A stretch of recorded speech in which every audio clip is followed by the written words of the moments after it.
Right here. Let's get this started tonight. Ooh, Kane's in the building.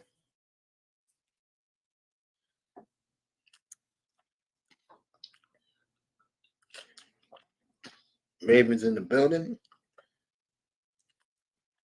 I'm drinking this protein shake for my snack. I said my nightly prayers before I came up here to do this tonight. So, Raven in the building. Appreciate you. Kane's in the building. Appreciate him. Both these guys can go to 10,000 other places in these spaces. Appreciate them both. I would do Kayla Nicole. I know Raven would love me to do that. I would do Kayla Nicole. But I think a lot of dudes, if I was doing Kayla Nicole, this room would be packed. But I'm going to save Kayla Nicole for when I do the other show and the other Rumble. Or I'm going to go in on her. Oh, my God. Well, guys, believe it or not, other than Kane's telling me today that the referees got away with that bad call in Coral Gables last Saturday night, but I still can't believe what I saw, folks. And I was throwing up all night. No BS. I was throwing up all night, folks. Last Saturday, I was sick. Ate some bad Kentucky Fried Chicken hot wings and throwing up all night.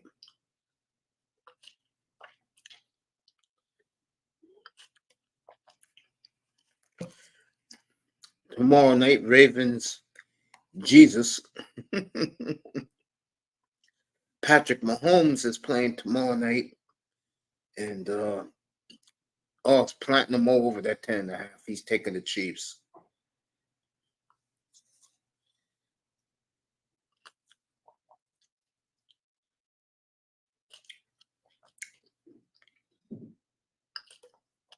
Right, you guys, while I was joking, let me put this up here so you guys can see it for yourselves. And what this is Dan Pompey, a very good guy who have a lot of respect. I have a lot of love for. One of the coolest guys I've ever met back in my younger days on the draft circuit. Take this off and put what Pompey had to say. Let me bring up Pompey. You know what? Something I've been saying for months. He has now confirmed it. And here you go.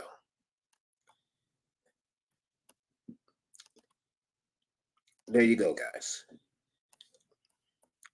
Dan Pompey writes tonight that the Chicago Bears will be the first time in the history of the franchise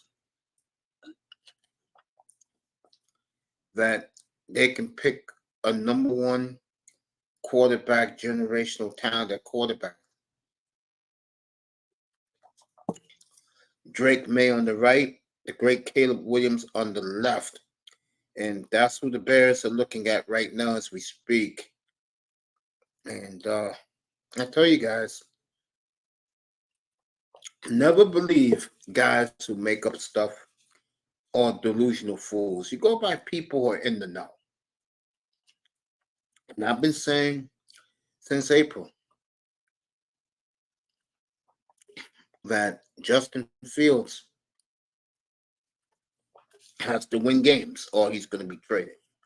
Now, the cool thing for the Bears is Justin Fields is putting up great numbers. What does that mean? If he throws over 34, if he throws 34 touchdowns, which he's on the way of doing, he can bring the Bears back a king's ransom. And from the Bears, I'll get that king's ransom for the 2025 draft. Forget this draft. You'll probably end up with the first and second pick. You'll definitely have 2 top 5 picks. So things are breaking well for the boys in the midway. It's Pompey and the guys have been saying it. I've been saying it since April, and now that is vindication or validation of what I've been talking up here. Some of the things I talk about. So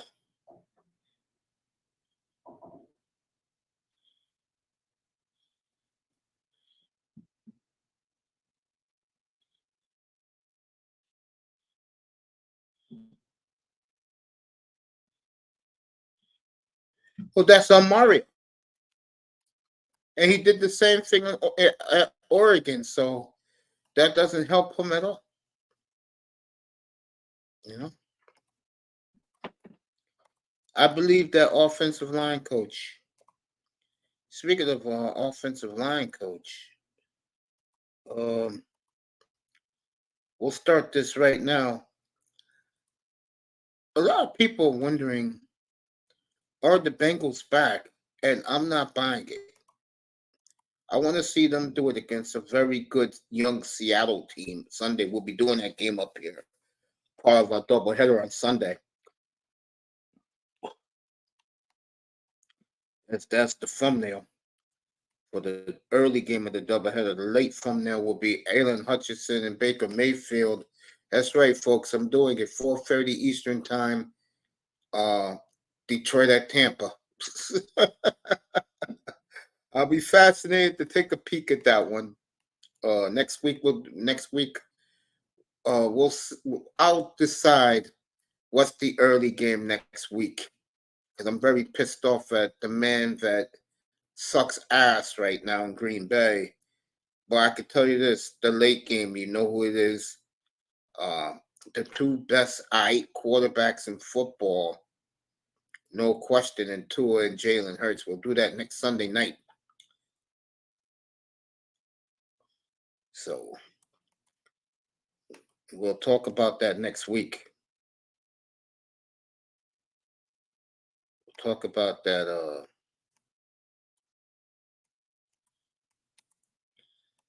game next weekend. We'll do that one.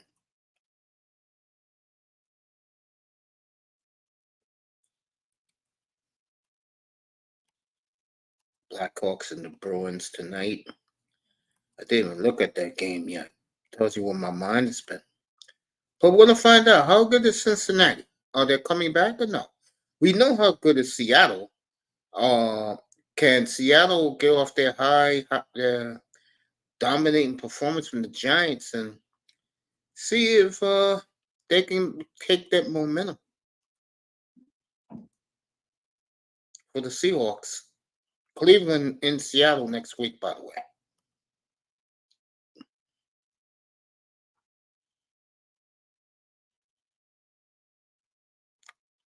So,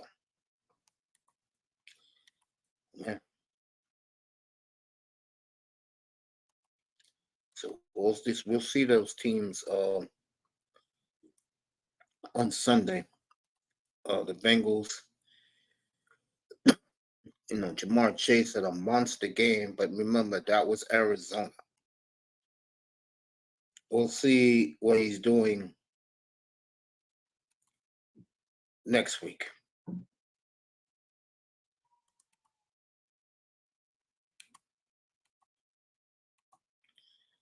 Oh man. Oof.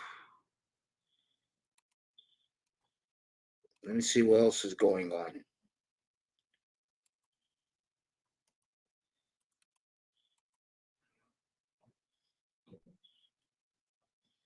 Oof.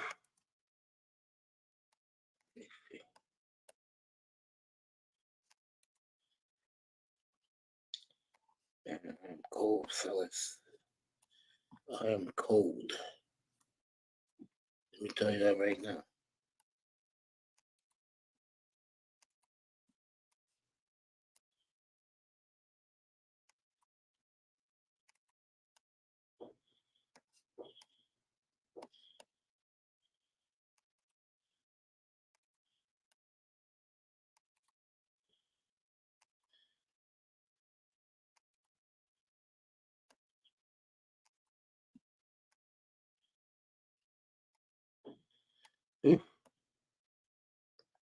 I'm going to say something in a second.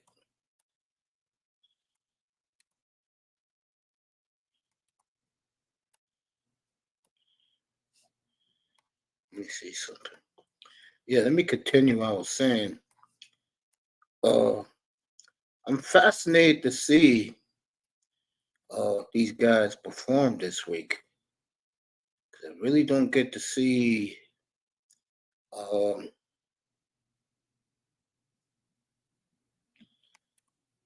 a Cincinnati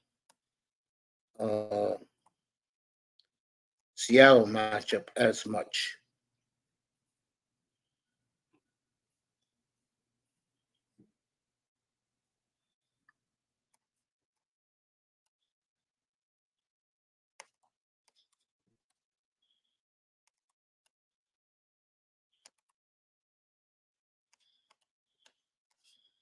Oof.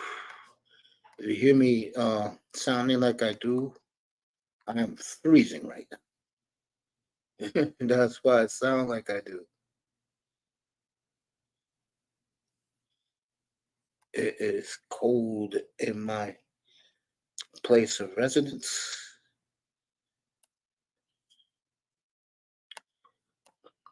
I'm gonna let you guys pull up early, because I am just out of it. Believe me, when Platinum's up here tomorrow, I'll be more in it.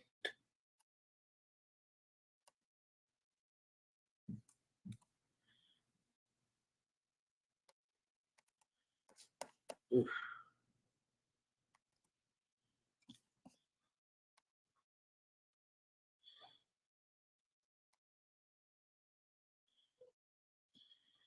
Oh man. So I know Kane's gonna talk about what happened in Coral Gables. Who knows what let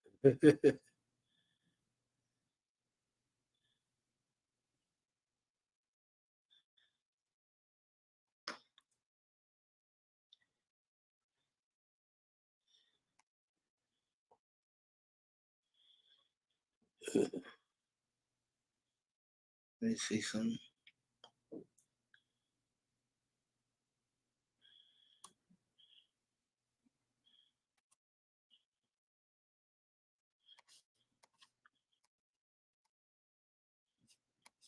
Take a look at something.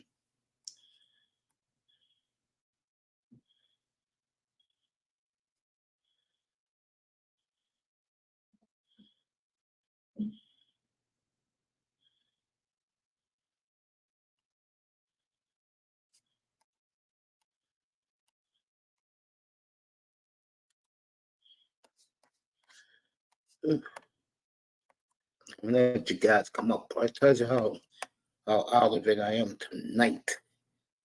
305's in the building. Family. Thank you, Canes. I'm not sick like that. I'm just exhausted, man. That's all. I'm not sick like I got the flu or something. Yeah, and let you guys come up. 305 in the building. As Jordan Love sucks ass. I've hit the gym in months finally. I got weak and now I'm regaining my muscles. I hope you're well too, bro. Okay. You said what's up to QZ and to 305, of course, and to Raven. Haynes will be up in a second.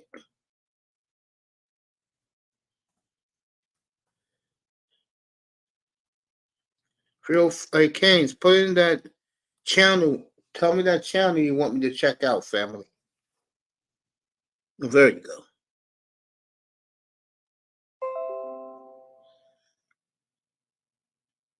Okay, I'll get it right now. Appreciate you, man.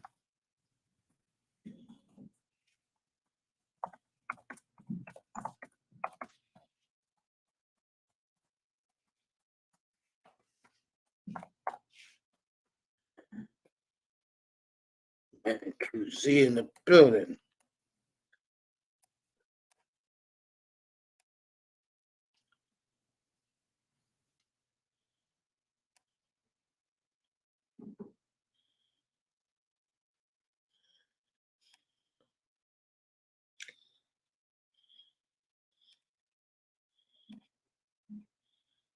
There we go.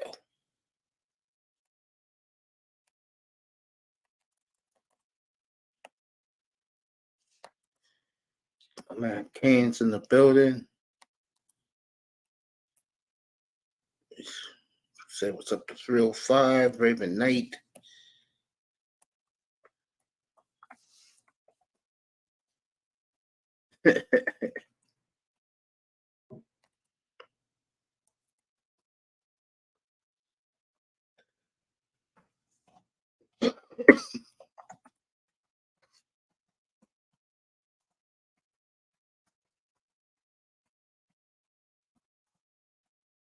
Philly's bullying the Braves tonight.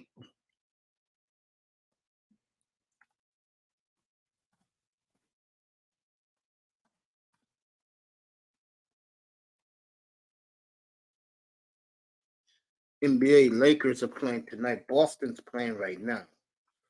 I forgot who Boston's playing. Tomorrow night, I will not be on the air, but Phoenix at Portland tomorrow night. Blazers looked good last night. But remember, it's this exhibition. Oklahoma City looks terrific, by the way.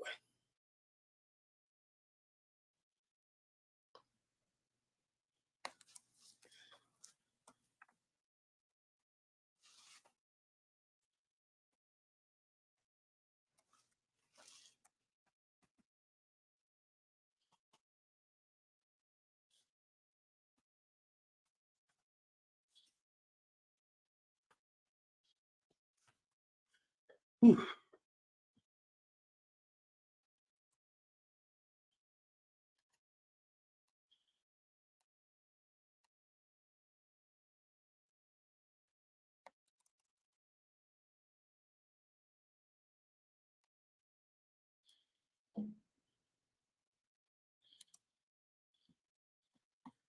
I'm missing out on your comments.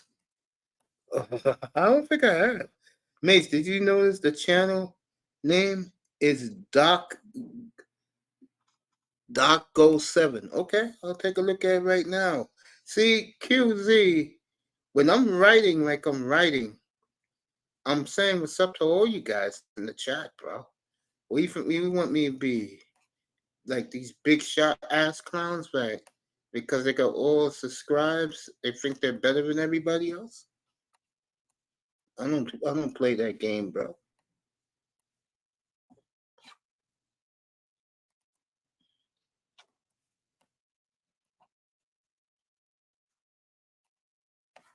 John.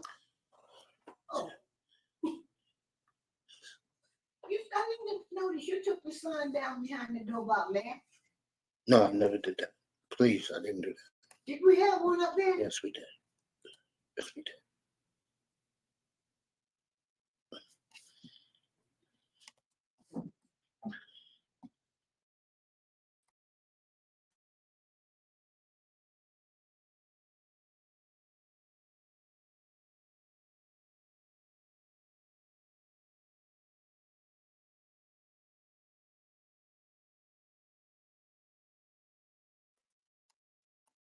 Let me check out this channel that Brother Man just gave me. Oh, where is that? Ooh. Let me see. Oh, Drake Manders. I'm calling it. Then we ready to roll. All right. Oh, man. Having a slow day, fellas. Slow day. Trust me, a slow day, man. All I can do is laugh. That's all I can do. Let me check out this channel Brother Man was telling me about. Okay. Oof. Oh, do it from here. All right. I'm usually not this slow, but maybe I picked a dead topic to talk about because I can't do stuff like everybody wants me to. You know what I'm saying? I mean, people look at me, expect me to do the. I would have done. I'm telling you, if I wasn't doing this, I would have done Kayla, uh, whatever her last name is. I would have killed her tonight. Kayla Nicole. Yeah, that's her name. Oh man, God, you talk about whew, I mean, my God, this woman wrote a letter to black women about yeah, but I couldn't say it on Platt's channel. He's cracking up at me. I guess because of my guest here, which is my mother, as they're painting her house. All right, got it now. Doug G07. Okay, we go over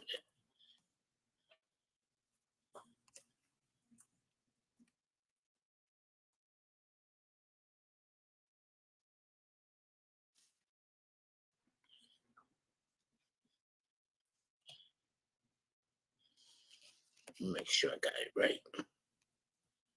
Ooh.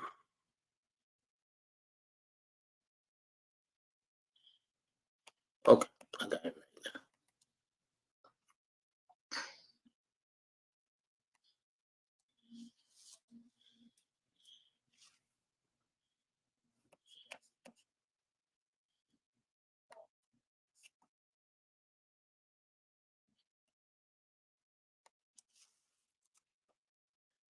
The channel's all about.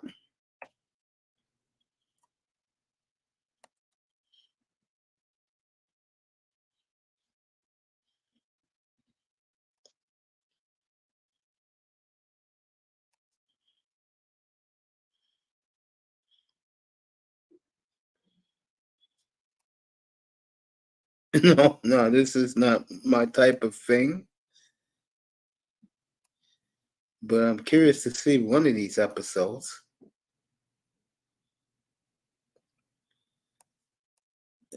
But back to Kayla Nicole. Uh, I'll kill her next. I'll kill her when I get the new channel on Rumble. She's gonna be on my hit list, no doubt. Just a new low for black women, and I will say this: there's a reason why guys like me, women can say what they want. Which I would say half the women don't say nothing to me anyway, which is great for me. That's just why black women are where they are. And this woman crying for a white man who rejected her for an iconic figure in America. You gotta be kidding me, bro. Man.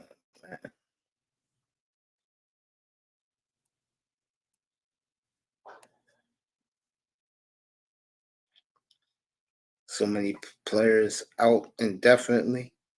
I see J.C. Horn is out again for a long time. What a waste of a pick that was, J.C. Horn.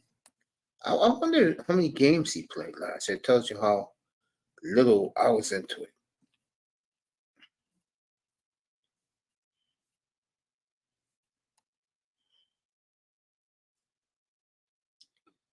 Oof. So let me get over here. Let me get the Phillies score. The Phillies hit 6 home runs tonight, one short of a record.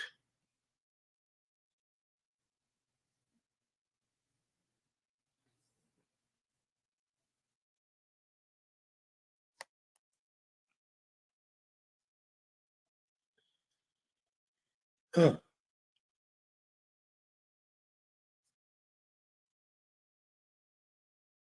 There we go. Astros and Twins tonight. Dodgers tonight. All right, Phillies beat Atlanta 10-2. Houston's up 3-1 on Minnesota. Houston wins. We'll have the all Texas showdown. Winner takes all in the American League. And I think the Braves are done. I also think the Dodgers are done, and you're gonna be looking at a very nasty Phillies Arizona best of seven in the National League. It's gonna be fascinating. And me and Jims will do every game in that series. So next week, if you're expecting, we'll do football on Friday night, but next week is all baseball, NL and ALDS. So I gotta get the schedule for that, and I'll let you know what's going on there.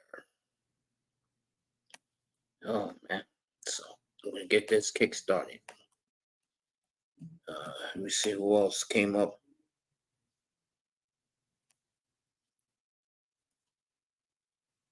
That brother discusses the modern woman like we do, Uncle. Yeah, I'll check them out. There's a couple of episodes I like that I'm interested in watching. I am, no doubt.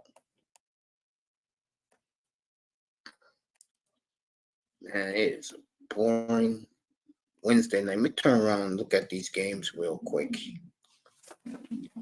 Let me know what's up.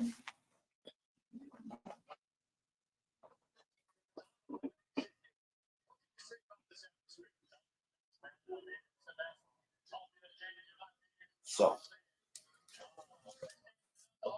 Philadelphia.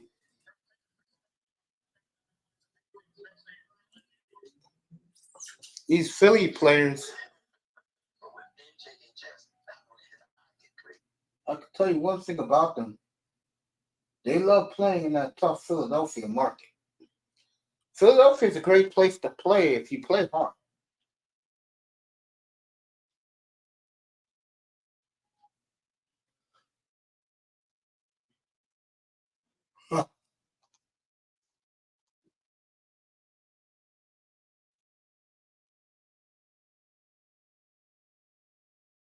I'm watching the other game on FS1. What I'm funny? What? QZ, you want me to get into Kayla Nicole, girl? It is part of sports. He used to date Travis Kelsey. I'll get into it a little bit. Hey, look. One thing about these black women is, sadly, they put white man on like he's Jesus, he's God. And they're so desperate to be with white men. And let me tell you something right now. White men with black women, use your imagination what they make those hoes do behind closed doors. I'm dead serious.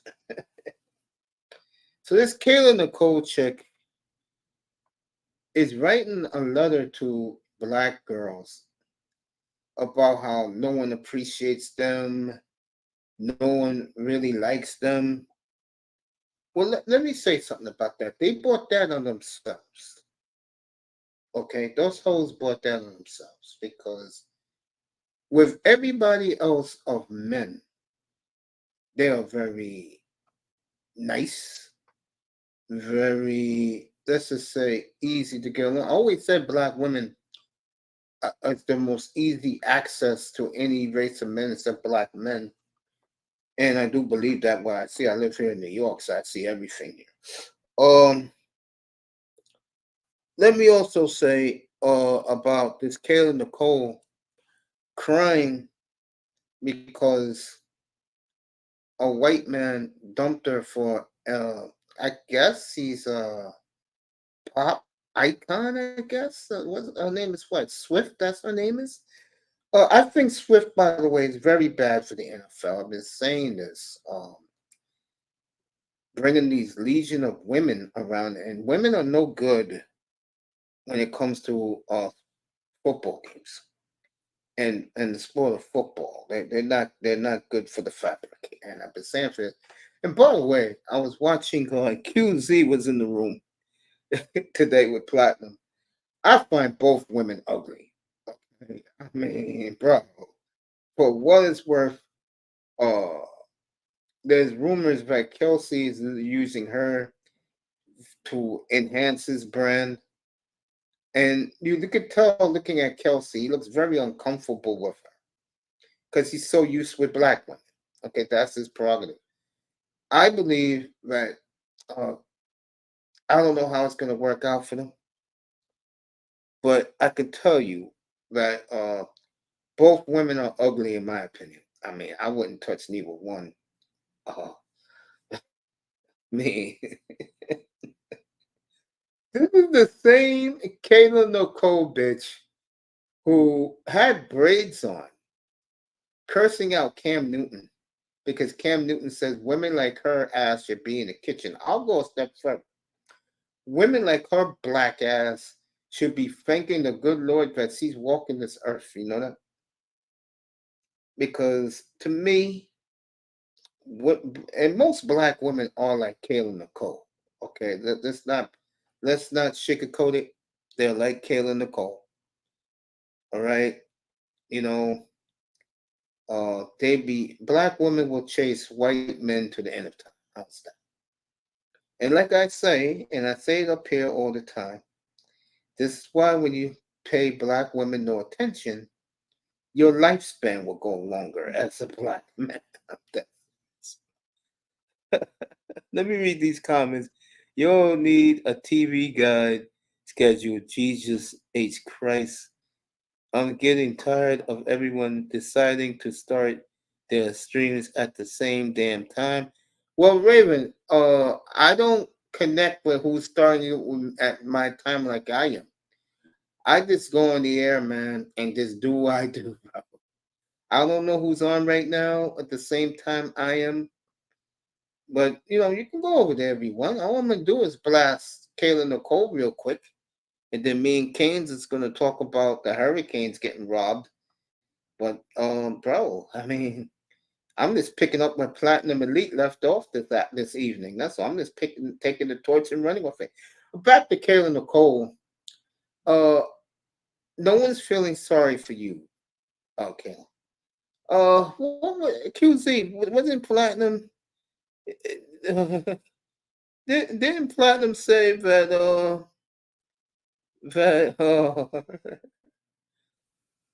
that uh a lot of black women experience when they're out with a white man? There are certain elite establishments that call the cops on these women because they shouldn't be in the establishment. And the white man that they're with lays back and go back into the kitchen like he was never there. I will say this. I will give the white man credit. Platt's right. When the white man is tired of black women, they just totally dismiss them, walk away, and Kayla Nicole cannot get over herself that Travis Kelsey dumped her ugly ass for the singer Taylor Swift. You know what I'm saying? And speaking of Taylor Swift, she flew into LA today. There's some certain place in LA, and she told the people that she will perform there later tonight because they're 3 hours behind us. So, like around the 11 o'clock hour here on the East Coast, she will perform as long as the Swifties are under control now. I guess the Swifties are her fandom, like Beyonce got the Beehive, which I think is stupid. But anyway, but that's a black woman thing anyway. But she has the Swifties, and I'll say it again: those Swifties are not good for the NFL. It's not good for the product, and those women should just stay away and go over there and go support that singing lady. What her name? Swift. That's her name. Go over there, support her. Stay away from men's business, which is the National Football League. And Travis Kelsey told the commissioner, "Hey, you gotta get these people away." And he's right. It's not good for business. Okay. All right. I don't know who these women are. I don't. I can't tell you. What a Swifty? Sound like a damn broom. Mop broom Swifty. You know, I can't tell. I don't know who these women are. If you put them in front of me. You know what I'm saying? Thank the Lord. But keep them away from the fabric of the National Football League. You know, you wanna go root for something. Go root for the food channel. They have those baking cookies and pie contests. That's where you go. Okay, that's where you go. I mean, no one. I'm gonna say it again one more time. You are a problem, and you're getting a little out of control. Okay, Swifties, stay away. Just stay away. No one. Again, all right. Back to Kayla Nicole, and I want Coach to comment on Kayla Nicole in a second. Girl, every woman in that chat room today was saying she's an embarrassment. It made me throw up when she was saying that little poem message to black girl. Why white men reject them or white men use them and spit them out. Let me tell you something right now. Kayla Cole's in her feelings right now.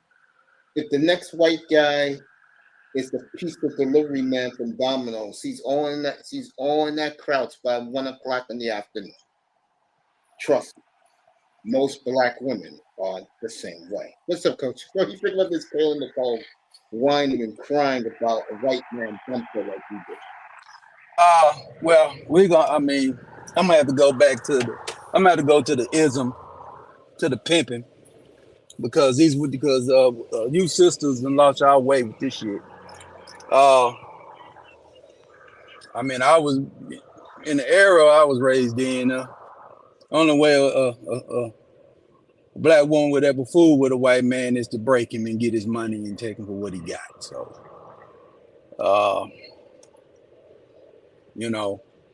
So I don't know why they crying over white men, because white men done woke up. Because see, white men,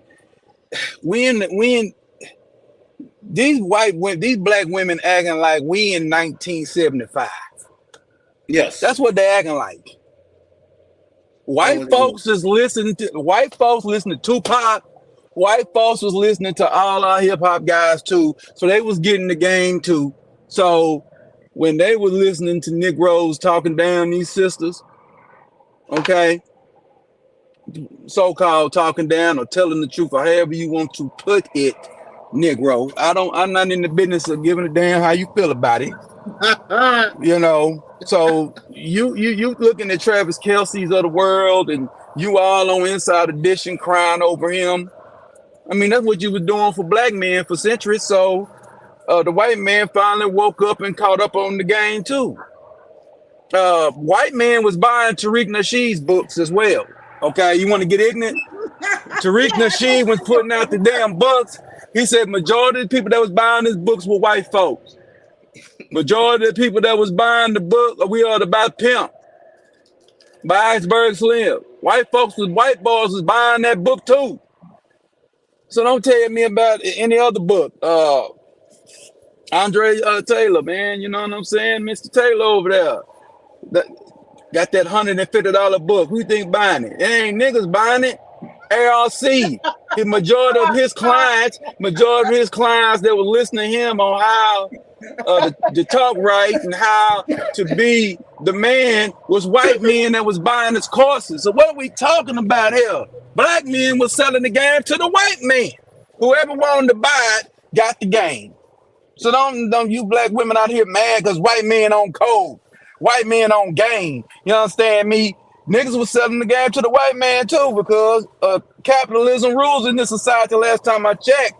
So you want socialism, you want capitalism at your leisure, but you want socialism with the Negro. Man, the white man ain't letting you capitalize off him like that. He capitalizing off you. That's why you got Halle Berry on there paying child support to that white man. Go ahead. Yeah, two white men. QZ, is that true? There's hardly no niggas at a reggae concert these days? Hold up. Really? Yeah, white folks spending money on black culture. Shit. Why you think Dion over there in Colorado? Because white folks spend money on black culture. Man, Man, black. let me find This is, Kayla Nicole's ugly ass. Let me go find the ugly black ass. but it's all good, Mace. You got it. I was trying to come in and No, be but cool.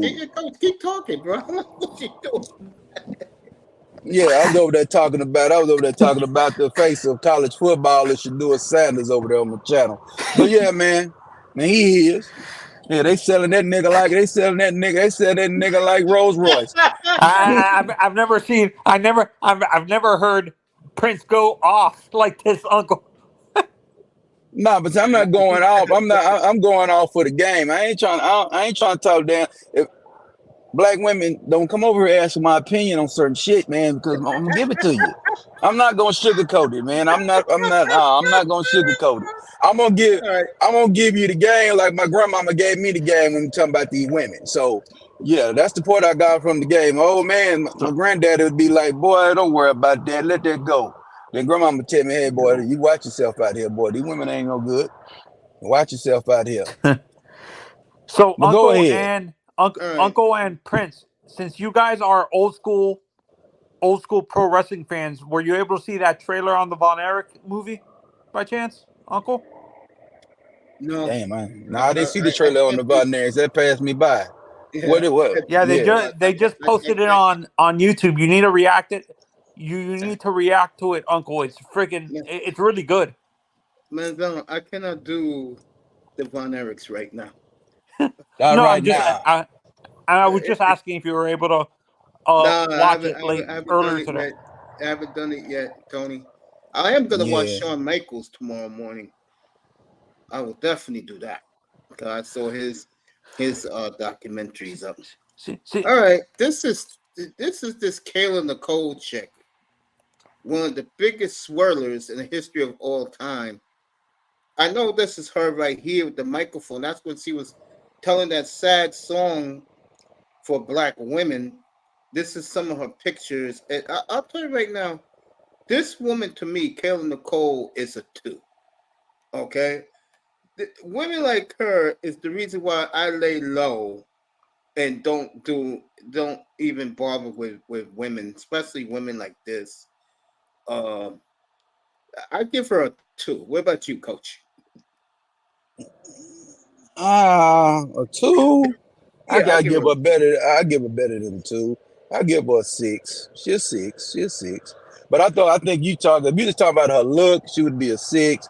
But if you talking about her overall package, what she's spitting out her mouth, she would be a negative. She'd be a -6. I mean, I didn't even know because of her rhetoric. I didn't even know she did that shit to Cam Newton to Platinum played it to death. Oh, what she do to Cam Newton now? Told him to go F his mom. Was she on his show when she did that, or where was she at? She made a video. And like Platinum said, when she called out Cam Newton, she had nothing but braids to diss the brothers, but for the white man, our good friend Travis Kelce, she made her hair like this when she was singing her sorry ass song. Let me show this broad. This is Kayla Nicole telling this stupid black girl, get your head up. From one black girl to another. Thank you for speaking up for us. This was beautiful. Bitch, shut.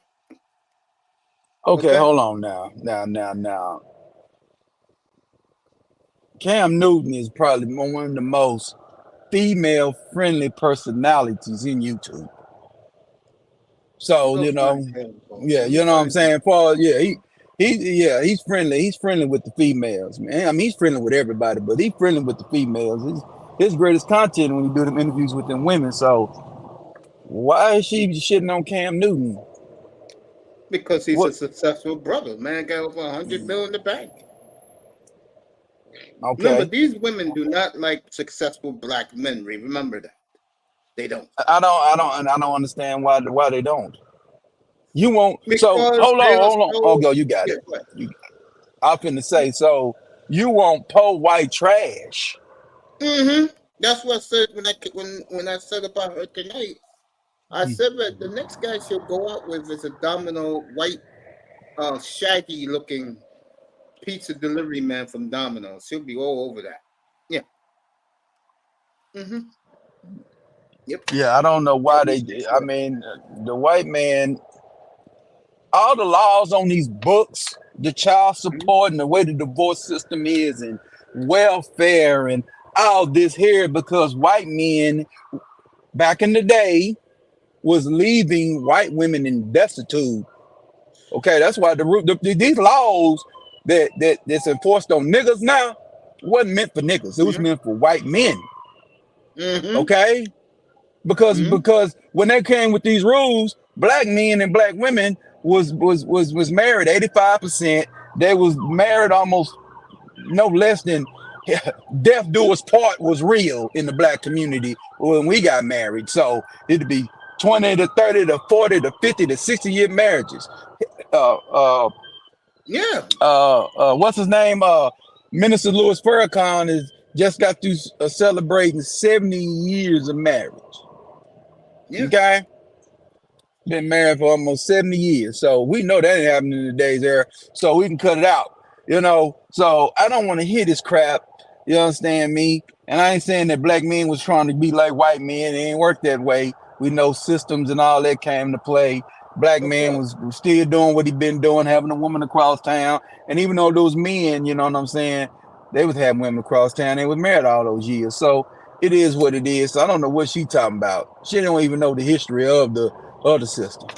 So why she over here doing all this pro-white man? But you ain't married to that. You ain't got no white man. I'm gonna tell you, perfect example. I'm gonna say this, and I'm gonna say this right quick because I'm fair and I'm balanced. If you want to learn how to capture a white man, you need to go listen to Candace Owens. Okay, if you black women want to, because go listen to her. She got a white man if you have another baby, and she doing what she doing. Whatever you think of her. Guess what? She don't talk about that white man like that. She talk about what she talk about or whatever she don't like, or dislike in the culture or political or whatever. She don't talk about that white man that much. So you need to be on that. If you want to be with a white man so bad, that's to get hell. You want some game? Go to Candace. Black women, take your ass over there. Yeah, she know how to do it. She know this shit. She know how to do it. Now don't come back. It might be 5 or 6 years down the line. She might get a divorce from the white man. This is still women we talking about. So we're not gonna sit up in here and be holding titties and ovaries up. We're not doing that over here, not Prince Pierre. But I'm gonna play chess with your motherfucking ass. I ain't playing checkers with you, baby. So go holler at Candace if you want some white game. Okay? Facts. Yeah, I agree. I mean, it's just being real. Why would you go to that? Why would you go to that chick that's a failure, you know what I'm saying, on securing white man? And then you talk about success on securing a white man. And I know poor white man, that white man, I think she got his damn near, Candace got his, damn near billionaire or something like that. I know he's very, very wealthy. Yep. He's and her game. Royalty. Yeah, thank you. He's British royalty. She went and got her. She went and got her doggone New England. She went and got her. Yeah, she went and got her Boston Tea Party white boy. She wasn't playing. Yeah. Candace did it right. Yeah. She played the game right. Shit. You know what it is too about Candace Owens? You can tell. Well, her. She don't give a damn about nobody who's black, bro. No, she don't give a damn about it. She don't give a damn. She don't give a damn. And what she'll do is she'll push issues out there to show you she don't give a damn. She use issues to get her shit on. That is use true. Topics. Yeah, she'll go over there and check white women on game. You know, she check whoever. Yeah, I agree. Yeah, I saw over there and said, what? I said, you got a cross around your neck. Oh, this cross don't mean anything to me. Why is it around your neck for? Yeah, Raven's saying a lot of stuff in here. I met them when they were living for F's sakes. Kevin held me in a ring with one band. So did Kerry. David was the first white guy I saw in a yellow jacket as a kid. Fritz, their dad, knew my grandmother and even showed me the claw. Oh, he's talking about Van Erickson. Yeah. Yeah. This Kayla Nicole to me is average at best. Oh yeah. That's why I said I give her a I 6. But I mean, know what you was talking about, man. You talking about her rhetoric and what she talking about. Yeah, she's a 2. And that's just being nice. women like her are the poster child of something that I always knew since my dad taught me that's 50 years ago. Black women are the biggest race traders in the history of civilization. They are. They Yeah, are. they're very hypocritical. Because very hypocritical out here right now. Because you could do you can be the positive guy, you can do everything right, but because you got melanin on your skin, you got melanin coming out your pineal gland, you ain't shit, you know, and you ain't got Sadly, you that's how can, black women look at us. yeah, and it's sad. And like I They said hate they last night, they hate you know, themselves. They straighten their hair, they lighten themselves up, they go get face jobs and oh nose yeah, jobs and everything. it's like these black guys are dumb. If they really believe that these black women are getting BBLs for them, they're crazy. If they really believe these dumbass women be wearing blue hair, green hair, gray hair, white hair for them, they're stupid. And we're gonna talk about this shit a lot on in Rumble. And I want you on the panel to raise hell.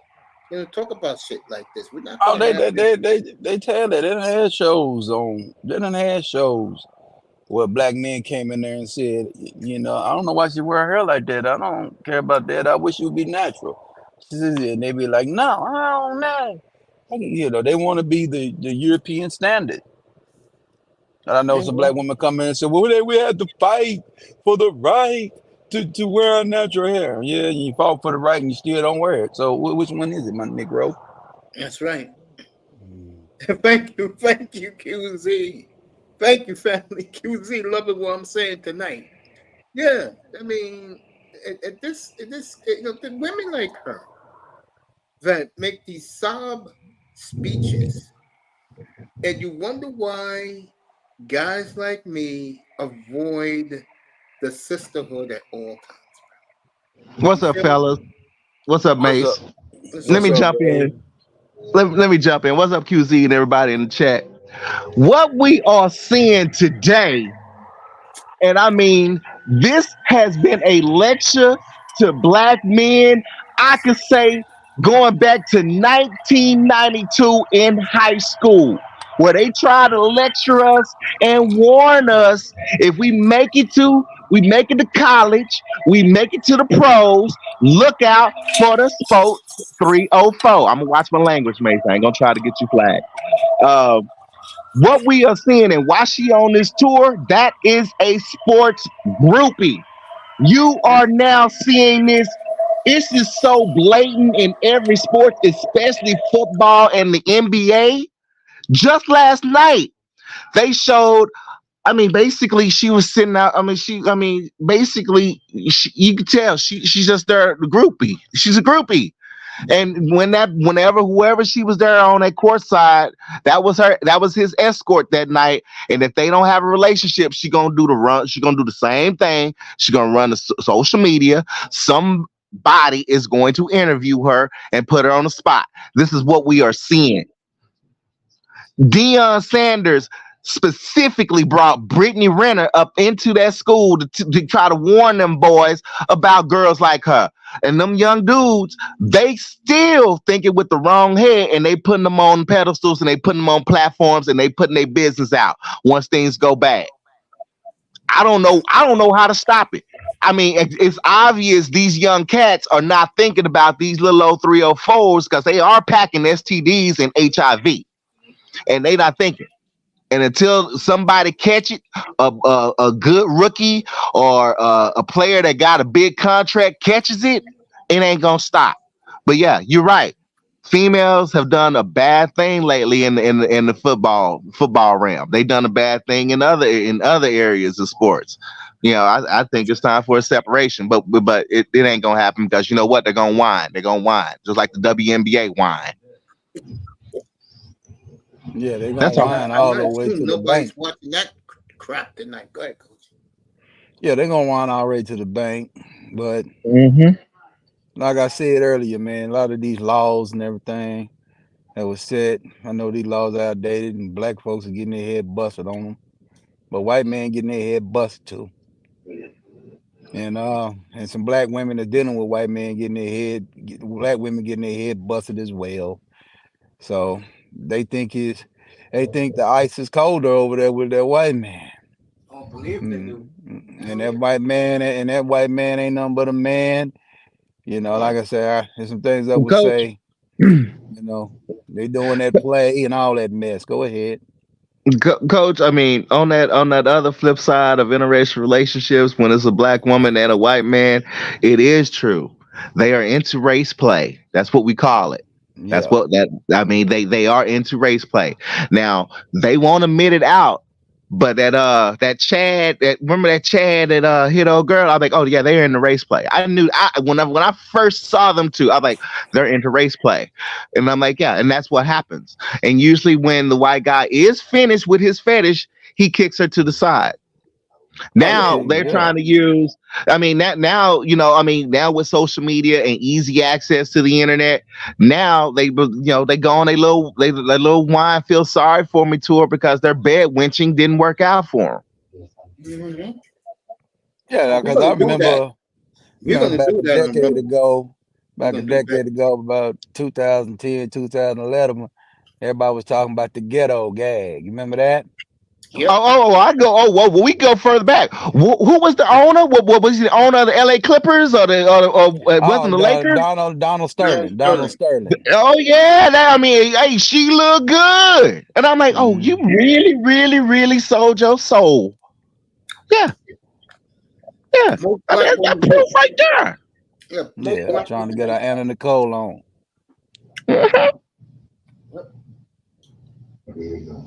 I mean, and, sadly, I mean, a black female, you try so hard, but man, they so damn stubborn. They ain't gonna learn until they hit rock bottom, and that's just it. SYSBM, QZ, you're right. They ain't shit. They not. This is the era. This probably is the decade for a lot of men right now. Just to go ahead, focus on yourself, because they always gonna be chasing your paper. You can buy them now. Think about it. Oh yeah, they got a tag on them, bro. Yeah. You get that blue reflecting light. The money sign to be up there. How much they work? Yeah. Mm-hmm. Yeah, it's sad, man. It's sad because all they did with all the values and everything was still about Big Mama and Grandmama and them was trying to tell them the right way to go. I mean, they was, they wasn't listening. And we got some grandmamas telling them to do what they're doing now too. So but majority of them was trying to tell them the right way to go though. Majority. Yeah, but Big Mama about to die if she ain't dead already. Oh, they gone. She gone. Yeah, she is gone. I mean, they are dying out. So I mean, now we start to see. We start to see the devil spawn Granny coming up, and now Granny is a thought. Yeah. It's game over at that point, bro. Yeah, Brother Mac addressed that on the Kings of Comedy 23 years ago.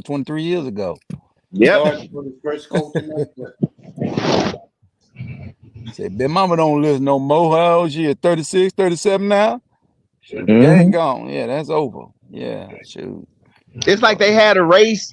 It's like they really had a race to see what's the youngest they could be as a grandmother. Yeah, they did. I'm glad I stayed away from all this witchcraft that dumbass women did. Yeah. Yeah, man. It's sad, man. It's sad how these women be talking and these old women, man. Women, I'm 47 years old, so you got women my age talking this sucker shit. Yep. And we wasn't raised that way. You a Generation X chick, and you talking this sucker shit. Mm-hmm. I told you. And guys, I mean, They done got that. They done got that Jezebel spirit in it, man. That devil done got a hold of them, bro. And I'm like, I'm the most free religion type of person on this chat right now, considering my past. And I'm like, I am now seeing this. I'm literally seeing this. They literally will frown up at you when you wear a cross, bro. Yep. The cross is actually bringing out the demons, bro. Oh yeah, like That's my some home. scary shit. I was talking to my homeboy on Discord yesterday, man. He talking about shoot the Holy Bible now is Facebook and Instagram. That's the Bible now. Yeah. That's why these prosperity preachers done ruined these women. Talking that Yeah. sucker. That's why you got men like Geno Jennings. They trying to get him off. No, I mean not like that, but they trying to, they mad at him. I saw him go on a radio show. One would say, "Oh, I ain't talking to him." No, because he's gonna tear you up in a debate. Yeah, bow down. So yeah, you ain't have no choice but to bow down because you can't battle him. He gonna go right to that scripture on you, go right to that, and they're gonna see what your faith in, and see who your God is. They're gonna testify. We're gonna find out what God you praise. God, you praising that Bible or that Baal. You over there praising that goat. That's what you praising. And see, the thing about it, witches do exist. Paganism is real. Now they're trying to sugarcoat that. Now there is a good side to that, believe it or not. There's also a very, very bad side to it. And the bad side to it always like to chameleonize itself as a good side.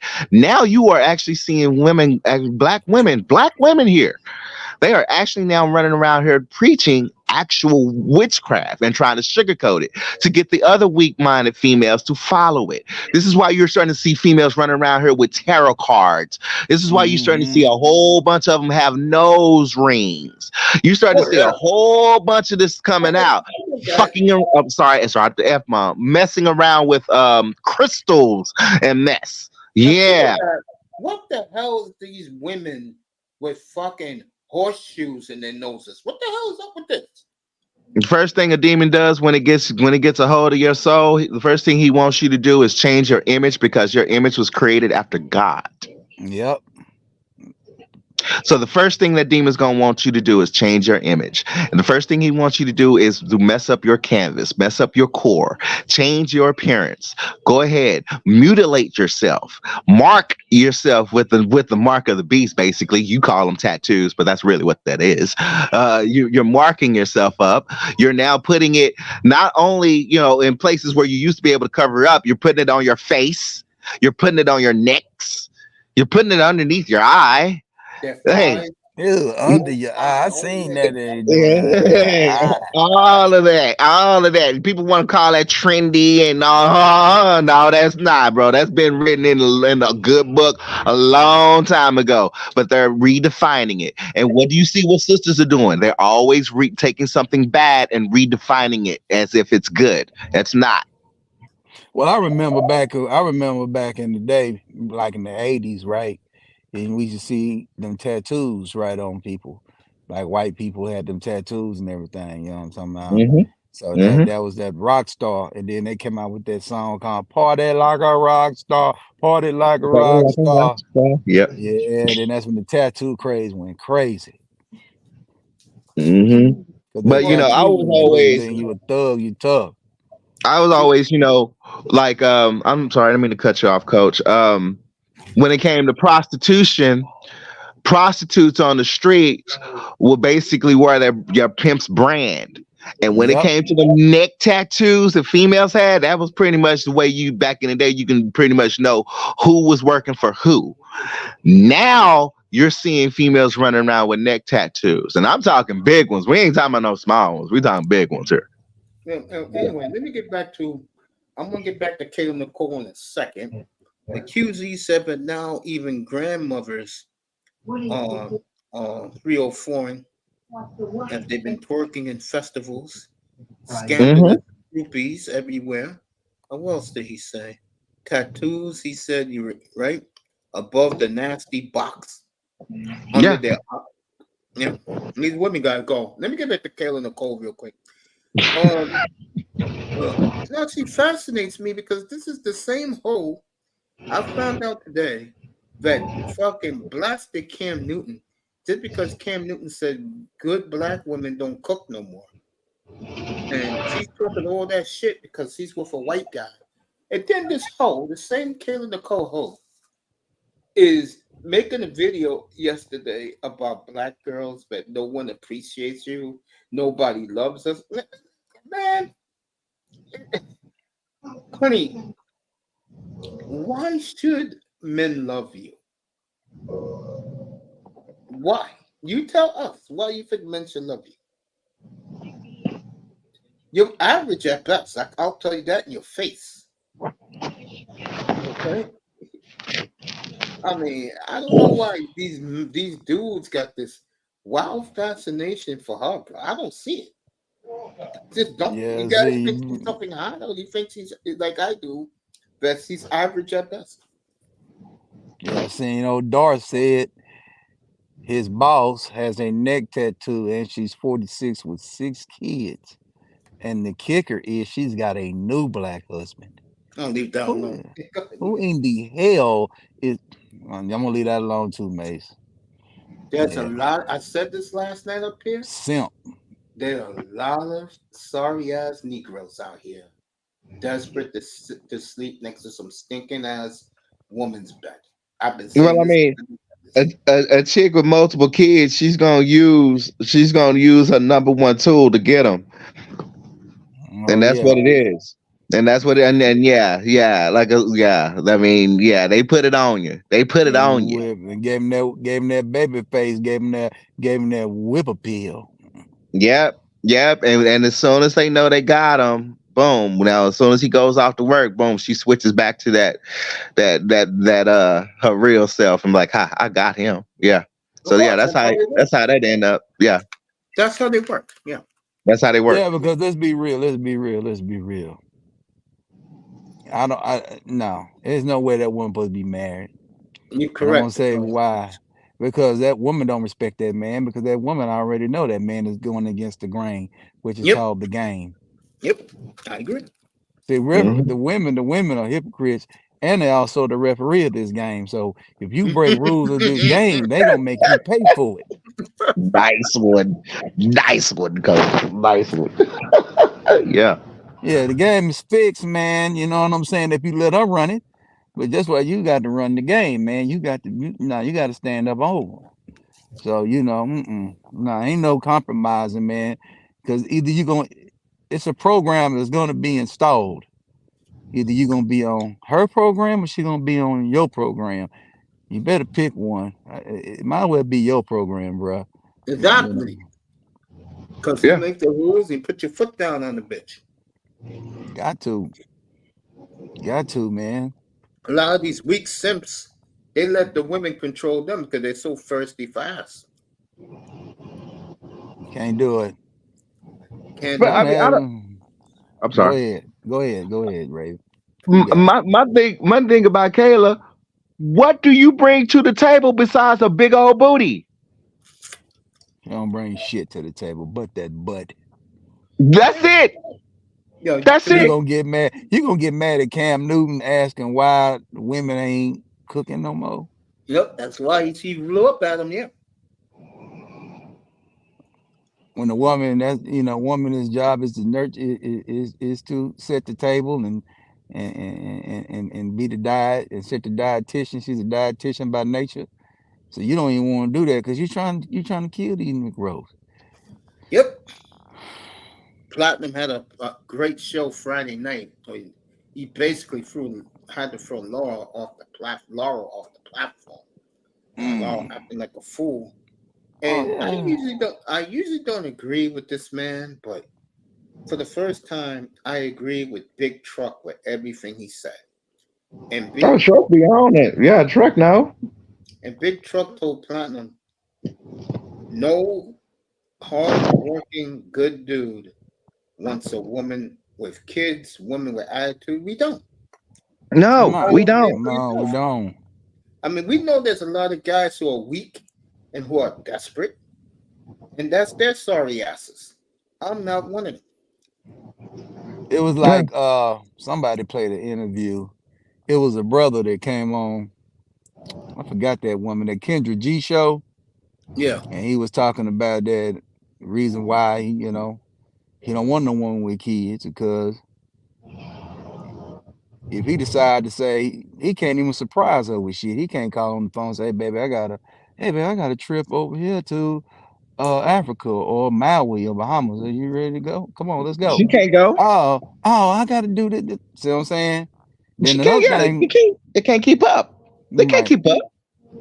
And They he even can't. said it, and he even said this.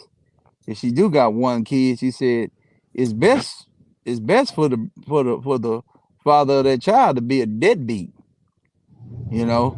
So he at least can goddamn instill some game in the kid, so he can do what he want to do, and then she can do what he needed to do or whatever. And a lot of men did that plus one. I did it, and the only reason I even did the plus one when I did it is because of that scenario that father wasn't gonna be nowhere around. He was way in another state somewhere and was never coming there. He was never coming to that house. That was Yeah, the only reason I gave her a chance. I used to do it too, but I saw the change. I mean, Coach, you and I, we done seen the change here in Dallas. The Mhm. new age. Now they are having co-parenting relationships with the baby daddy, and the baby daddy is lurking around, Right. and he is hitting it whenever she needs, like maybe $100 for rent or something And like that's what that. about that And I think about. now they playing both the baby daddy and the new dude. Nah, I Oh, ain't okay. gonna. Yeah, I ain't That's doing the that one. new game. No, that's the new game. That's some boo boo game. That's some garbage. Yeah, that's the new game. Nah, I ain't participating in it. Yes, I Never. was like, no, you don't need to be dating no single mother right now. They foul as hell Nah, right now. one night stand. That's all they give from Prince Pierre. One night. They get nothing from me, bro. They get if I'm lucky, I'll give them a damn gift card. Get away. Yeah, I give them one night ecstasy. That's all I can give them. I'm I out. like neat, soft-spoken women. F the others. Neatly dressed women like men with tattoos. I have one, but they go crazy for guys with a nose ring. Don't lie Hey, when you told me I air like Becky. Their eyes are correct. Okay. QZ's a Becky fan. Speaking Yeah, of that, a lot of men going, Becky and going foreign, man. It's absolutely. gonna be, let, it's gonna let me be. add this. We need. It's time for some old pimp nigga to come out with a rap song talking about. I, I want everything. Only thing I want domestic is my money. Everything I got is foreign. Let me say this.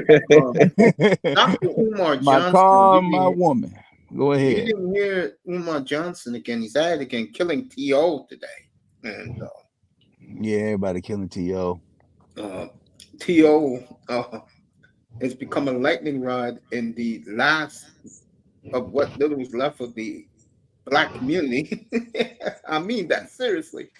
I totally disagree with Omar Johnson. I disagree with these women who are dissing T.O. T.O. has every right to feel like he does. And T.O. has been through the hell. I feel him. And he did the right move going to Becky. T.O. even came back and said on there because I caught he was on Instagram with Ocho Cinco. He even came back and said at the end, they don't ever test the end and they don't ever they always get the beginning, the middle, but they don't ever get the conclusion. These people who made F's in science. You know what I'm saying? Mhm. So we know these niggas can't diagnose. They can't dissect a mosquito like Jimmy Jerry Jones would say. Can't dissect a mosquito. Now look at this. Uh, he even said that now in his age now that he ain't even worrying about the so-called race games anymore. He's looking for somebody that's cool, that got a good, the key word, good vibe. So he even came back and said he ain't ruled out no sisters now. But at the end of the day, because he was dealing with the sisters Because like he said, he was an awkward kid in high school. When he went to Tennessee, Chattanooga, running them routes, running them 7 and 9, one and 1 and at 9. You know what I'm saying? Over there, Tennessee, Chattanooga, and he coming out, going to school, going to class. Guess who was over there looking at him and want to talk to him and give him conversation was Becky. Becky, yeah, that's How you nobody's. doing? How you doing, Nobody's got better Carol? game. Nobody's. Oh I mean, yeah, oh man, the OU. Oh my God, OU. Nobody. They yeah. The changed your whole life. Snowbunny's got some game. Yeah, they change your life. And see, and people don't want to hear it. They don't want to hear it. Especially the sisters, because the sisters know. That's why sisters don't want to touch a brother if a brother's had a white girl. Because she knows there's nothing she can do that's gonna probably compare or beat out what that white woman was doing for that brother. And again, I'll say it again. I think there's nothing better in life than a young female following a young man's journey to success. And I think another thing that kills black women, and I laugh at them all the time, is they always want the finished product. Well, the men who think you're the finished product, all you are is a fuck on. That's it. A lot of them are like that. They always are waiting at the finish line. They do not want to go through the journey with the brother. Now, a few of them do that. Like who was down? Shaquille's wife. She was down. Who else? Who else I can think of? LeBron's wife, Savannah. I want to see, LeBron. Thank you, bro. LeBron's, a lot of black football players' wives were down for the dude. But nowadays, it's gonna be hard unless you were pretty much grew up in her neighborhood and was part of her childhood. You done imprinted on her. You can forget doing that shit to a new bride nowadays because some dude done already imprinted on her. Or she's already toxified by other hyenas. And them hyenas, oh man, they're adding an extra layer of poison to it now. Because the dude that they want, he wants her, and that hyena's gonna now come in and cock block. Yep. That's what they're doing. Yeah. And that's exactly what they're doing now. I'm like, I trip out on how come these sisters ain't even opening up and talking about the peer pressure amongst themselves. They are too coward to bring it up because that's what they are. They're cowards. They don't want to speak out about it. And then the few that do speak out about it, you already see in the space, in the sphere, and outside the sphere, what the hell they go through. So yeah, black females got a main problem, bro. And I don't think brothers gonna be the ones gonna fix it. You gotta let them die out. No, you can't fix that, brother. Yeah, you gotta let it die out. And they are the type that take it to the grave. So yeah, we in this for a long run. Yeah. Oh, we're still going on when we all leave this planet, by the way. Yeah. Yeah, I mean, they just said that the black woman is finished, man. You're done. She's done. She done. You can forget that. Yeah, because you're not willing to repent from your sins. You're not willing to change the way you think. You know, it's like the Mia Murray chick, right? The Tia Murray chick, right? You know, I mean, she was a corny girl.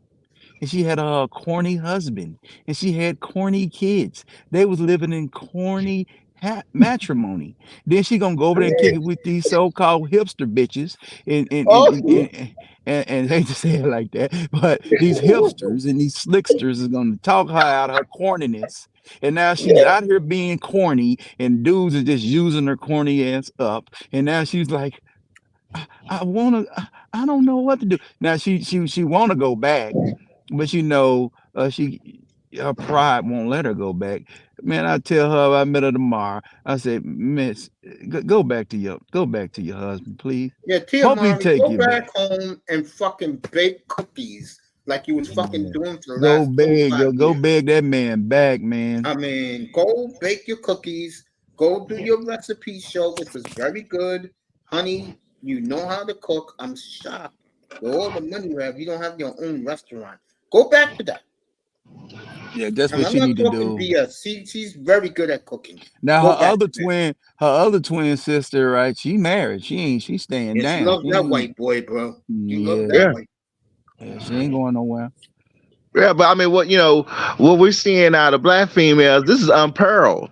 I'm like, as a brother, yeah, I like to show, my female got some body. There are some nights I go ahead and go ahead, yeah, show it off. Let me go ahead, you my trophy. Let me walk around with you a little bit. Go ahead, get some attention. But, You ain't getting that here in New York.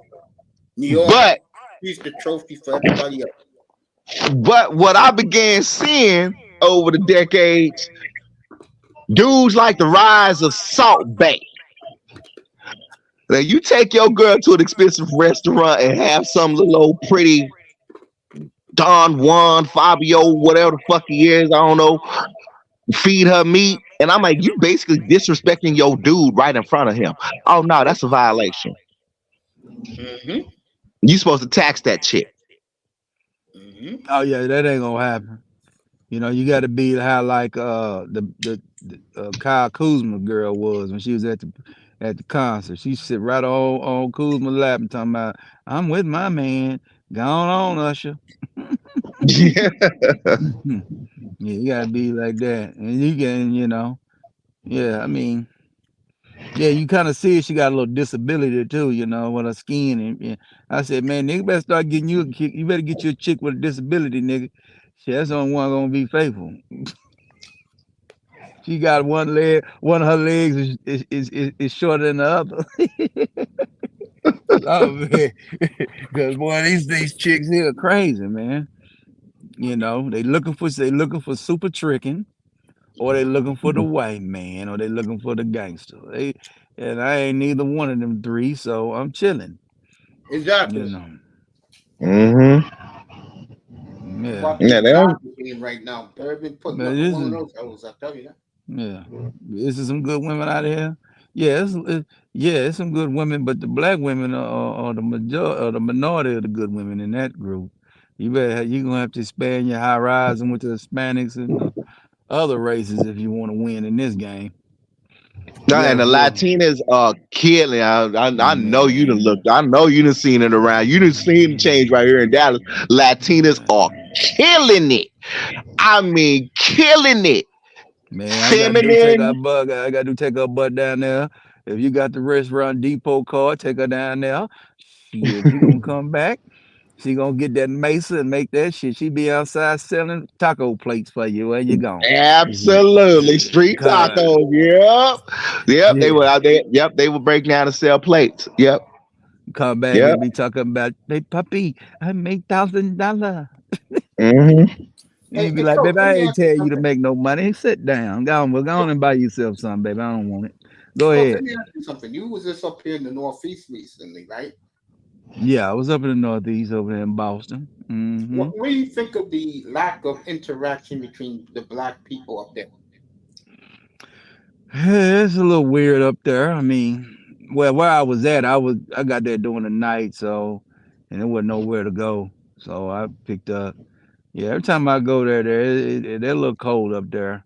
There be always some guy asking me a question. Hey, what's going on with your truck? Yeah, that's And nothing wrong Boston. with my truck. What are you talking That's about, man? Scully. That's Scully. That's Scully asking that question. Yeah, what It's was little Scully and Scully Tommy Boy. dude? Yeah, that's one now. Yeah, how long you been driving truck? All that old stupid talk. I mean, Yeah, get out of here. Yeah, that little weird up there, man, in Boston. yeah, man. It's like once you get to Providence It's and you over. get to Foxborough, you looking across that river, you see it, bro. The city of doom for black folks is right there, Boston. Yeah, that's why I said good luck with Jalen Brown talking about a Black Wall Street in Boston. Nigga, good luck with that, Negro. Shit, I don't think that's gonna work. That ain't gonna work. hmm Yeah, That's not gonna work.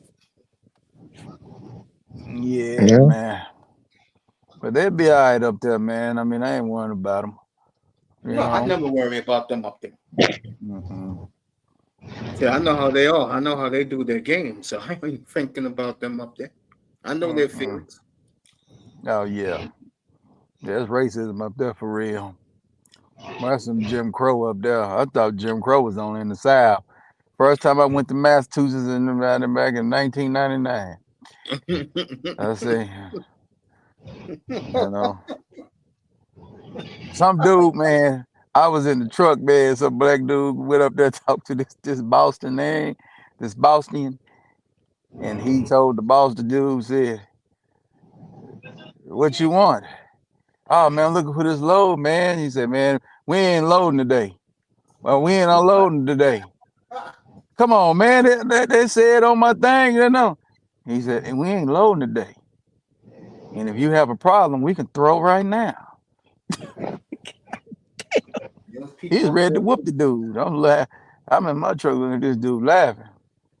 I said, man, because I talked to him earlier, man. He told me, he was cool with me. I said, "Hey, how you doing?" I said, "Yeah, we ain't gonna do no loading today."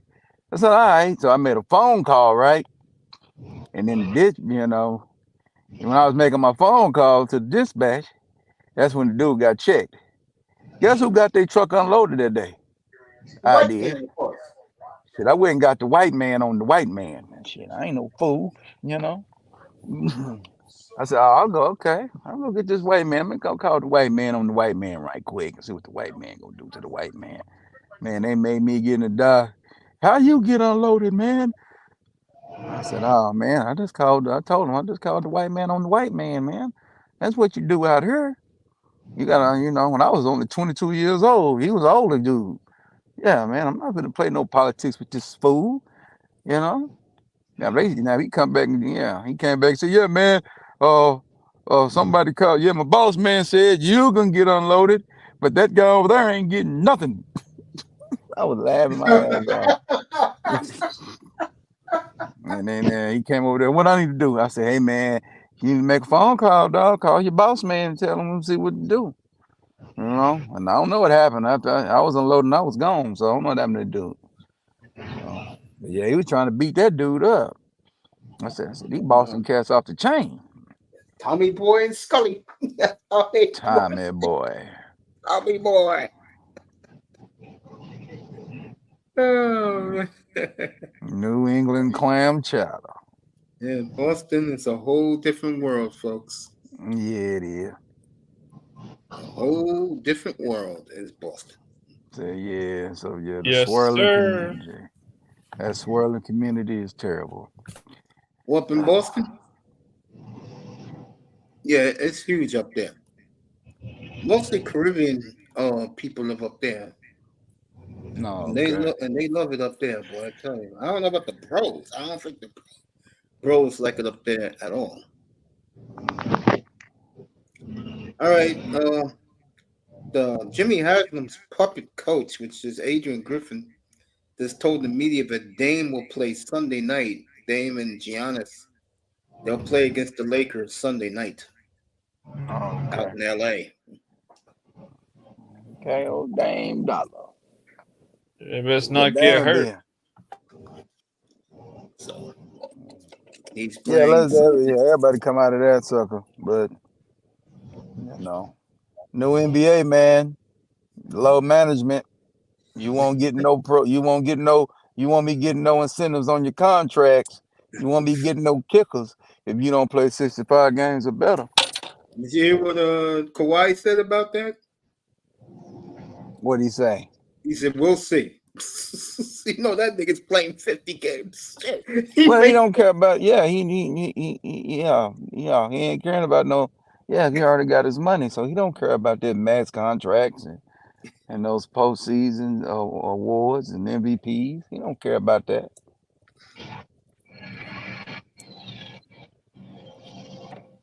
Man, I'm still laughing, man. Yeah, that Sylvan and them is doing that for the new generation of players coming in. He ain't worrying about you, Negro. Yeah, he's doing that for the foreigners. Right. That's trying to make their name for themselves and trying to get that money. So, yeah. Did you see that? Did you see Jokic last week when they asked him about Coach Prime? He said, "I don't know who Coach Prime is. Who he's supposed to be? I'm supposed to know this guy." Jamal Murray Uh, was cracking up on the podium. he said he don't know. Oh yeah, because he said no. He said he don't know. He probably asked him, you know who Deion Sanders is. He probably would have known him. Probably. Oh, okay.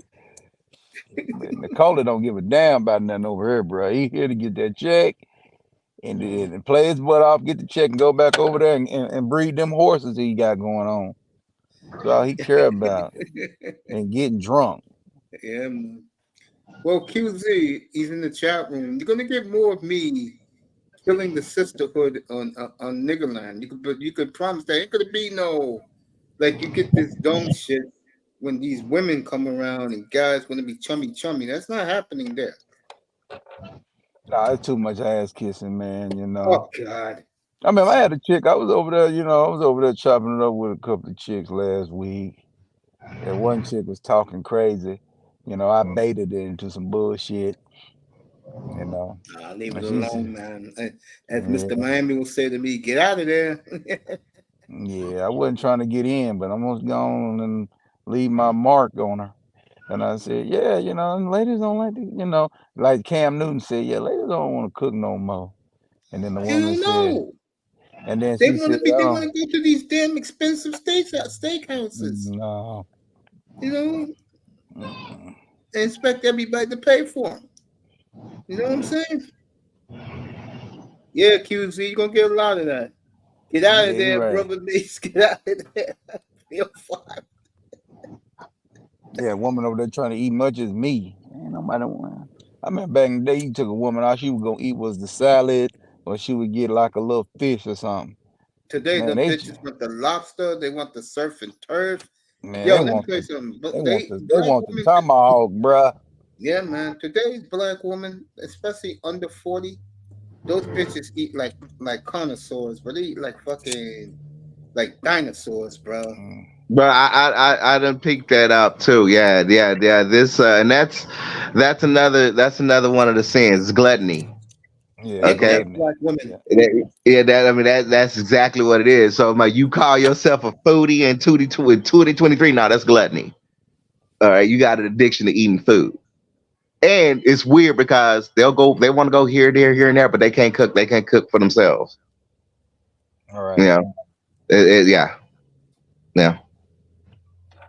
Yeah, gluttony. Yeah. That's why. I mean, the biggest indicator when you start taking pictures of your food. Why are you taking pictures of your food? Oh, so you just go through your photos and like, oh, I ate this. Yeah, That don't make any sense. That's what they do. All And Texas. also, It's an all like, Texas LCS, Mace. yep, I told you guys that was Astros, gonna be. Rangers. Mhm. Yeah, I gotta go place my bet with my homeboy tomorrow. I told you guys What that was gonna what be. up? What up, though? What up, though? What's What that, up, Pat? though? Yeah, though. Hello, Factory, man. How the boys doing tonight, man? What's up with y'all, man? Yeah, So it's though. official. We finally got an all Texas. Yeah, I got all Texas ALCS, American League Championship Series. Astros won tonight. Yeah, they won. Like I knew they would. Hold on. Series What I thought that? everybody knew Y'all they was talking about gonna win that food? today. Hold on. Y'all talking about that food situation, though. How Go that ahead. relationship between the stomach and the mind, man. How like these motherfuckers hungry out here, man. Like what is going on, bro? Yeah, these What the suckers, say these was, women, man. Series man, was these first women eat Sunday you at the night house in and home. Houston. Mhm. Game 1 Sunday, game 2 Monday. Sunday, Monday in Houston, Wednesday, Thursday, Friday in Arlington, Sunday and Monday, the 22nd, 23rd, if necessary, back in Houston. Winner Okay. goes to the World Series. Now I hear you, Mason. Now can I say this? Dusty For the Baker most part, versus Bochy, boy. Oh, that's crazy there. Go ahead though. I was just gonna say, how much control does someone's stomach have over them? For just all over the board, you know what I'm saying? I think some black Does your women, stomach get you to react a certain way because your I think a stomach is lot of them are talking to you? Go gluttons. ahead. Go ahead, I just gave it to you, the answer. A lot of them are gluttons. A lot of them. I mean, it's okay. Y'all. I mean, what on Cuda? One night, remember Cuda last year where he was showing that girl? She made a whole bunch of money. Where they just sit, she's sitting back just eating. They got them long nails. She was eating all them crab legs and all. Oh, it's just nasty. That's all she did was eat, and yeah, people are paying her just so they can watch her basically eat Full herself of to shit. death. Yeah. Oh yeah, because they showed her when she first started. She was real petite and fine, and then they showed her a later. She man, yeah, I don't get that one. hmm That's She was messed actually up. yeah. That's actually on the dark web. That's actually a fetish. You have Asian guys and white guys, and especially if it's a black woman, because it's black women that actually do it. It's a lot of them that do it, especially the BBWs. They do it. So they'll do. I want to say it's a chaparral. They'll do a chaparral, and the more tokens that they earn, the more that they'll eat. And so they do got these guys, these Asians, because Japanese guys are into it. The Japanese guys will pay them hundreds to thousands of dollars just to sit there and watch them on webcam eat. And I My mean, thing is it's my thing nasty. is when is it enough, man, to where you done stuffed yourself so What you much got, to where the Strawberry? food that you ate is overflowing out your mouth, man. Like, well, come on, man. It's a mental issue. God They yeah. damn. That Star. That's how you sit up and I mean, what they'll do, they'll sit there and eat, and gain so much weight that eventually they just become bedridden. That's how you end up, hearing them stories about, oh, we had to get a crane to get this 400, 500, 600 pound woman out of her house. We had to cut the house open into her bedroom to get it out. That's how it starts. It's a mental illness, man, and people like that, they are not. You can forget them saying, "Okay, I need help." They're not gonna go to a therapist.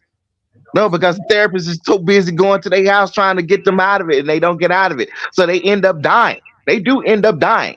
You don't see no happy endings to these type of people. They gonna die. They done ate themselves to death. Women with long fingernails. Yeah, Oh, that's them the crew. fingernails. Oh yeah. That's the whole crew. The sisterhood equals whole first. Don't forget that. Oh, yo, Sisterhood like equals whole first. and when what we have always seen, they doubled down. They doubled down in it. So have you seen the new rage? Nail rage is now Let, taking let, effect. let me add The this into it. actual raptor claw. How are you wiping your ass with them nails? Oh, You got Star, have you somebody to seen wipe the it for you? new Man, that's They're crazy. Go using the ahead. I whole. have They're you. Go the using ahead. Go the. ahead, new They're Reverend. nail using the craze? whole. Now, What Big you looking Truck, at? Big Truck, he posted a few pictures. He's like, guys, you need to SYSBM right now. Look what they're doing now. The new nail craze I is the already know. actual raptor claw. It Yeah. looks like a raptor claw. They now Nah. putting it on themselves, I dog. seen it. I seen it. I seen it on the short last week. Absolutely. Yeah, it's on the shorts. I seen it. Nah, I'm not hollering at none of them chicks, bruh. If I Yeah. holler at a chick and she kind of wear nails or whatever, I ask her what kind of nails you like. Yeah, fucking with them.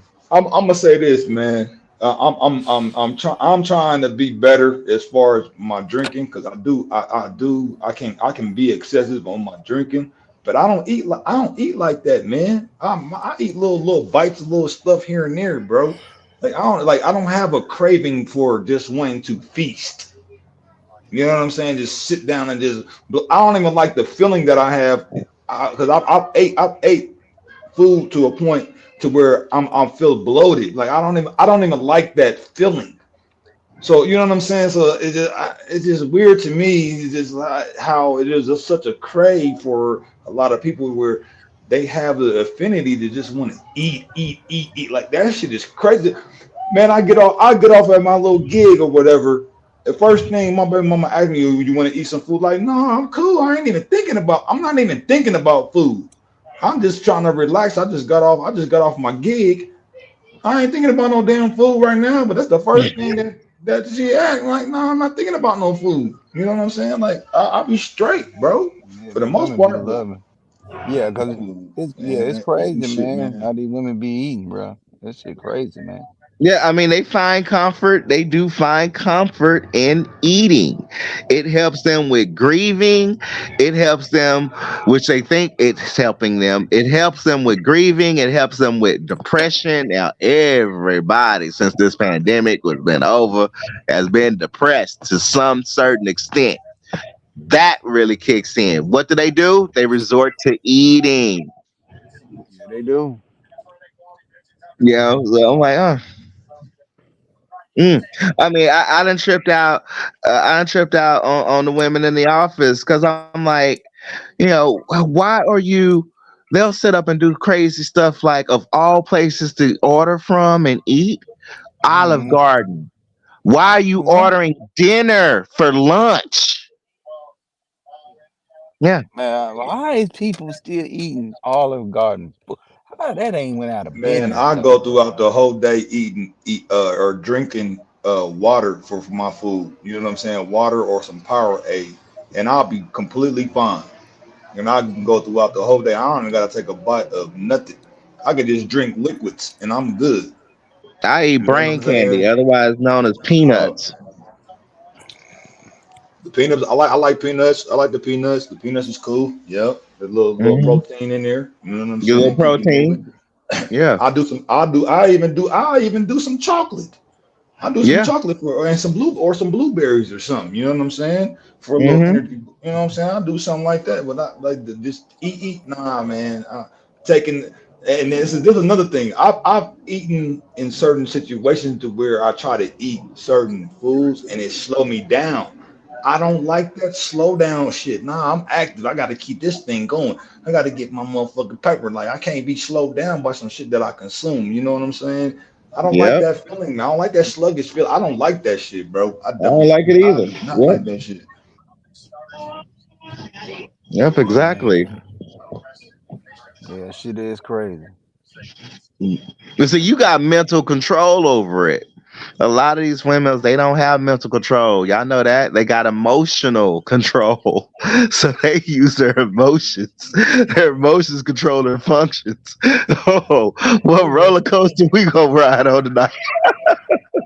No, yeah, man. I was listening. Like I caught a short, man, and like women was sitting here and they was talking about men they was with. They have a so-called good man or whatever, and the men would get boring on them because they wouldn't bring no drama, right? They wouldn't start no shit with them. They come in, do what they do, and be chilling, right? And the monotony, they was bored by the monotony, Uh-huh. you know. Yeah, that's why somebody Yeah. said. That's why some old school cats say, "No, I'm some old school cat told me a long time ago. When you got a woman, he said, hey man, you gonna have to give her some hell sometime. Just keep Yeah. them up a little bit. You just gotta time it though. Don't do it every day. Just gotta time that shit. And that's just learning a woman and shit. You gotta cuss her out to do something to her. You know? What it sound like to me, what you saying, G, is you adding a little excitement to the normality of a thing that you already established Yeah, type you of got shit. to. You You know what I'm got saying? you Adding a got to. little You got to. excitement. You gotta add a little I, excitement to it. I You ain't feel got no that. choice. I mean, they're so addicted to feeding off of drama. It's a necessity for them now. That's why they got to Right. have toxicity in their relationship. If you don't have, you step to a black woman today, a modern black woman today, straight and narrow, no drama, no baggage, she gonna think something wrong with you. Oh yeah, Hey, she'll think hey, something wrong hey, with you, yeah. hey, let me tell y'all this. I don't know if y'all have ever done this, but even in my situation with my mama, I talk about her feet because she got big feet. I call her. I say you got some flappers on you, and she don't know how to swim, right? But I tease her about that. Like, how you got them big ass flappers and you don't know how to swim, girl? Like shit like that. That put a Hmm. little spark. That put a little spark. It ain't like really. I'm not really talking shit for real. I'm joking around. But Yeah. just something like that.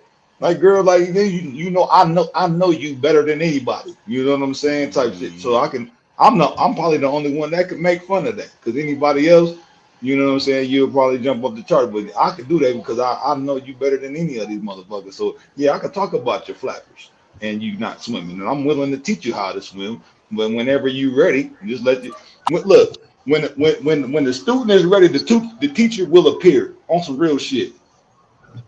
On some real shit. Yeah. So I talk about the flappers and this little stuff. It ain't like overboard, you know what I'm saying? Because I already know like certain stuff that I could say could crush her spirit. And I'm not trying to crush her like that, you know what I'm saying? So it's little stuff to put a little excitement, a little spark in whatever situation anybody in, you know what I'm saying? But yeah.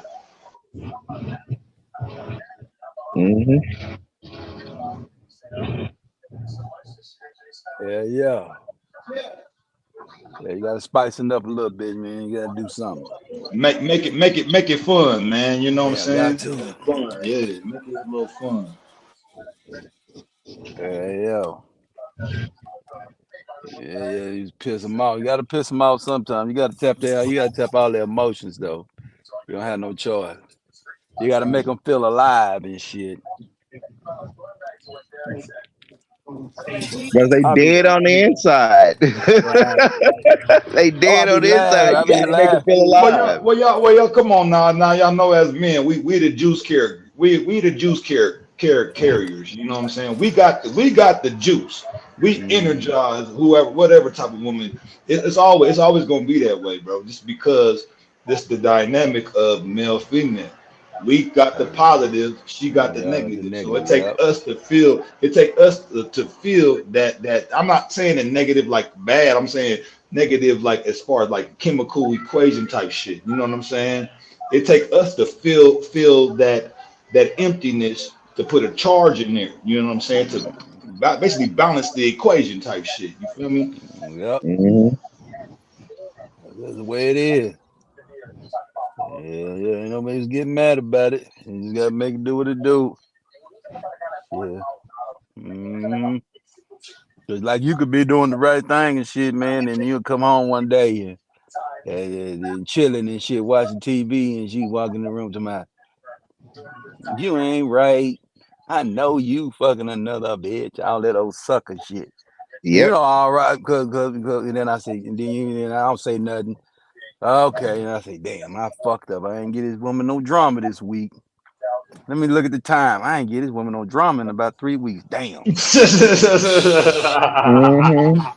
Yeah, I done went 3 weeks not giving her no hell. You know what I'm saying? You ain't give her an episode. I ain't giving no episode, man. I said, let me goddamn, okay. So what I do, I chill. I let her get off there and I chill about a couple of more days and I come back with some fuck shit. Come back in here and say, yeah, I just got through getting my dick sucked by that bitch around the corner, you know? Yeah. You bust out with that toxicity. Oh yeah. And it don't even have to be true. I guess how I gotta keep mine in line. And I'm like, y'all are really wired backwards. Yeah, you gotta do that, man. You gotta do that. Yes. You're not kidding. And it could be true or untrue. Either way, right. It doesn't matter. It doesn't matter. It's just the fact of throwing it out there to have her think on some shit. You know what I'm saying? Like, oh God, oh, that's what they can do. Yeah. You know what I mean? I knew you was doing something. Yeah, I was. Yeah, all because then I flipping on her. Yeah, because you brought it up. You put that spirit in me. So it was your fault. So now they getting out of toxicity there. Now she acting a fool, and then you know what's coming next. The damn makeup, sex, and all that shit. You see, that's how I realized that pattern. Yeah, they like to start a little fight so they can have that makeup sex. Nah. Well, you got you a crazy one. Nah, that's bad. I had 5 fatal attraction relationships. 5 B's tried to kill me, and just because the toxicity, it was fun for the moment, and then once I started seeing them patterns, I'm like, oh no, I gotta break this cycle. Yeah, you gotta get out. Gotta get out. The cycle is coming too much now. That ain't coming once every 90 days. Now it's coming once every week now. Shit, every week. Yep. Let me address what QZ talking about. He said, or he or she, I don't know if it's a boy or a woman or a man, I don't know. What y'all think about women without wearing a bra, showing it off? QZ's a man, by the way. You say QZ is a dude? Yes. Okay, I wasn't Yeah, you sure. did. Okay. My thing is, I don't personally have a problem with it. My only thing is, don't get mad if a motherfucker come up and try to suck your titty. I'm okay with it, but I'm You know like, what I'm don't saying? Don't be. get mad. You showing that like, hey, I might wanna suckle that breast. Like, hey, I don't mean, be one mad. thing. I'm not, I but I ain't mean, gonna yo, force it. I'm just saying, like, hey, that motherfucker look nice. I might want to wrap my lips around that nipple right there. I'm just saying. I mean, So well, one. it's a 50-50 type of deal. Like, okay, it may be wanted, maybe she wanted the attention, you know what I'm saying? I don't know, but I'm just saying that's going to cause some attract, like where people gonna look at that like, oh, because it's kind of like some shock value shit. Like, oh, she got her titties out. You know what I'm saying? Even Let me though that's say a them. normal, natural thing, you know what I'm saying? Like Let the me say this. other countries, they got their titties out regular. It's nothing. It's just the norm. You Let know what me I'm say saying? this. But in a certain society, go ahead, bro. She want attention. That's it.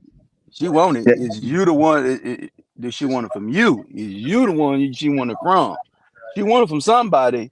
Is you the one? That's all. She wants the attention. Yeah. All Now, women want attention. They just want it from the one they want attention from. You know what I'm saying? So if you that lucky guy that, if you the guy that walk up on and say something to her, it might be on in a positive way, or it might be on from a negative way. now, for me, there's variations when you say bra, QZ. Now, she's running around in a sports bra. I'm not gonna trip. Now, however, if she's running around with a sports bra and she's making sure her nipples are erect, I got a problem with that. You got a problem with that? I got a problem with that. Yeah, I got a big problem with that. I do too, because shit like that make my dick hard. Like, I'm ready to fuck something. Like, you Absolutely. know what I'm saying? Like, hold on, you can't be out here pointing your nipples in my Point, eyeballs like point, that. point. Yeah, I mean, You because know, you know. every male in the vicinity is going to be eyeing on that. Yeah, yeah. She need to make sure them things she make sure them things are soft, man. She don't need them erect, dog. Mhm. Yeah, it's time for you to go home. You need to get something done so you can knock them on down. Yeah, me some chicks out here be doing the damn thing, man. Yeah, sure. It's not the bra. In the West, it's The attention problem seeking. I Yeah, got, they're all the attention problem, seeking. I mean, they used to walk around. They used to walk around with shorts over their biking shorts. Now they walking around, with the boy shorts. They boldly will walk around with just oh yeah, You boy think shorts guys yeah. don't on pay attention outside. to that, bro? Yeah. Hey, Raven, where it's all like tub snugged up and revealing all the cakes and little bitty A- coops like that. Is that And what the you're talking moose about? Thanks. knuckle. Yeah, yeah, What's up, that yeah. boy? Who That that boy is? in the building. What's up, nephew? What's going on with you, man? I'm What's good, man. up? You got any comment What's about up, these bro? black women, bro? All right, what'd you say? You got any comment about these black women? Been roasting them for the last hour and a half. Um, I mean, same old, I guess. I mean, that's what they do. They walk around with no bra, no panties. Like that sounds like women to me. Very disgraceful. Yeah, Like, yeah. This is what they do now. So. Sickening. It really is. QZ said right. QZ but that's how you is know. bastard. That's how you know which ones is easy to slide on. Though, so I like. I'm gonna say it Yeah, again. get in and get Black out, man. That's women, all. and we're gonna talk about this on Rumble in a couple of weeks. Black women are the easiest, most accessible women to every man around the world except black men. Very easy. All you have to say is hello, and you're a white guy or Asian guy, and they're fucking Well, screaming on themselves. well, Mace, there's a caveat to that. It's not black and white like that, bro. Like it'll be as if these brown women don't really deal with brown men, but that's really Exactly. not the That's what I case. just said. They'll front like you know what I'm saying. Whoever the dude that they dealing with, Yeah.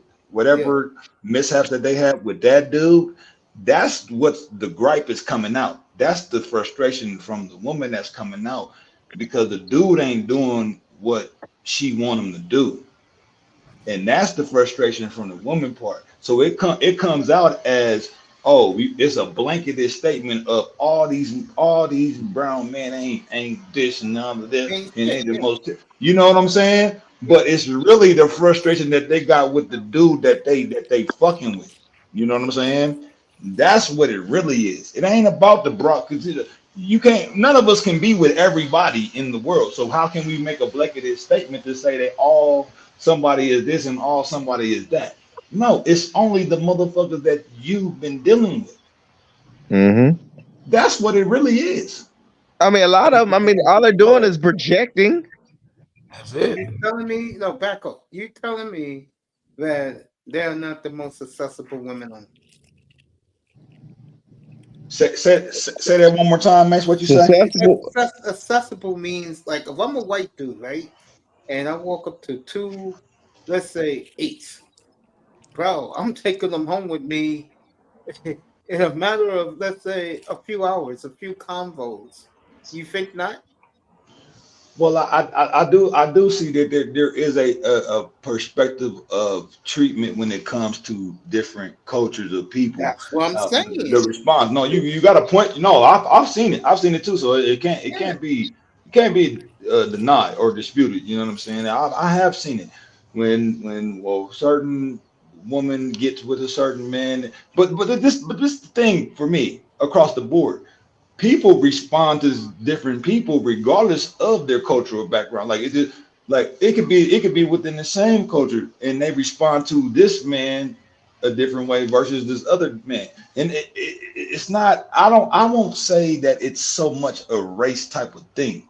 It just depends on the man, or it just depends on the individual, on how the whatever chemistry or whatever type of connection or whatever type of social parameter that they have between one another, on how they're going to bounce off one another, on how they respond to one another. So and the social media puts it out there as if it's this race type of thing. I don't believe that, and I could be wrong, but I don't necessarily believe that. I think race has a big part to do with it, bro. It does to a certain extent, because I think that I'm not saying that there is no racism. I'm not saying that. Of course, there's racism. Okay, of course it's culturally, because of my skin complexion. There's been certain things that I've been denied or whatever. But I'm whatever. Fuck that. I don't care. I don't care about that. All I know is, for me, that certain type of play that I have with women, it comes down to the persona, my personality, my character, to where it calls. And even the same thing with Caucasian folks. When I get around Caucasian folks, they realize, okay, yeah, I got the makeup of a street dude, but when I come down there and you sit down and have a conversation with me, your prejudice really goes out the window, because now you find out that I'm just a cool motherfucker, and I'm not just like you, but I have similar things that you could relate to. You know what I'm saying? So I won't say that. I don't know how to really articulate that is the one advantage, Mace, is that black men do have with black women over other demographics of men. We can speak to them from a cultural perspective. Like that's how we can get in touch with them. I was about to give you an example too. Like as you mentioned that one time I was just walking down the street, just playing a song on my phone, and that was her favorite song. She got so geeked up. Oh, that's my shit. Started the conversation. I don't know how you guys do it. What's up, 305? What's up, Coach? What's up, everybody? How y'all doing? Oh, that's Mr. Miami. Yes, it is. What's up? What's up, Florida? What's up with it, man? I gotta come. I gotta come out here, man. Check it out. What up, Florida? He got the Uncle Ben's avatar, bro. What's up with the Uncle Ben's, man? What's that about, man? What's up? I mean, for real. What's up, kids? Uncle Ben. Yeah, that's who that is. Bro. It ain't your mama. That's Uncle Ben. Goddamn, Uncle Ben up. Miami said he bringing Uncle Ben up today. Shit.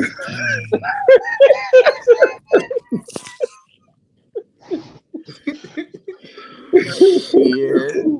When I seen that avatar, I said, "Who the hell is this nigga?" Shit. This Miami trying to be funny right now, man. Like, you trying to make me laugh right now. I know. I was asking, man, what was that about, man? What's up? I just threw that on there. Oh, okay. The Lakers are playing right now. None of the stars are playing. Yeah, it don't matter. Shit. Yeah. LeBron over there. Huh? They were saying Zion look good tonight. No, he ain't playing. Oh, he ain't play tonight? No, he ain't He ain't playing. playing. I know last night, the other night they looked good. Yeah. Yeah, both of them look good. They'll be playing Sunday night because of the Bucks just announced an hour ago that Lillard and Giannis were playing LA on Sunday night. Okay.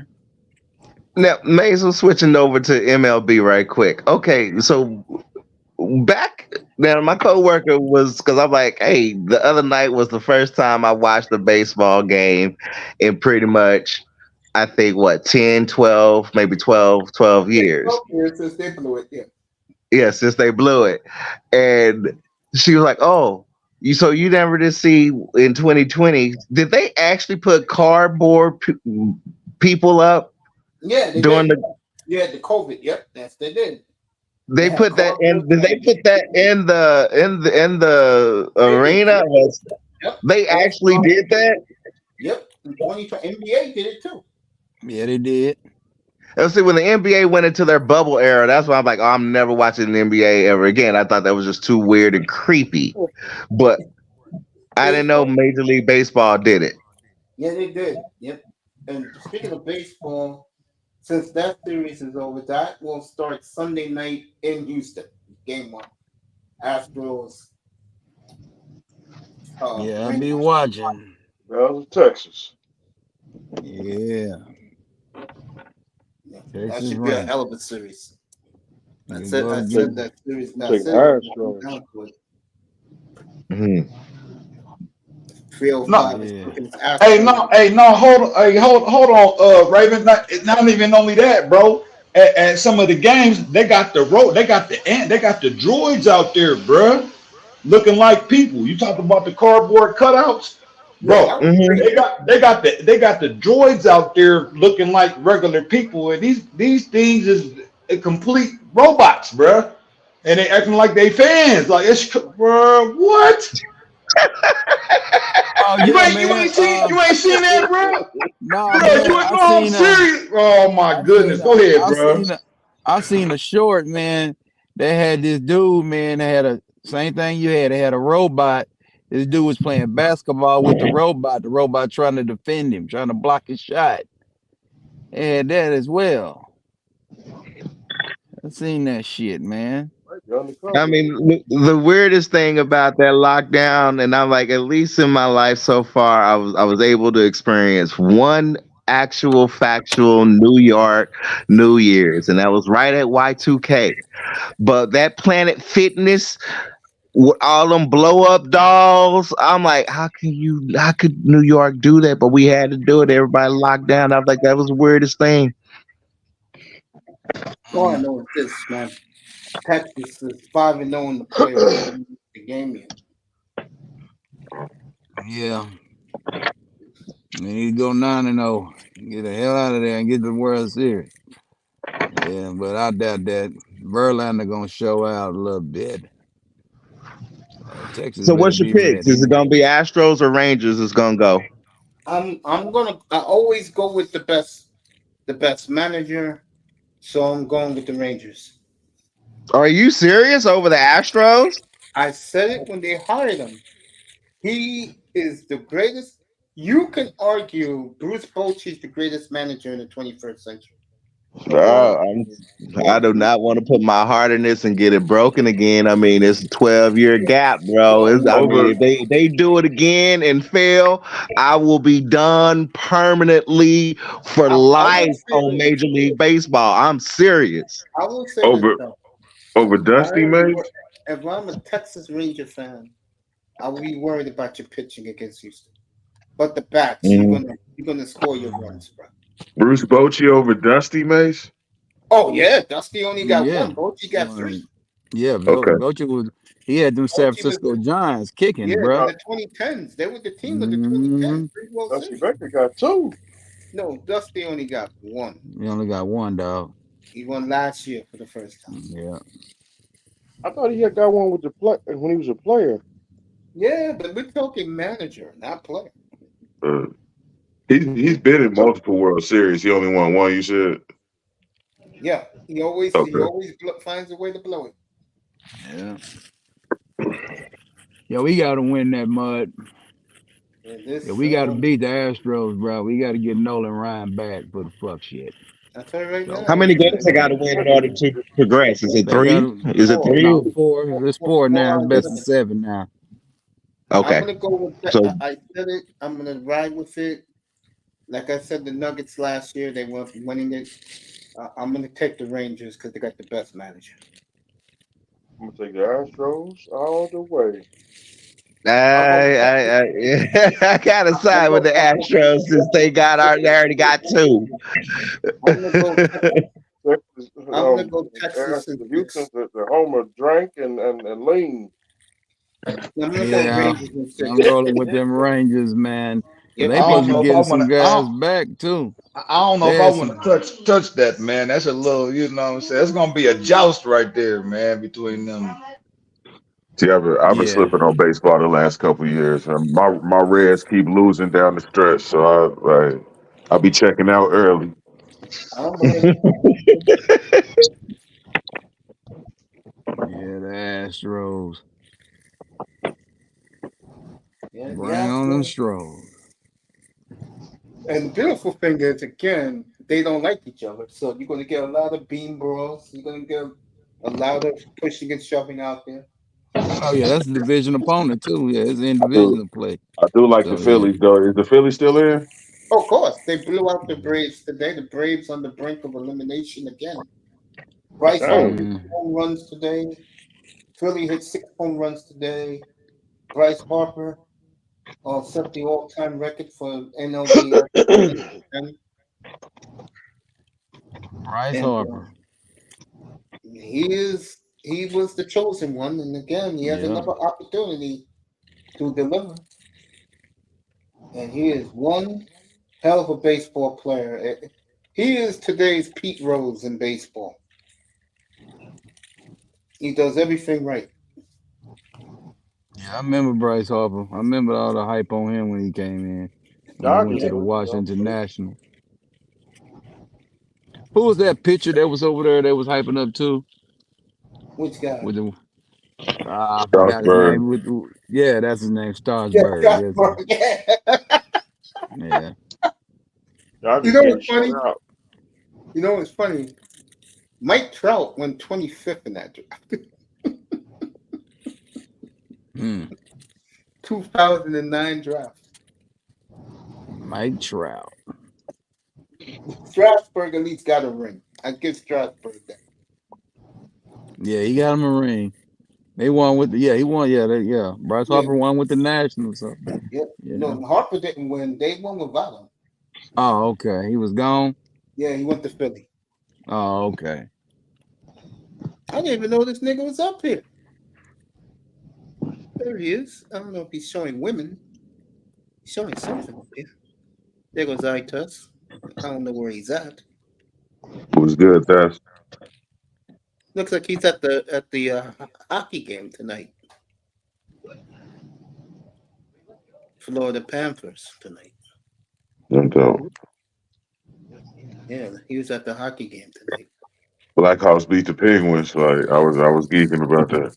Yeah, No, he said some football or something. That's football. Okay. Who's playing tonight? Let me see. I know it's not the Hurricanes. I can find out who's playing. I think he's watching that. I think it's that 49er game. No, what Mace don't want to talk about is that Raiders and Packers game. Last night, I told Jordan Love last night. What more do you want from me? He don't want to talk about that game at all. Jordan gonna have ups and downs though. That was one of them downs. Oh, he's at FIU tonight. They're playing Texas El Paso. He's at FIU. Yeah. Okay. Yeah, that's the ESPN game. He's at FIU tonight. Yeah, we see you, nigga. We see you. Yeah. Okay. By the way, the gambling show. There he is. Where he is? Look at him. Me and Platt will be up here making picks. I'm having a great year, even though the Eagles let me down last week.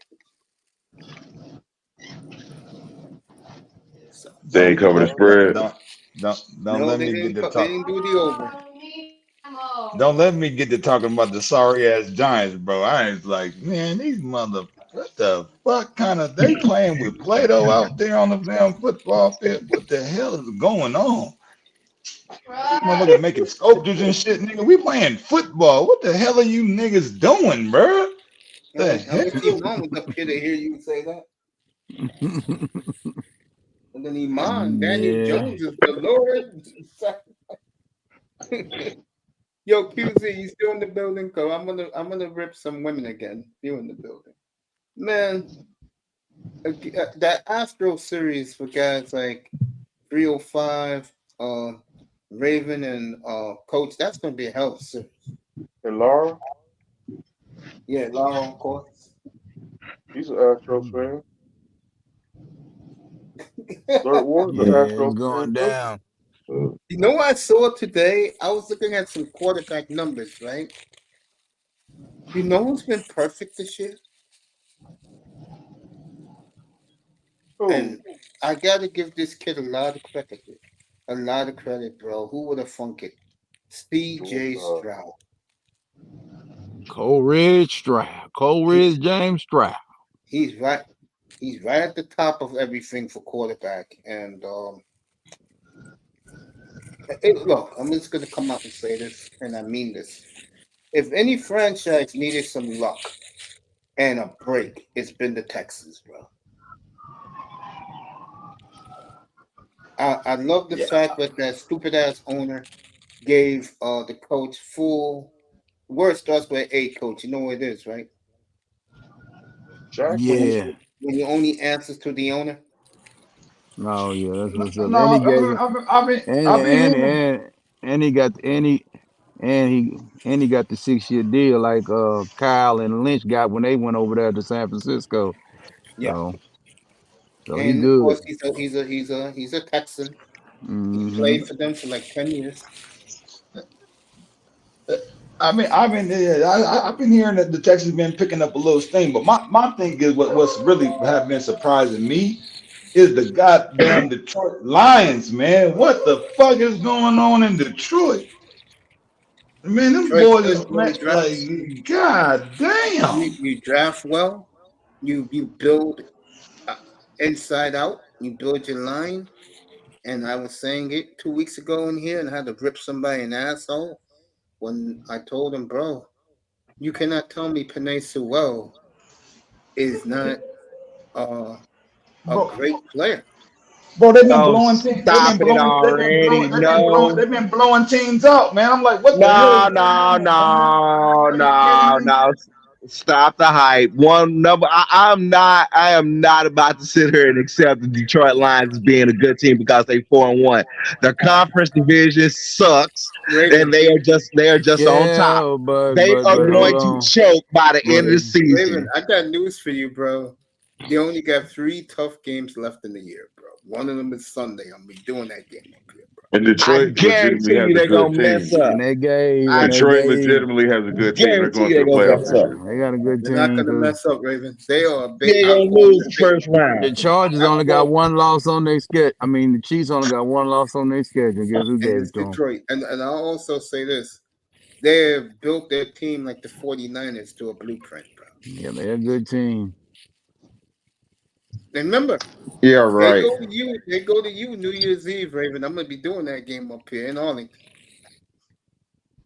Thanks for And that reading my game, mind because I was actually coming. That was back. I was formulating that question. When do we play them? week 17 in Arlington, Saturday night. The whole country So sees that's that. gonna be. Yeah, by then Dak should be packing his bags and picking out what house he want to live in, and he gonna be getting up out of the state. And Christmas Day Massacre coming Christmas Day. Santa Claus go to the ghetto. Mm-mm. Santa Claus is coming to the Real fun. I'll ghetto. ask you an honest question. What's How that? many, if the Dolphins are healthy, right? How many points you feel they'll put up on Dallas Christmas Eve at home? I was gonna say. Go ahead, Oh say it. wow! Mr. Miami had to clear. Mr. Miami had to clear his throat for that one. Go ahead. I If test proper. if we have out of starters we got some starters out. When they coming back, All right. I say That's what I'm by saying. about 30, 40. Yeah, damn. How long they running back gonna be out? I don't About know. 4 Maybe a weeks. He couple said, weeks. yeah, they said 4 weeks. Yeah, that was a problem. When I found that out, Sean hit me up yesterday. I was Yeah, like, damn. underdog fantasy Right. told me that one today. Detroit's good, Raven. I mean, yeah, they're good, bro. I mean, even I had to give in, bro. When they beat the Chiefs, I said, you know what? I knew they was gonna lose to Seattle because Seattle knows how to Excellent win. city. But they're good, Boy, them bro. city. I'm fascinated to see them against the rejuvenated Baker Mayfield late Sunday afternoon up here. Looking forward to that. Baker Mayfield. And to answer your question, I have no idea if the Bengals is back. We'll see against the Seahawks this week. That is going to be a Ooh. very fascinating game. I cannot wait to do that game at 1 o'clock up here. What the F? Platt streaming. Platt's on again? What the hell? See what this nigga's talking Yeah, about. yeah. And again, my prediction of the Miami and Dallas game. All Miami needs to do go ahead and get 14 points up, and it's gonna take us a whole 4 quarters trying to catch up. Yeah. I don't know. Because you Figure get it 14 points ahead of the Cowboys, That you gonna game for win. me that game for me is a toss up, man. Because they come to me. How I look at how I'm seeing it is they kind of evenly matched, man. So to me it could go either way in my opinion. Well, the key to Dallas is this week. If they go to Chargers and beat them handily, then everybody can say that the 49ers is just a high level team. So so Dallas got a chance to redeem themselves against the rest of the league, and people leave them alone. Okay, well, you ain't ready for the Niners, so show everybody you ready for everybody else, though. Coach, here you go. Week 13, Seattle. Week 14, the Eagles. Week 15 at Buffalo. Week 16 at Miami. Week 17, the Lions. We'll see. Yeah, Dallas got to get it done. That's why I say right now that these Chargers and these damn Rams, and then they got to find a way to, yeah, Brother they need to, Mace, they got to win these What's up, games. bro? what's So they can good, get bro? over. Long time no see, man. Yeah, how you What's up? doing, Irvin? Chilling, man. Chilling, just chilling, bro. Just fighting. I'm a little bit under the weather, bro, but chilling, bro. I hope you feel better, Spider-Man. Hey, I hope you're counting down, bruh. When 10 days Spider-Man 2 is out. Oh yeah, bro. Bro, I'm amazed at how that game looks, bro. It's open world. It's gonna give you a whole map of Manhattan, Queens, and I think Brooklyn, bro. It's gonna be crazy, man. Man, my And my just son, my son think he's Spider-Man, bro, right now. and just in Yeah, case He's if Spider-Man, there's some bro. just in case if there is some gamers in the clouds listening, Sony today, because I try to tell War Master, oh y'all go ahead and trip out on your Starfield. Sony about to drop on y'all, and I was right. Okay, the new PlayStation 5 will be premiering and will be in stores very soon. It's $4.99. The new PlayStation 5 comes with a detachable, listen up, fellas. It comes with a detachable optical drive. You basically now could go ahead and get you a digital console. You open a port if you want to have your game in your tray, your Blu-ray, and you can now just put that in as optional, which brings the console price down. It's gonna hit market at $4.99. Although I do like the custom limited edition Spider-Man 2 console model that's on the market now. Get you one. That's beautiful. That's gonna be a collector's item in about 5 years. I suggest Right. get that one. But if you haven't Raven, got your PS, to get tell the me this, new one. Raven. Tell me this, Raven. Are they going to introduce Venom? Is Venom out the picture completely, or what's going on with that dynamic? Because I remember back when I was playing Venom on is in the Sega, game. it was okay. Because I'm wondering if he gonna show up in this new thing Oh, that's coming up. yeah, Spider-Man 2 takes the whole plot. If you play through the current Spider-Man that's out now, and you play the whole story, you pretty much find out that Venom is basically getting ready to start, with his son. And that's what part 2 takes up. Now, they didn't, as a matter of fact, this week, Sony done dropped the trailer where it's Miles Morales and Spider-Man going up against Venom. Oh, this game pretty is going much. to be Yeah, big. Yeah. crazy, bro. And Venom is like huge, bro. Like he's Well, because I you don't know. play I the don't know whole if y'all game. play. Well, I don't know if y'all played Go that ahead. game on Sega with Spider-Man and Venom was on the same team. It was like a beat 'em up game. It was on Sega, bro. Mm-hmm. And I remember, man, Venom was in Was it there. Venom versus Carnage? Maybe it's probably that one. I mean, it was before. It was one prior before that. Not quite to the Carnage one. It was one before Carnage that is where in. it was Spider-Man. I think it Yeah, was because I think the Spider-Man Carnage versus. one's where they team up Goddamn. to fight Carnage. And Yeah. Carnage is in Okay. this one. Okay. Yeah, Venom Carnage is ain't also in shit. the upcoming one. That shit was so fun, but that's what's up though, man. I'm happy to hear that, man. That's what's up. Well, Yeah. Spider-Man out of the PlayStation games, and my neighbor, he bugged the hell out of me for 2 years, and I was like, you know what? If this kid is keep bugging me about this game, I'm gonna go ahead and get it. I'm glad I finally stubbornly got it, and I played it. It was literally one of the best stories I've ever played. I'm like, how come you didn't make a movie out of this? This could be a movie. And then they dropped Miles Morales. I'm like, oh man, I'm hooked. Now this upcoming, it's on that same level. This is worth money. This is really, if you want to have a good adventure, Spider-Man, whoever he dropped. But he knows. Man, you play it. Mace, you got to get it and play it, bro. It's fun, bro. It's a good story too. It's a real good story. Spider-Man is shit again, huh? Yeah. Oh yeah. It is. Yeah, man. You get to Wesley through New York. Goddamn Peter Parker, boy. Hey, I was tripping when with Spider had the four. He had the 4 arm or the 3 arms with the 2 legs. So he looked like an actual Spider.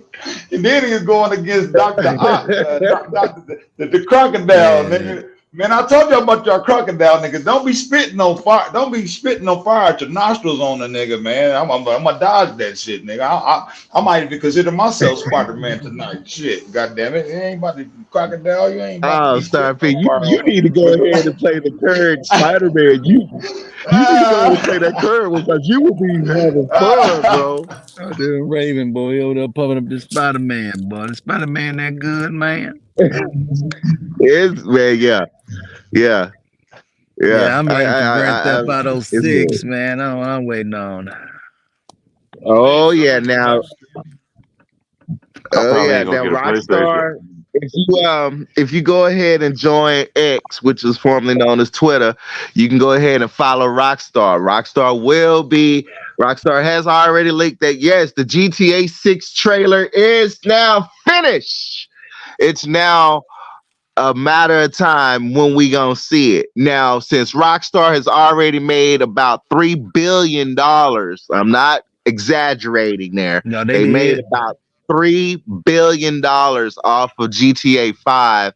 More than likely, they can afford that top spot at Super Bowl to access. I mean, when it breaks, it's going to break the internet. It's going to be on World Star Hip Hop. GTA crazy, It's going man. to be all over social media. So I would That's go my ahead and game. suggest you follow Rockstar. GTA Yeah, so I finna go crazy, follow man. GTA the shit, man. See, I'm with a old school motherfucking cat. So Franklin and Trevor. my old school gaming is fighting games and shooters, third person shooters, first person shooters. I like Halo, Rainbow Six. You know what I'm saying? Street Fighter. Like I'm Mortal from that Kombat. generation. Mortal Kombat. I fuck with all that shit. Killer Instinct. So you know what I'm saying? So a lot of this buzz about these certain games, like it's cool. I like adventure games. I used to put what's that damn game with the it's an old school game that they turned into a new school game. It's like not only not Lord fucking Grand Theft Auto the shit, man. That's the not Grand street Theft version Auto, of but the the king, the war of God or God of War, whatever. God of War. Like certain adventure games, those are cool. But my thing is, if it's not competitive to where okay, I can test your skills where you at. If I could shoot you in the face or show on the game, that stuff is more fun to me. I'm more of a multiplayer, like the individual, like the solo game. They cool, but the experience of the co-op and the multiplayer, that's just a different experience, man. You going against motherfuckers from all across the motherfucking world. You know what I'm saying? Like, okay, where your skills at? Okay, this motherfucker in Spain, this motherfucker in Australia, this motherfucker in China, and motherfuckers coming together to battle and see who wits is the best when it comes to this certain platform or frame of information that we coming to collect. You know what I'm saying? That's okay. Man, go ahead. My bad. Go ahead, bro. I know I'm rambling a little bit. Go ahead. No. You're not. No, I mean, basically, okay. You are okay. In gamers, there's two sides. There's the PvEer. That's the person that likes to play single player games. You are a PvPer. You like player versus player, and yes, that's common in MMOs. That's what we do in MMOs. Everything is competitive. You play against other players. That's what you see in Call of Duty. You're a PvPer, yeah. And as far as majority, it sways. It's a lot of PvPers due to Call of Duty and the first person shooters. But yeah, I get into PvP a little bit now. You want to talk about real PvP? You go ahead and try to step up to EVE Online. That's the level I'm on. That's real PvP. You go against 1 versus 3,000. Try to win that. Yeah, you ain't gonna win it, but it's fun. But what you say? Said it again. Hold on, Raven. What is that? What's that? What you say? EVE Online is available only on PC. It's been around for about a good, I think we're now on our 18th year. It's a space game, but it's a space game where it's uncontested PvP.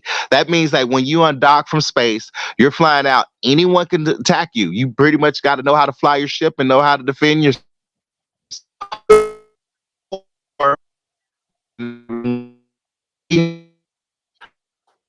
Raven, you're borging. You're too excited. Yeah, you gotta repeat. You gotta repeat that, Raven. You gotta repeat that. You was working hella borging. I'm sorry. It's it's basically wars.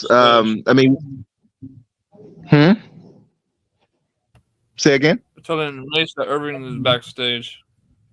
Oh, Sorry, Raven. It's in EVE Online, it can break down to wars and real wars. I mean, you actually have EVE Online is one of the most advanced MMO games I have ever seen and played and experienced in my entire life, because you add your real job skills to in order to survive in that game. There's actual factual military Pentagon officials that play that game. Our most famous player, Vile Rat, may he rest in peace, he had a post-armorous medal of honor given when Obama was in office. He was the guy that died at the Benghazi embassy. He was online with us. We actually heard the night that he died when the embassy got hit. Yeah, you got military that are playing when they're like the Fourth Strike Group is on its way to Israel. When they are able to, they can connect, and that's what they play to keep their minds functional or keep their minds balanced of what they're about to do because they're about to go to work. But either way it goes, they'll play EVE Online. You invest real time by the second earning skills, meaning like if you need to learn flight navigation 1, 2, 3, 4, 5. 5 is the max of learning that skill. It can take you anywhere between an actual week to probably a month to actually learn that skill because it's a counter. You can't go out and kill a monster and get the experience from it. It's actual factual time.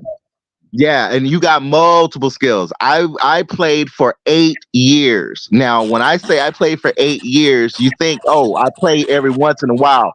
No, I played 8 years every single day Believe him, in because order to progress throughout the game and get my skills up. It's the same man who watched nearly 6,000 times Godzilla King of the Monsters, no joke. Oh, absolutely. Yeah, when the lockdown hit me, I was like, oh, I got this easily. Man, this getting me goosebumps talking about the video games and all this sports and stuff. Like, y'all motherfuckers are amazing, man. That's all I gotta say, man. What we could talk about? It's up to when it comes to MMOs, like, okay, now Star P. Now this really gonna make your mouth dry since you a PvPer and you like competitive. All right, you got E-Leagues. Now, Victor, what was his name? He used to play for the Lakers. Help me out, Victor Fox, Vincent Fox, Victor Fox, Rick Fox, Rick Fox, yeah, Pretty Boy Rick Fox, yeah.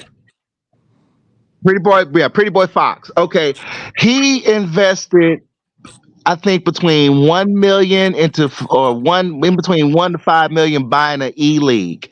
E-League is the competitive online tournaments. Now, if you get good enough in gaming, and pretty much you're playing on PC, you can play on, they also have consoles as well, so you can play on Xbox or PlayStation.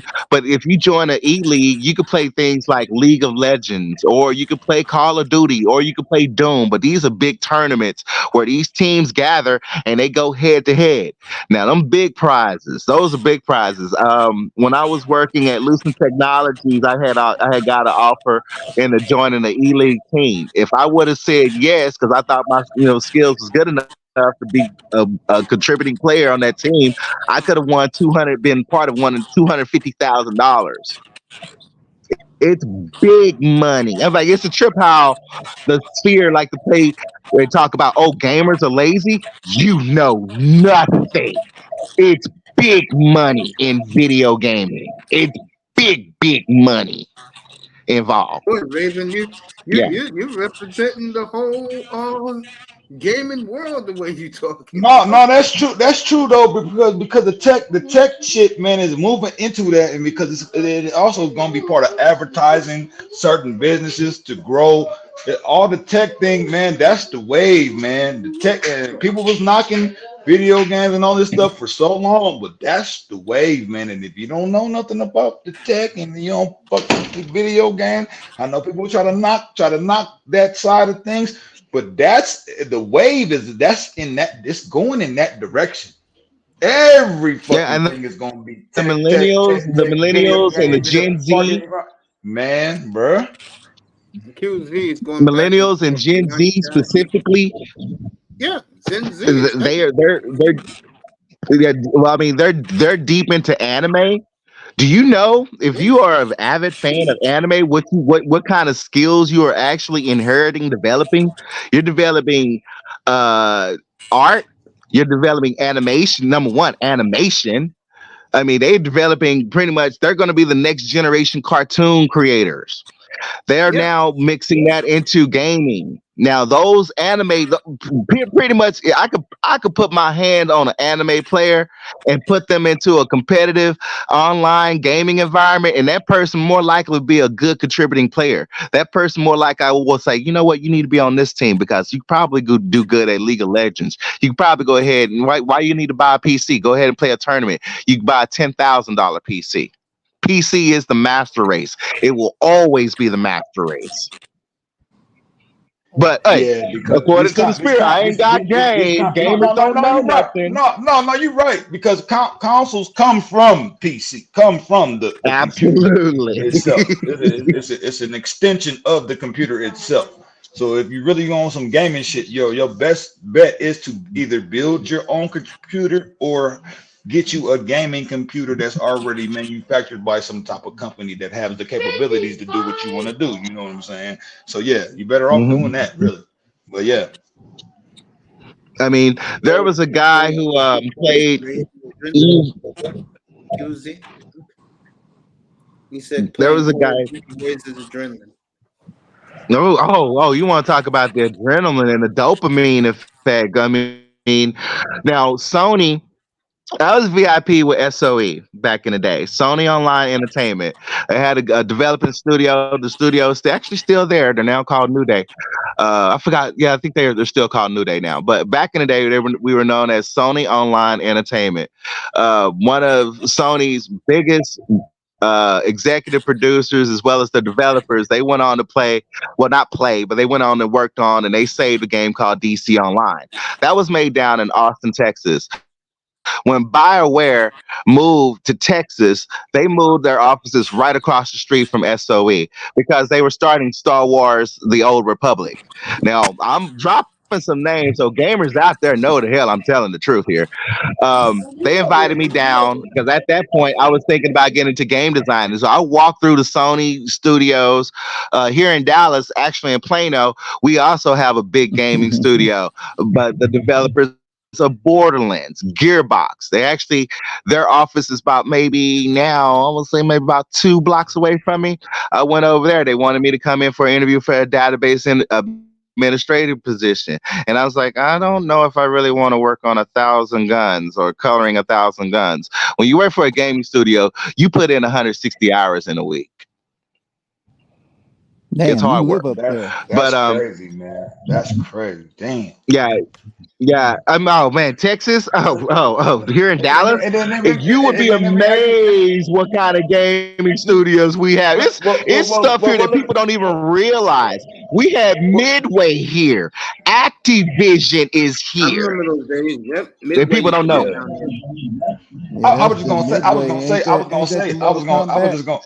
I just wanted to ask you this, Raven. Like, when do you find time for your own creative thing that you trying to make for your own business and your own development or whatever you trying to produce? I'm just curious about that. If because I do the same thing. I right now at this current moment, I sacrifice my time for money, but I'm also on the back end doing my own thing to develop my own business. I'm wondering where do you find the time to develop your own thing and what you want to do to where you're the controller or you're the owner of your corporation or whatever business that you're trying to pursue. I'm just curious, bro. Well, for me, I mean, my mom before she passed, she held a business where she ran for about 35 plus years. Have wealthy clients here in Dallas. I know actual millionaires right here, right up in uptown, right off of McKinney Avenue. As a matter of fact, I know the millionaire that owns the land because they were Jewish. What they told me, when you start out as an entrepreneur, the hardest part is making your first million. After that, it's easy. And that's true because, yes, you're earning interest and you can live off the interest. A true millionaire is not walking around flexing $1 million. They're not wearing $1 million on them. All right. Yeah, they're wearing Skechers. They're wearing common clothes. They want to blend in with everybody else. All right. That's how. They're wearing Vans. Yeah. Vans, and Skechers. They are wearing millionaires. I mean, even Elon Musk says, "Hey, I got Skechers." Yeah, I mean, they wearing Skechers too. But regardless, they said, how you do it when you start your business, you gotta dedicate a lot of hours to it, and that's where my mindset has been. So I've actually kind of taken a break from gaming a little bit because I'm putting all this podcast and stuff, buying these cameras, preparing my content. I'm putting a lot of hours in it, and now sometimes I don't even have enough energy to turn on the damn thing, so I'm like, now I am really more like a casual gamer until a really good game come out. Now when the game come out like Spider-Man 2, I'm a binge that, and I probably will have it completed maybe within a week at the most. I mean, I'm a hardcore gamer. I could stay up for 2 weeks playing a game back to back. EVE Online trained me on that because, again, I paid it for 8 years. Before then, I was playing, and this is how I know Sony. This is how Sony got a chance to know me. I played Star Wars Galaxies. Now, SOE, we had Star Wars Galaxies. We had EverQuest. We even started Matrix Online. Matrix Online sadly closed, but Matrix Online even had a following to the point that the canon was actually put in the latest Matrix film. That's how they brought Neo back. Now, this is actually still going on back in the day in SOE. We continue that story and everything.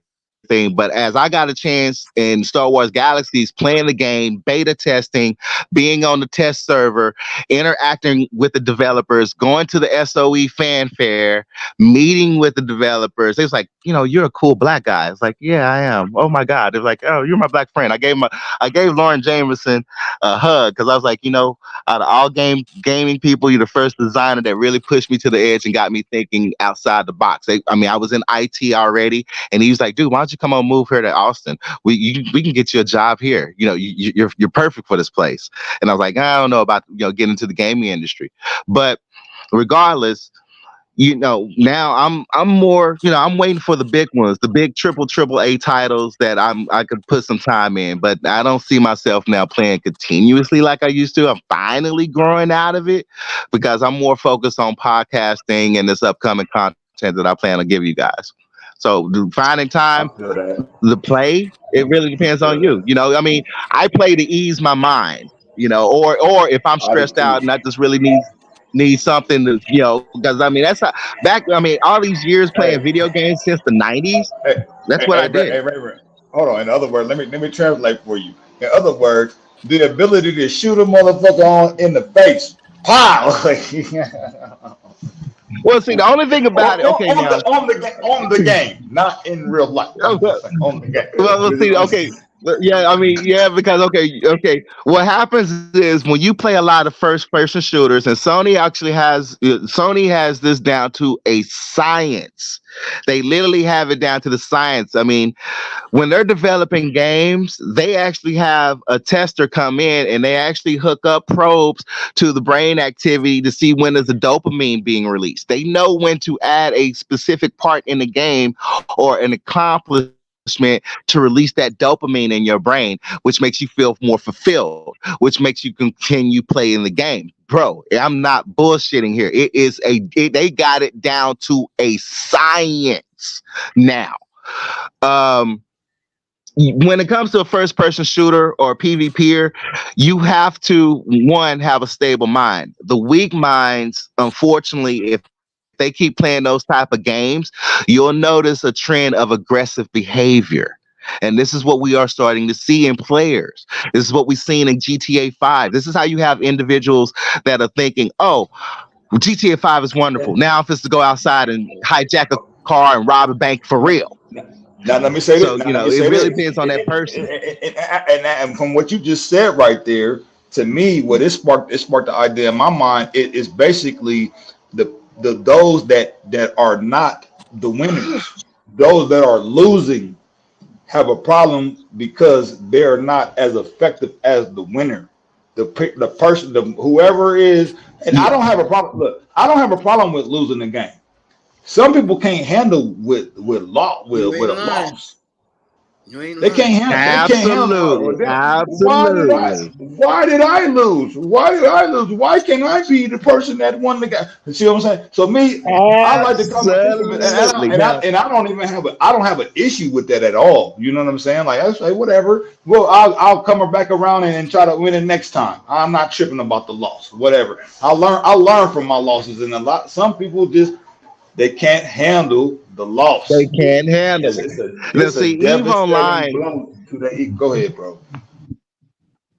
I mean, EVE Online was a great example of how to handle suffering a defeat, how to shake it off and start over, how to learn from your mistake, learn from your defeat, and come back and win the next battle.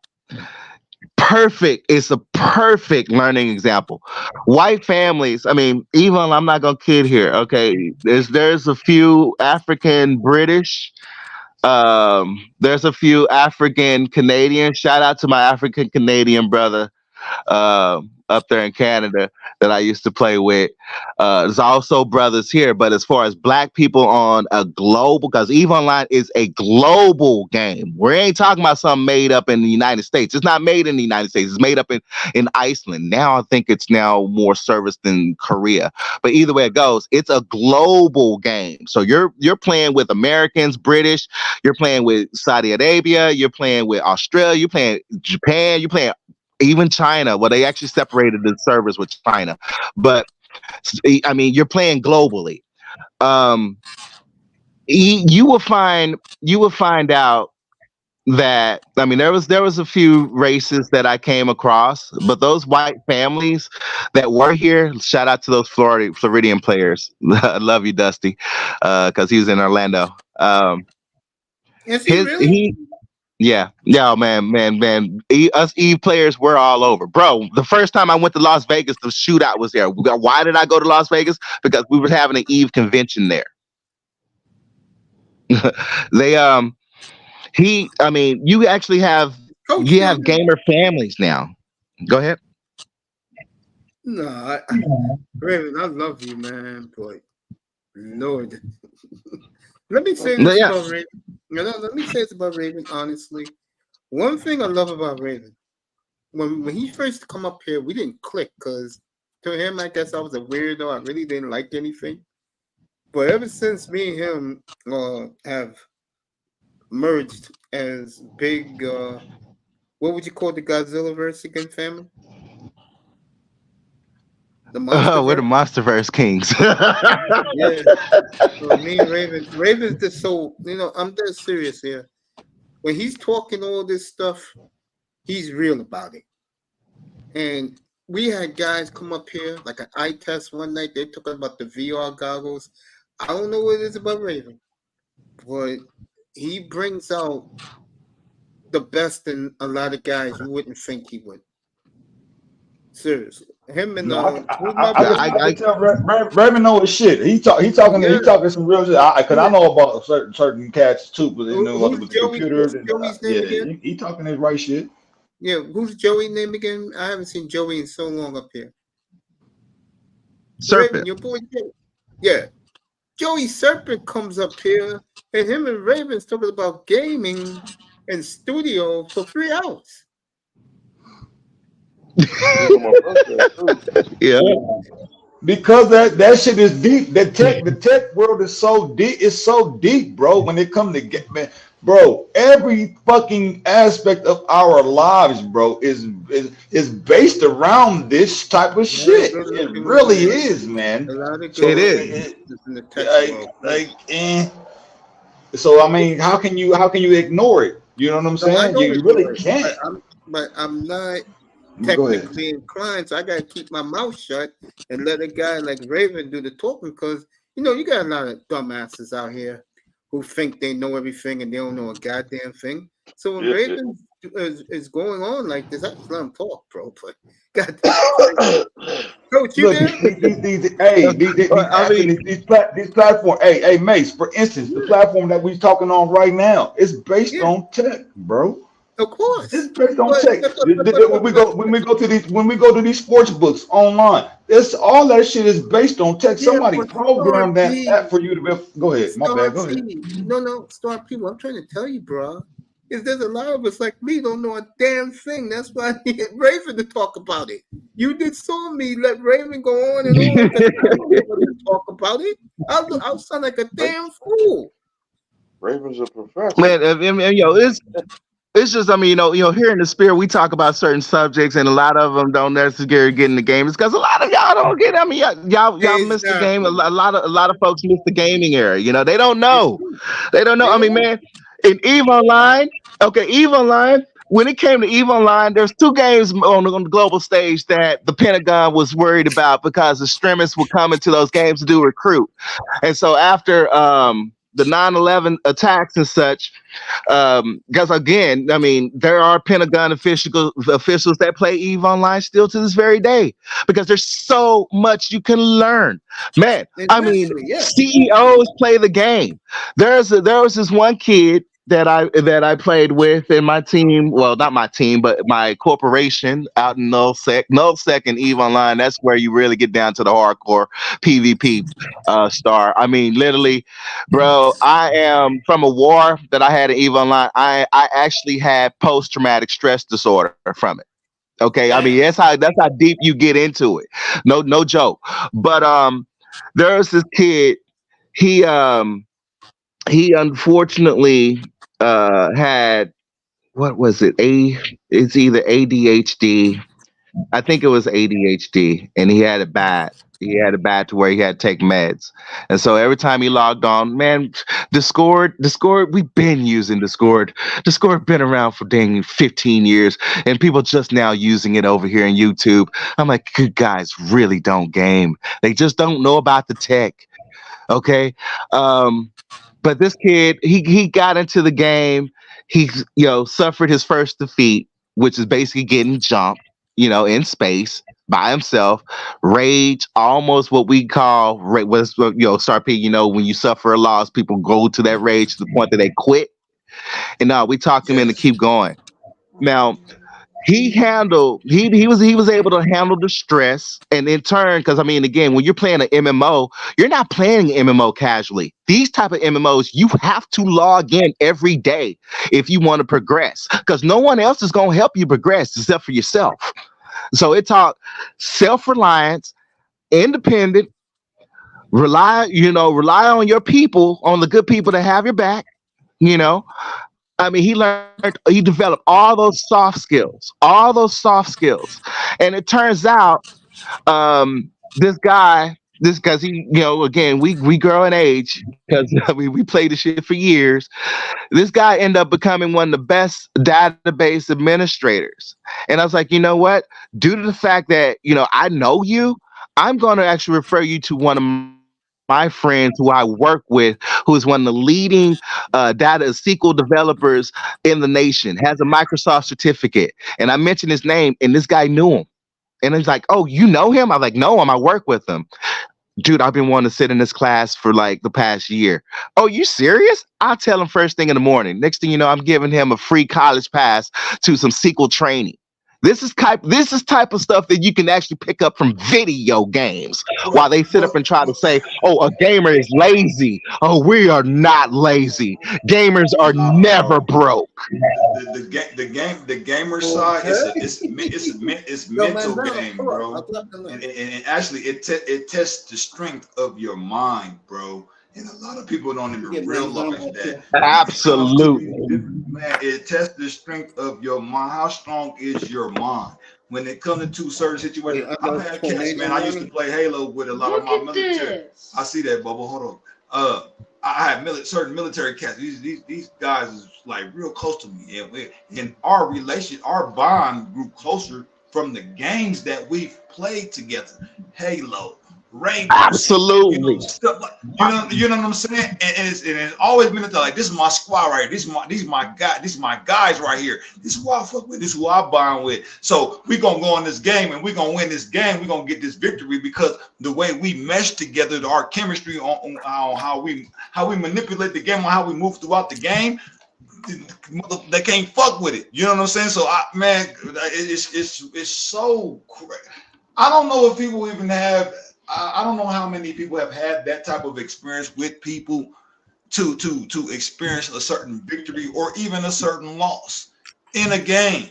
But the bond that I've created with certain, I could call these cats up right now. I could be like, hey, I ain't talk to you in a minute, but I call up, you trying to play some Halo? I could be like, hey, you want to get on the game? You know what I'm saying? They'll be like, yeah, I'm down. They'll be like, yeah, let's go. You know what I'm saying? We can run it right now. You know what I'm saying? So it's just interesting to me, man. It's just the whole psychological bro. It happens up thing there. is wild. Go ahead, my Bro. bad. I know. No, it's okay. No, I feel. All I'm saying is Now, I mean, well, okay. when you go to other people's platform and you see all the guys you started coming into the manosphere spaces back in the day, when they see me, bro, they say, yo, what's going on, man? You know, they congratulate me on my grind. Even Ramil stops his show to say what's up to me, bro. He sees me in the chat room, bro. My point is, it was funny because I mean the first everything you said is right, Kane. I mean, sorry about that. Star P. When you roll with people and then you disappear for a while and you pop back up out of the blue, they welcome you back, bro. What people forget the first too, few Uncle, times Go ahead, brother. Let Tony talk. Go ahead. the first, I mean, after the first year or so, logged into the game, and I got a chance to, for a while, I was afraid of jumping on comms because I'm like, I know these white guys ain't really talked to a black person before, or even heard of a black person playing this type of game. Will they accept me? And yeah, they definitely accepted me. And then I come to find out what our troops were doing coming back. And I'm talking, I still have a close friend. He got a ranch up in Minnesota, as a matter of fact. And he opened up to me what our troops were doing after that tour of Gulf War II. They actually started playing this game during their rehab. Limbs gone, legs gone. May have one hand. This guy has one hand, and he plays so veteran that you be like, are you playing with both hands? No, I'm actually playing with one hand because I got these accessories here connected to my PC. Oh, my PC is actually using my voice to actually do these commands. Oh, what? Teach me how. Oh my, yeah, they open up to you. And I'm like, I found out a lot of our troops, if they get injured in a war, and they get, what is that? Section 8? They get Section 8, and they come back for rehab and whatnot. The very first thing that they're doing to get their minds right again, they tapping into a video game. They got to have some type of outlet, and they actually work their problems out mentally by playing that game. Yeah, I played with the United States military. I played with Canada's military. Shout out to you, Blue Navigator. I love you so much. I love you to death up there in British Columbia. I played with UK. I played with Turkey. As a matter of fact, one night I remember one of my friends in Turkey. It was a night that Turkey actually had a coop. They had like a 24-hour coop because this guy he was playing logged in, and us, we're all on our back channels. We're on Discord. We're on TeamSpeak, and I hear Jet go by his window. I'm like, what the hell is happening there? Oh, it looks like we're having a coop. What? You're having a coop in Turkey? Oh, don't worry. It'll go away 24 hours from now.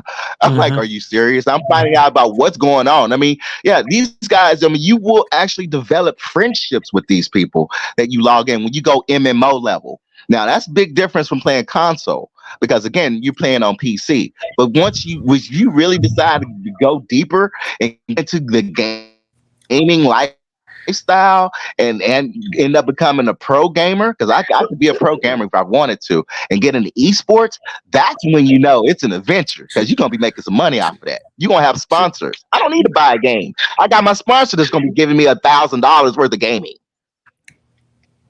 Go ahead, Tony. And that's why you see Twitch the way it is now. And Raven. You and Star P, when you guys first started playing these MMORPGs, did you expect it to become $1 billion? Hold on. You echoing, bro. Marzano, you echoing. No, somebody else is echoing. Somebody else. Hold on, I think that may be me on this phone. Let me turn this right off. Hold on. Good. All right. What I Is that was good? asking, Go ahead, Star P and Raven, since you guys started playing these MMORPGs, did you expect it to become $1 billion gaming? Oh my goodness. Hold on. Raven, I think it is you, Raven. You echo It is me. It is me. I want to hear what Manzano said. All right. Let me fix my phone. I'll be right back, guys. Yeah, take your time.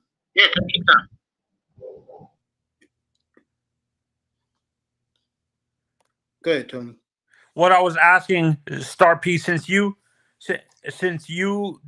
play these MMORPGs from the beginning, did you expect it to become $1 billion competitive industry when it came to like competitive gaming and stuff when you first started out? I did not think that, but I see now it's the same thing with the YouTube thing, man.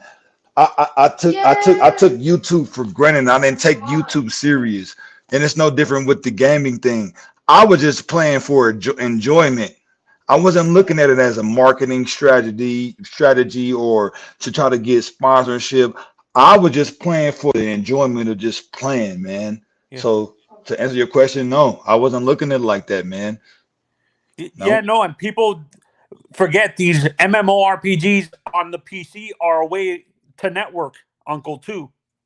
Like, yeah, I do, but I'm way out of the gaming industry, bro. No, but in general, that when these people, when they see these people, if you ever seen these video of these people doing these MMORPGs on YouTube and stuff like that, they actually say on their streams that it's not about me making money. It's more about the networking with people across, like building friendships with people from other countries and stuff like that.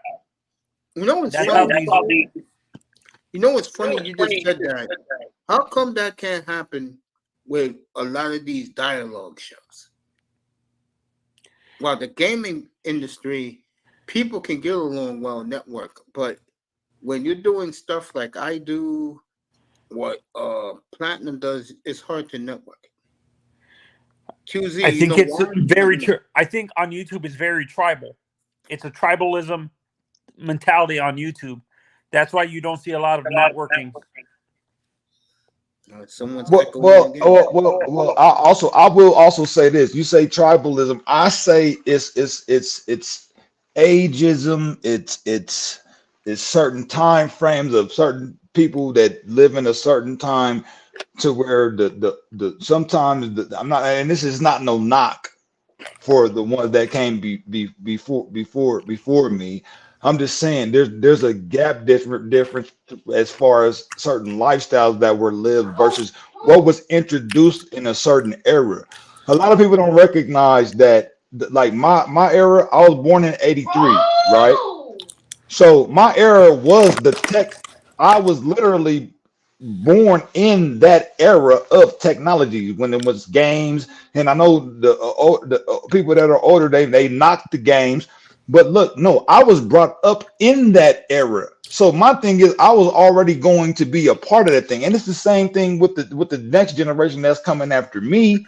They're brought up in the tech age. That thing is stuffed down people's face like, hey, you going, because that's what it's going to be. So there is a little bit of a difference of like there might be a little split in a generation of what was introduced at that time versus what's introduced now. You know what I'm saying? So there's and I don't think I'm not saying it's a bad thing. It's just we can still gain from both sides. We can gain from those that came before us, and we can also gain from the up and coming things. So to where it's not like a battle.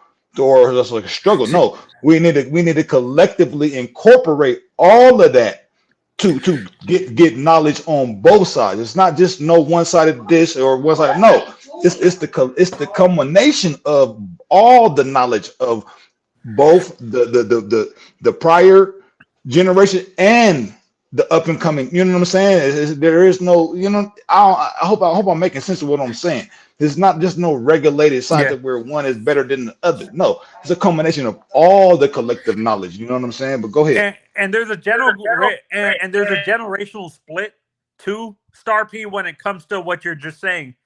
Mace's generation grew up where people actually went outside and played and communicated with people. Our generation, like anybody from the like early 80s all the way up to now, communicates through video games online and stuff like that. They don't go outside to communicate with people anymore like they used to. I agree with that big time.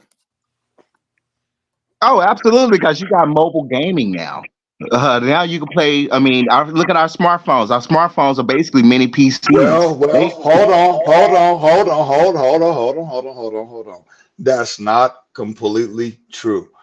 I'm gonna just say this, and maybe I could be biased, but my thing is, it still does take me to have an interaction with the actual living being to actually have a conversation if I want to make a business deal, to get comfortable with that person personally.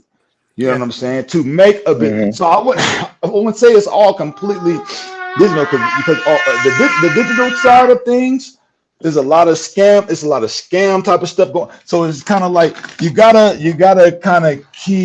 do your best to keep your files safe, and people advertising a certain thing. You really don't know who you're dealing with. So I wouldn't say that it's completely that way. Because at the end of the day, like, I would like, actually, on some real shit, I would actually like to meet all of you in person and see what type, you know what I'm saying? Instead of us being on this platform and talking, like, what kind of business deal, what kind of money can we make together? You know what I'm saying? Because you seem like we already got the like-mindedness. No, I'm serious. I'm being serious, man. Like, hey, okay, we got the like-mindedness. We able to hold a conversation. But who are you really?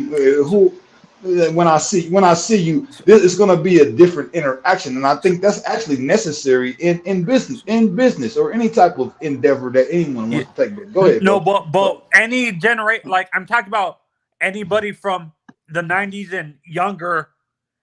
They relied so much on the communication through what is it called? Through the online stuff, where that's what I'm talking about. That generation from 90s and younger never really went outside to, like, play out with friends and stuff like that. They mainly did all their communication through online gaming and stuff like that. I mean, the physical contact, besides going to the game store and buying games and stuff, or new game systems. That's I'm sorry. Well, I mean, okay, in the 90s, basically, because it was I want to say it was around maybe 95 or 6, but by the time the consoles was able to connect to the internet. But so before that time, I mean, I started playing games back in the 80s. I want to say 82 was one of the very first time I picked up a video game. But because I can go all the way back to ColecoVision and television console. I had an Atari 2600. Yes, I did. I had E.T., one of the most valuable carts that I wish I had today in video gaming. I had an E.T. I actually completed E.T. on top of that. It was one of my first Atari games I ever completed. But I was the kid. The day that Atari died, my folks was allowing me to go to Toys R Us and clean up. I mean, those cartridges went from, back in the day, they were like $30, $50 for an Atari. That day when Atari died, they went down to like $5. Yeah, bro. They buried all the cartridges for E.T. in the desert in Las Vegas. Yes, they did. Yes. Yeah. I got pulled back. I test you here, bro. That's true, man. It's a lot of fucking history with this tech stuff. Hey, man. who won the FIU game tonight, bro? And Look yeah, at these bitches, bro.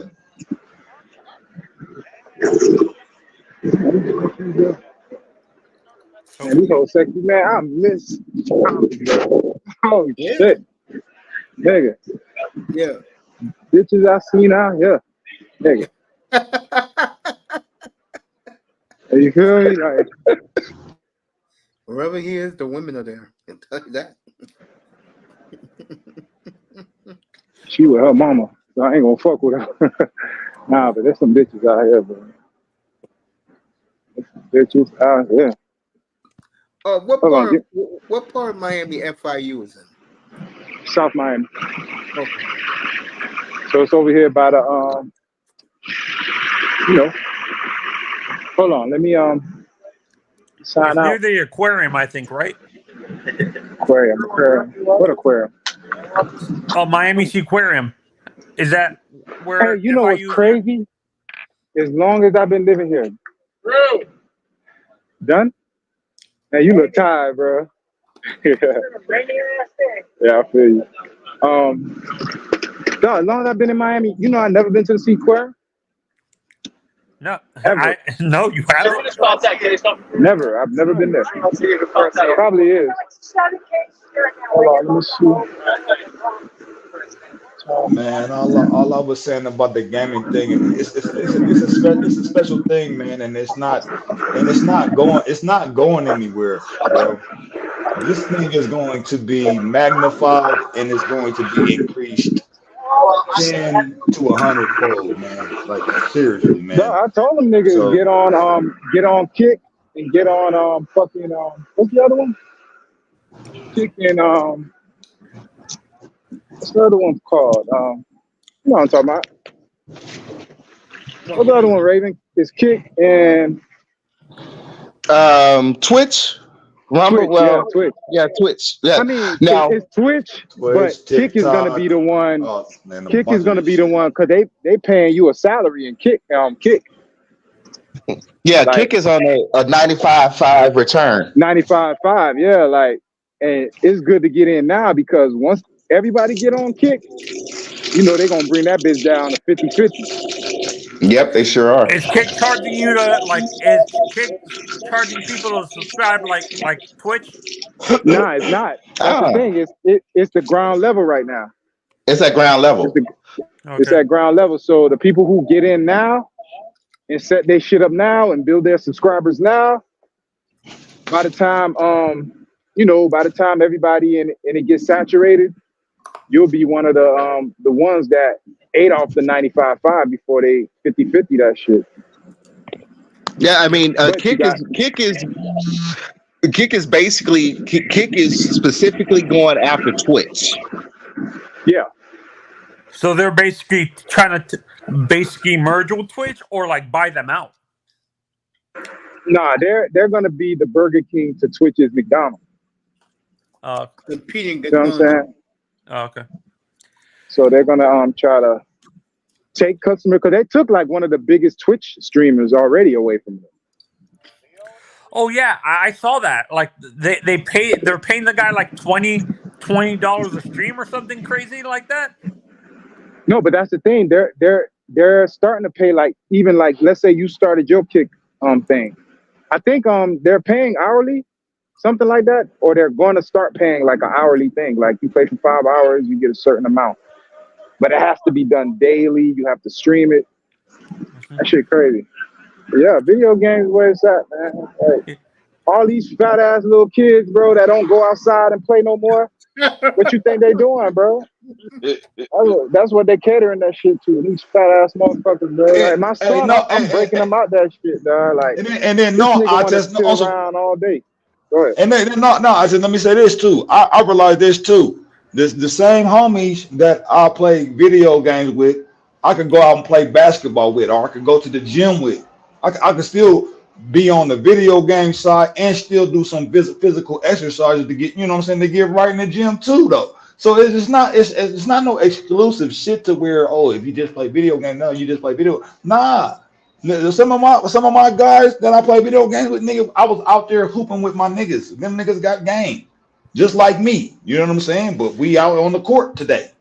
We ain't playing the video game right now. But when we play in the video game, we locked in on the video game. It's time slots for certain shit, and I don't know why people think that it's just that's all you do. Fuck no, do more than just playing fucking video game. But for the time being, we on the game right now. But that don't mean we ain't going outside to play no basketball or football, whatever. You know what I'm saying? That doesn't mean that. But go ahead though. No. But what I'm saying is, I think anybody younger than 30 is not going to be like, they're stuck in their form of communication is not physical. It's virtual, all virtual now. It's like these kids don't want to go outside and play like we used to. Eye tests and stuff. You agree? Facts. Well, okay. Well, now, Tony, that's not necessarily true anymore. You have games, you have MMOs, the most popular MMOs where guys are actually meeting girls. In Star Wars Galaxies, I hooked up my friend with literally one of the prettiest girls I had ever met online. They end up getting married. But there's an MMO which is called Magic the Gathering. No, Magic the Gathering is a big one, but no, this is actually this is a real cyberspace meet and greet. You can actually meet a girl of your dreams, an actual fine female that's into role-playing games, and you can end up having a relationship with it. It's I want to say Half-Life, Second Life, something like that. You can look it up. Oh God, I know what you're talking about. That 3D life game. Half-Life? Yes, that is real. I kid you not, that is real. Now, Meta was trying to create something like that. Now that's where it's going. Now I can also tell you about AK gaming, because y'all wait till y'all see AK gaming. When y'all see AK gaming, y'all gonna be like, oh, I don't ever want to go outside again because I could just look on TV because it's basically that real. The resolution is that high. Wait till you see Call of Duty in 8K. It's gonna blow your mind. Raven, I never got your answer to this. I asked Star P this question, but I never got yours because you had to drop off. Mm-hmm. When you first started doing these MMORPGs, did you expect it to become a billion-dollar gaming industry when it comes to like competitive gaming like it is? Absolutely. Yes. Absolutely. Are you kidding me? I played the first Madden. The first night of playing Madden, my homeboys was already thinking of actually how to pull together a Madden Bowl and a tournament with money involved. In that minute, we thought, gaming is going to eventually, when this thing connect to the internet, or everybody end up playing, competing with each other, you know how much money we're going to make? I'm like, yeah, you're going to make well over $1 billion. It's $1 trillion industry, though. Yeah. No, I'm talking about specifically for MMORPGs like Magic the Gathering and stuff like that. Yeah, when I knew online gaming was going to be set for the future. You want to know how I knew it? Because I ordered a pizza through a video game. Wait! You ordered a pizza while you were? I ordered a freaking pizza through a video game. Yes, I had accumulated so many points, it got me a free Pizza Hut large pepperoni pizza, and it was totally through a video game. I knew right then and there online gaming was here to stay. Yeah, no, and for me, the reason why I asked that is because I didn't expect these Madden these Madden tournaments to get as popular as they did. When I started playing Madden. Well, for me, in my circle, again, it is a generational gap because a lot of us kids, their families didn't have enough money to it. You had to be kind of fortunate if you was able to afford those games back then. So I was a lucky kid that had the consoles. I had a lot of consoles. So my boys was always at my house and playing the games. That's how I got them into playing Madden. I when it came to brothers, because I played different genres in games, but when it came to the sports games, as soon as I got my football brothers up in there, they was like, But did you play Techno Bowl? Oh, I got Techno Bowl right here. You put that in. Okay. What's this? This is Madden. What's this? Oh, this is NBA Live. You got NBA Live? Oh, as soon as I saw how my black brothers got into the sports games, I knew. Oh yeah, they're gonna be making a hell of a lot of money from us. So, Uncle, did you have ColecoVision or Atari when they first came out? I had Atari, but ColecoVision. I had Atari too. My friend had a ColecoVision. You know how he got it? Because his mom was an attorney. Is Coleco just a big computer? Actually, you look at it now, it's small compared to today's console.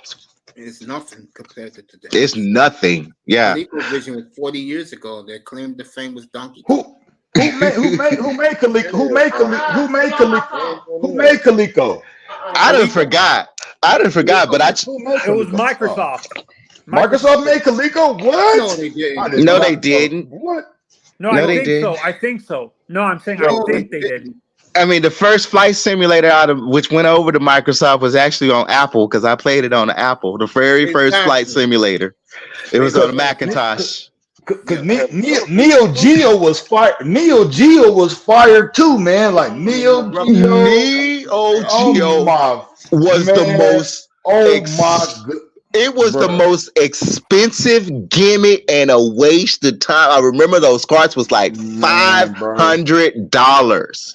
And when the Super Nintendo came out, it killed it. Man, you know, I had homies that used to play at the arcade. They used to pop the locks on those damn arcade things and take the cartridges, bro. And they probably still got them damn cartridges to this day. And I'm not snitching or nothing. I'm not trying to drive. I'm just saying. Bro, hey, Raven, did you have those original cartridges that had the little connectors? Bro. Oh yeah. My. You said yeah, man. Yeah, bro. I was an art. I mean, but before the home, because again, Atari. When Atari died, there was a big gap there. There was a big gap for a while before the Nintendo came. And so I was in the arcade. I missed the arcade. That's why you started to see nostalgia arcade lounges coming back because everybody's missing that feel, right? The arcade was so up, bro. That's where you went to meet the girl. Oh my goodness, the arcade effect is ridiculous, bro. I'm glad I got to experience that part of it. They need to bring that shit back, man. It's came back. It's now more like like you will have an entrepreneur because you can go out now and buy those actual arcade sets now. I mean, now for us here in Dallas, they basically was making it in Conroe.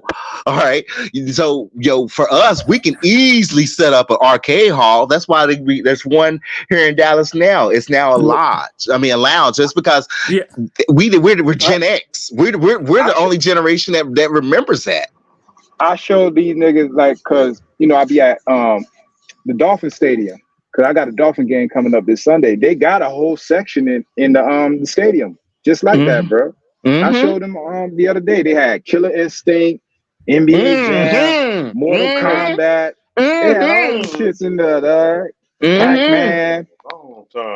I'm telling you, man.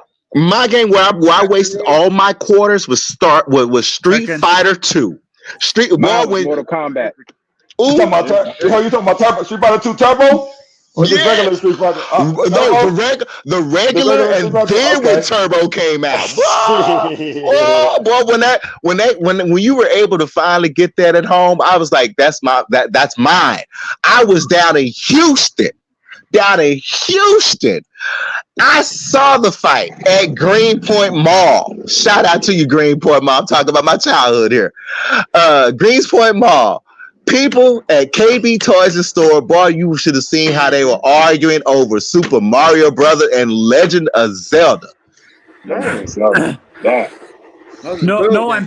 this is something that also. One of my friends, I went to a friend's house when I was in high school, and I would talk to his father, and he told me stories of how crazy the Mortal Kombat tournaments would get at the arcades. Oh, absolutely. But it just be lines. Fights, bro. It'll be fights. And his was crazy. Like, I was in elementary school, So we had to wait until, school get out, and then we'll run across the street to the arcade. All the older kids are already there with like 10 quarters. Nah, little nigga. You know what I'm saying? Nah, little nigga, you can't play. Yeah, they used to put it on top. They used to put it up on top because you know, I got $10 up here right up on top. It's mine. Old ass niggas, bro. You like, damn, dog. That old ass nigga gonna play all day, dog. And you. And people did. You gotta go home by a certain time, dog. Yep.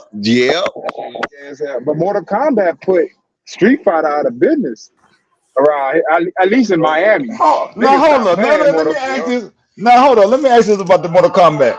Why they take the uppercut, the original uppercut, out of MK1? Why? Because it was too violent. Because parents uppercut was crazy, bro. Okay, go ahead, bro. What happened was, actually it wasn't Mortal, because the ESRB, the very first game which started the parental advisory warning label was a game called Night Trap. It was off the Sega CD. It starred Dana Plateau, the late Dana Plateau from Different Strokes. Different Strokes. Yeah. Different Strokes. So back then, and this is when Clinton was coming into the White House, and the girls weren't even running around in lingerie. They had on pajamas, but it wasn't nothing provocative. But the conservatives really went off on it, and that's why they was like, okay, we need to have a parental ratings board, and we had to make sure people get ID'd and stuff. So I mean, it really started with Night Trap. Later on into Mortal Kombat, that uppercut, parents was up here watching their kids play it, and when they heard it, wow, oh, that was too violent. That's how it started. See, for me, when I used to go to I used to go to GameWorks a lot when I was younger, and in Miami, and they would have I'm not sure if you guys had these racing games called California Cruising, the one where you would sit in those like big chairs and you would drive, like you're doing races across the country and stuff like that. You're talking about pole position. Yeah, pole position. That's what I was talking about. I remember that game right there.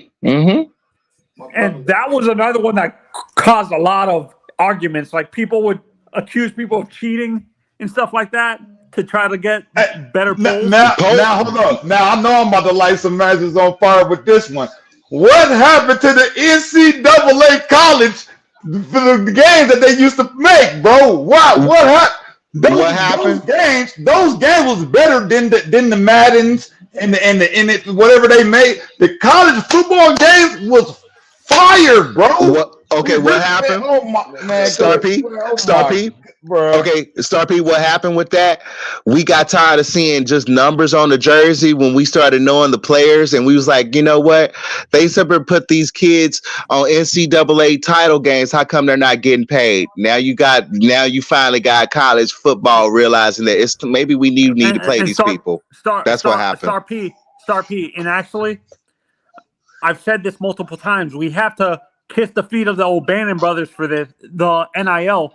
To be honest, if it wasn't for them suing the NCAA for money to get their name, image, and likeness for NCAA basketball, remember that game, Uncle?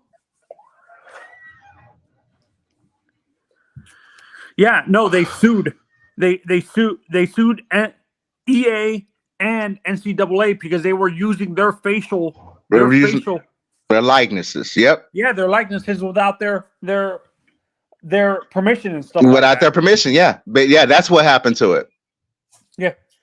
They're bringing it back actually, but EA is not going to do it. It's going to be it's going to be 2K that's doing the college game.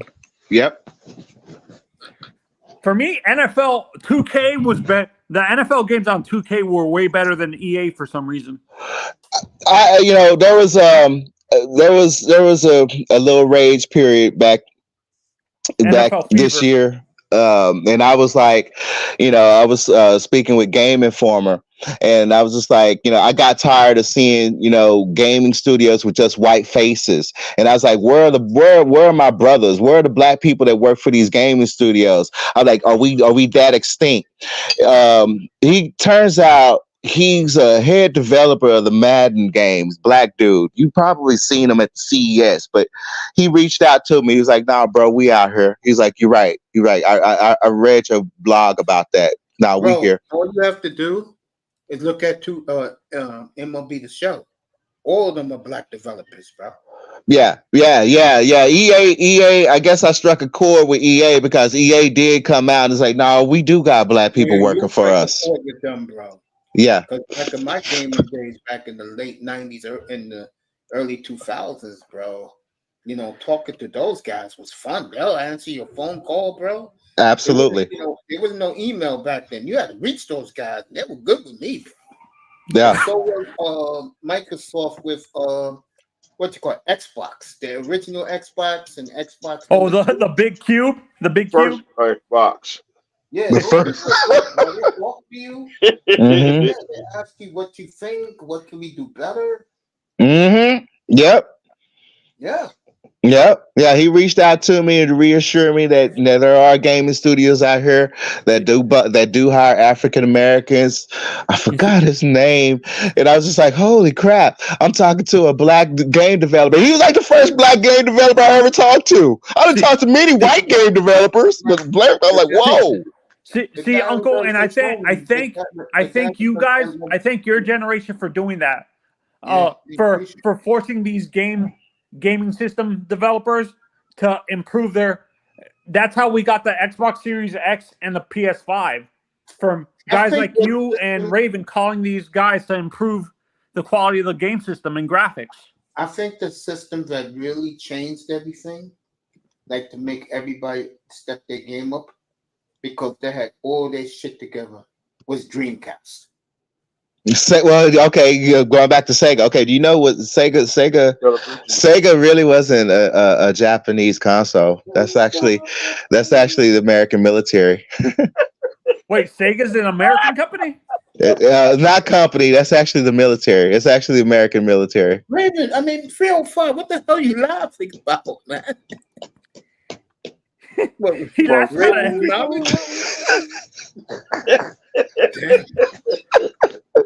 Yeah. Raven knows what he's talking about. I'm staying out of this. Yes. Yeah. I mean, you can look it up. Sega.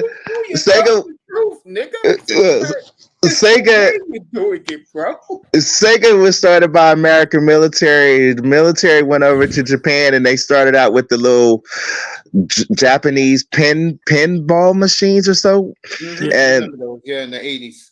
Yeah, in the 80s. And that's actually, so when you're thinking about the Sega Genesis, when you're thinking about the Sega Dreamcast, you're thinking you're playing a Japanese console. No, you're actually playing American military, bro. So the original Sega Genesis was like the not the Sega Genesis, but I forgot what it was called. All the Sega was actually US military.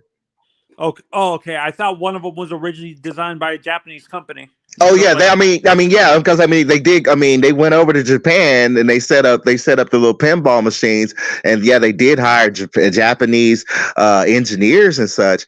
But it's still the United States military. It's American made, believe it or not. I know this. When compared to, I don't know how it is today. Ravens in that world, I guess Manzano's in that world, and Star P's in that world, but I don't think it's like it was back in the day. Am I right, Raven? You guys, am I right? Like today, can you go out and reach the guy who runs a game platform?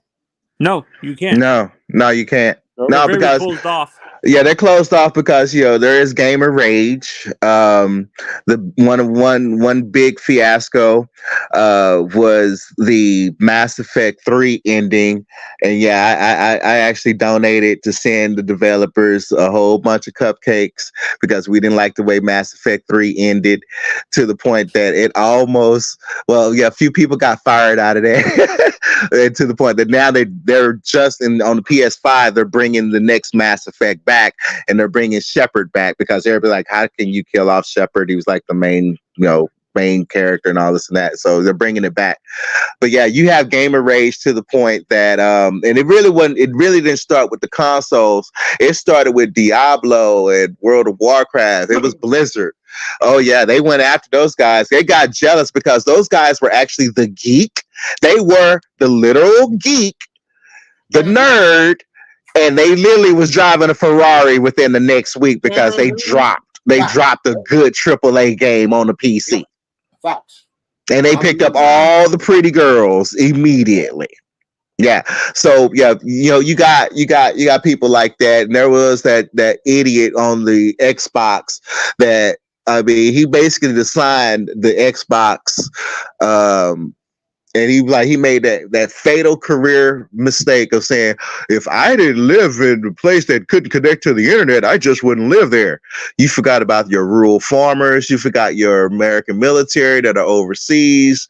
You have those people that do fuck up. You got a lot of ego. There's some narcissists in the gaming studio. It's a big time narcissist. So you'll get that, and they'll get gamer rage, and they look up your company email address. All they gotta do is find the MAC address where that came from. Boom, they already know where you're at. No, I can't remember. It was a few years ago. A kid went crazy and went to, I think it was EA Canada. Like, a kid from America traveled all the way up to EA Canada and vandalized for screwing up Madden. Oh yeah, that's happened before. Hey, we had a guy in EVE Online, because EVE Online was developed up in Iceland. We had a guy who was so mad. Oh, and the Russians don't. Oh boy, I got stories. I got many stories about gamer rage. Stories that you wouldn't even think is possible. Number one, Russians are actually cool as shit to play with, but never, ever, ever, ever piss off a Russian. Russians will go to your house. If they hate you, they disconnect your house from the power. I mean, they cut it from the street. Don't have to worry about him. He'll never connect to the internet. We cut his power. We cut his power to his house. What? There was one guy. Yes, I'm not making it up. Yes. Okay, there's one dude that was so mad. He flew up to Iceland to scale CCPs. That was the gaming studio that developed EVE Online. He scaled their building just to steal the Icelandic flag, just because he was mad. Jesus Christ! People, honestly, gamers can take stuff too far. Like Call of Duty. We had a British, I want to say he was a British commander, retired. This kid had trolled him so much, and that kid talked so much crap online, he thought that person couldn't find him. Wrong. That sergeant went right up. Well, that commander went right to that guy, right to that kid's house, knocked on the door. The kid opened the door. Yeah, he knocked him in the face. He got arrested for it. Yeah, gamer rage is real. No, gamer rage is very real. We got it here in the States. I can give you more. You want to know more? You know what swatting? You know what swatting is? Now we in the sphere, we know what doxing is. Doxing and swatting is just about the same thing now. Because You're now calling the cops on someone. You're calling the cops on someone. That's happened in GTA 5 and numerous Call of Duty games. Even on a live stream, it's happened. So, No. See, I don't understand that mentality to take it that far to where you're basically ruining someone's life because you lost to them. Seriously. Oh, bro, it goes bigger than that. There's actually groups. Now, fortunately, I'm cool with one of the biggest. They can be cyber bullies. Now, they are powerful. They are very powerful people here in the States. They are known as Goon Swarm. They have connections to the alt-right.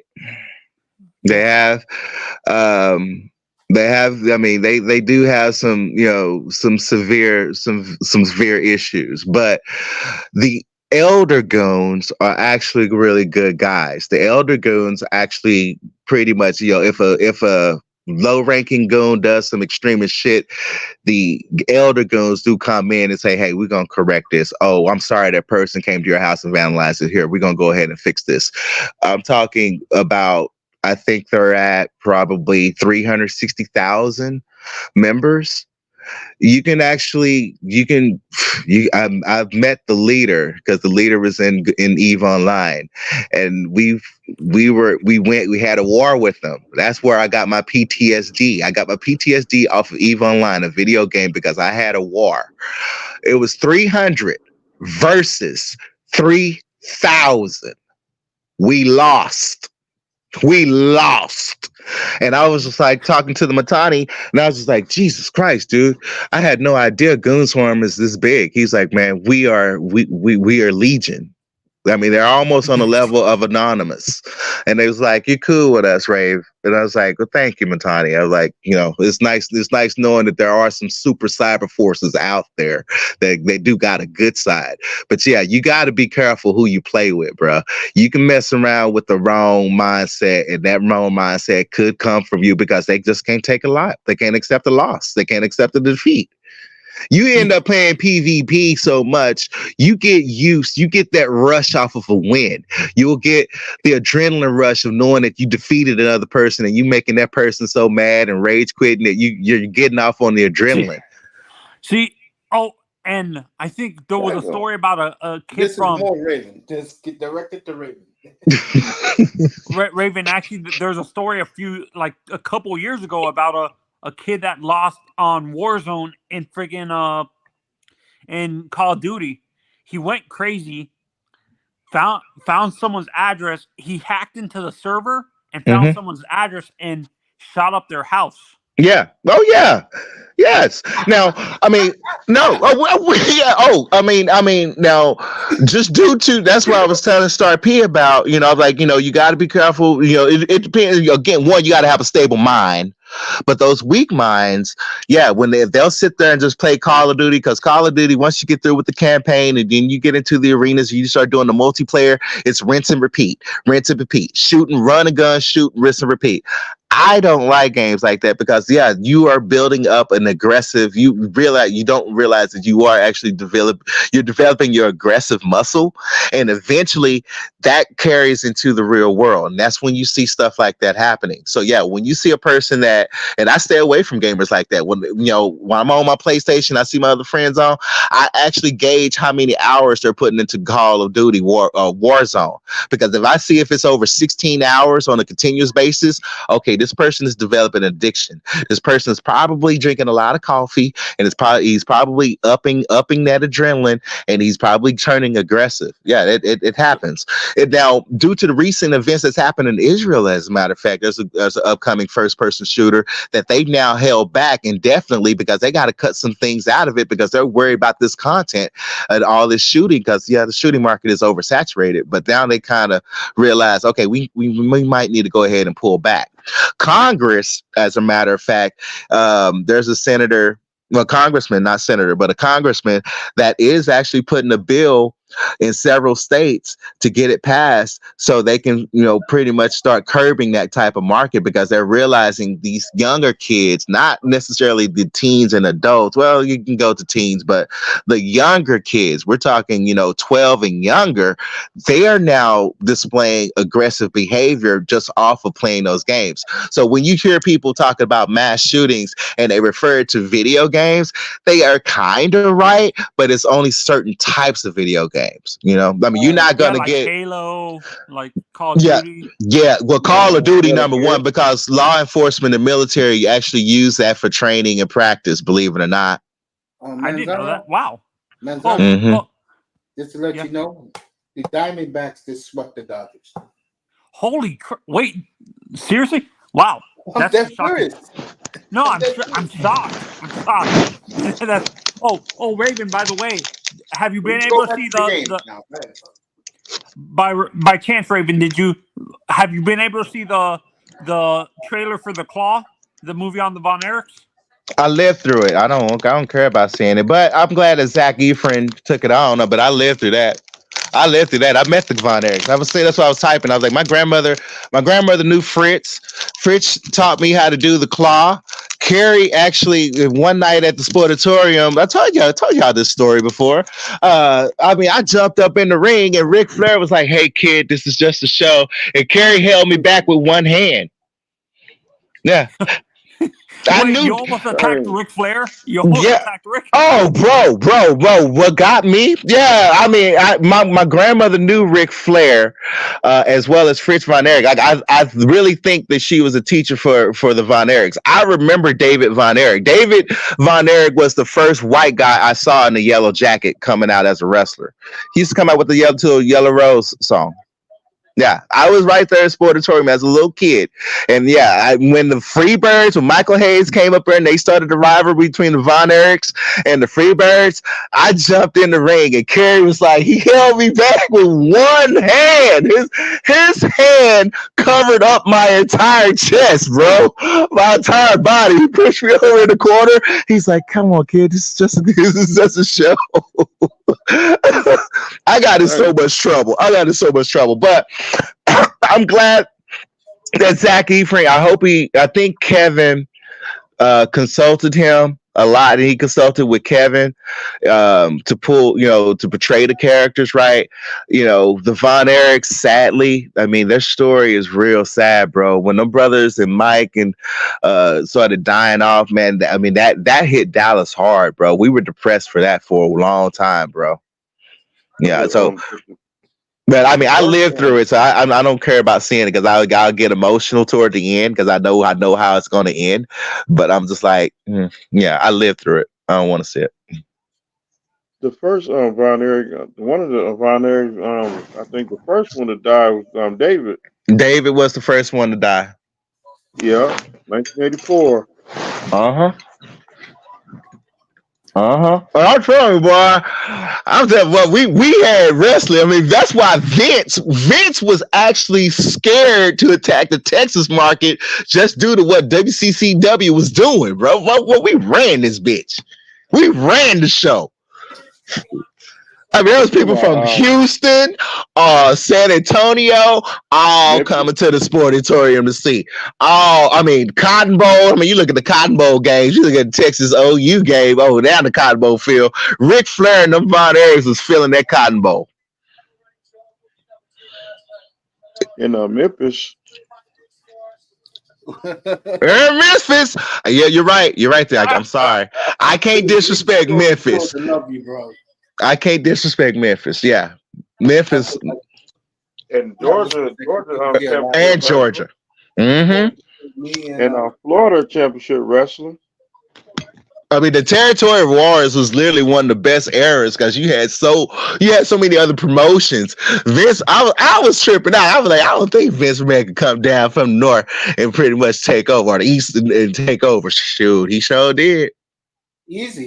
He's a multi-billionaire. We didn't know Vince had that much money. Now, we did up here. Yeah, y'all did. In the 90s. They was shocking. Yeah, we know. Yeah, we didn't have any idea that Vince had that much money and influence. But, honestly, how he did it was also due to the fact that the Von Erichs started dying off and the Sportatorium started running into money debt and such, and they couldn't keep it afloat. And, once that... Really pushed Vince over the hump. Honestly, I keep saying it, the cows come home. WrestleMania 3 put the WWE over the top. Yeah. That did it. It was the greatest, in my opinion, the greatest WrestleMania. A lot of people love the greatest WrestleMania ever. The matches were all good. You know how I feel about Hogan and Steamboat. You know I can't stand neither of those two, but the matches were off the charts, bro. I bought my nephew the WrestleMania set. Damn, it's 15 years ago. I bought it for him. And it went up to WrestleMania 18. When I opened the first box, all I did was take out WrestleMania 3 and just watched it, bro. I still got 18 on DVD. I got 18, I got 17. When it comes to Hulk Hogan, I grew up loving Hulk Hogan. I did. I forgave him. I forgave him. I did. I honestly, I forgave him for that because I sat back and like, I'm like, all right, Terry, I understand your rage. You mad about your daughter dating a black dude. Yeah. That's just a white guy's reaction. I was like, you know what? All these years I done love this man. I can't just start hating him now. I can't. And I was like, I just can't. And I mean, his sex tape, she was hot. I don't blame him. I don't blame him one bit.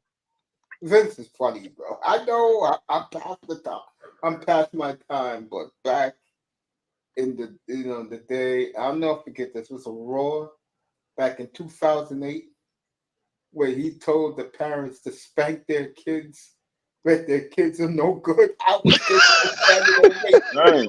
I stood up and I said, "Thank you, Mr. McMahon, for saying this. These kids are too pampered." Mr. McMahon said, "You put a foot up their ass. You let them know." Because they came to me and was talking this to me the way they told their parents. I swear, I will put a foot up. He said that shit in Raw, bro. You look at the kids in the crowd, they're all scared, bro. Like, say, "Mommy, me." I was dying. My nephew was on the floor, bro. I said, this was Vince McMahon's best skit.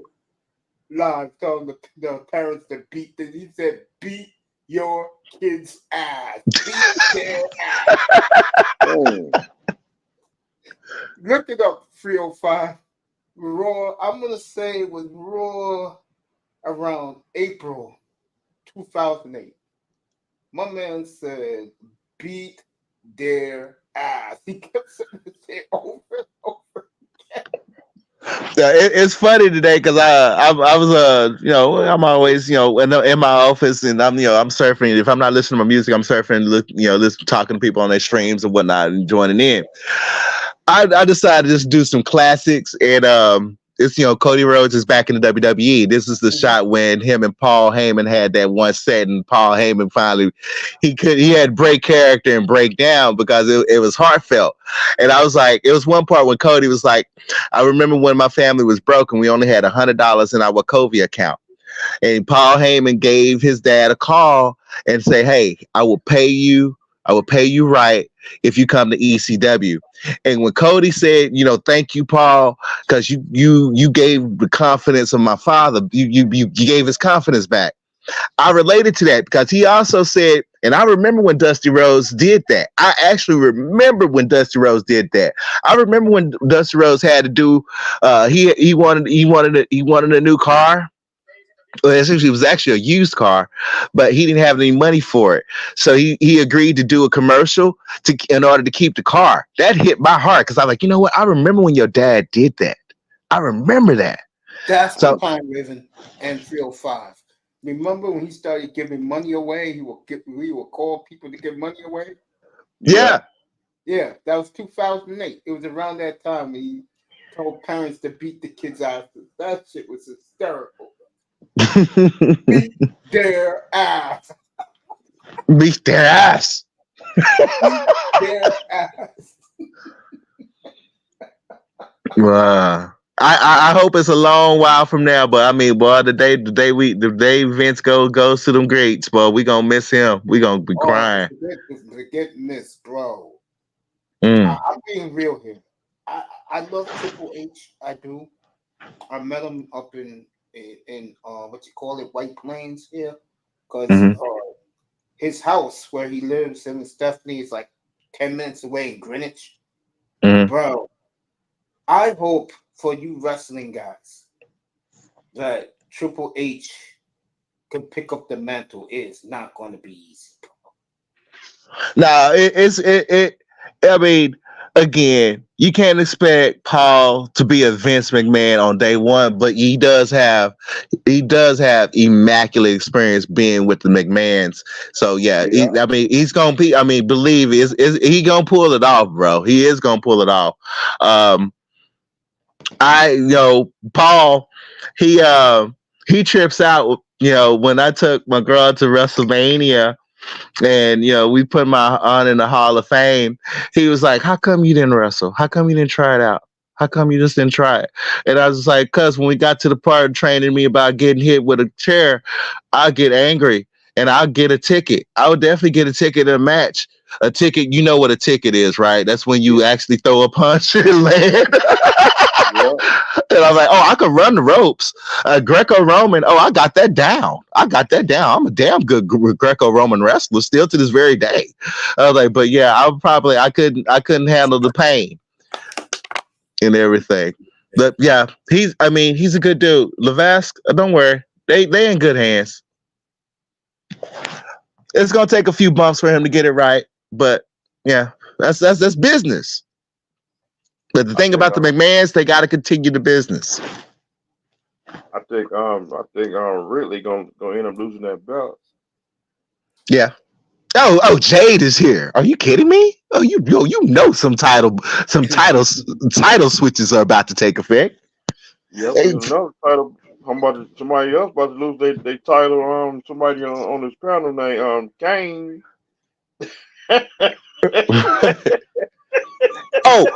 In Miami. I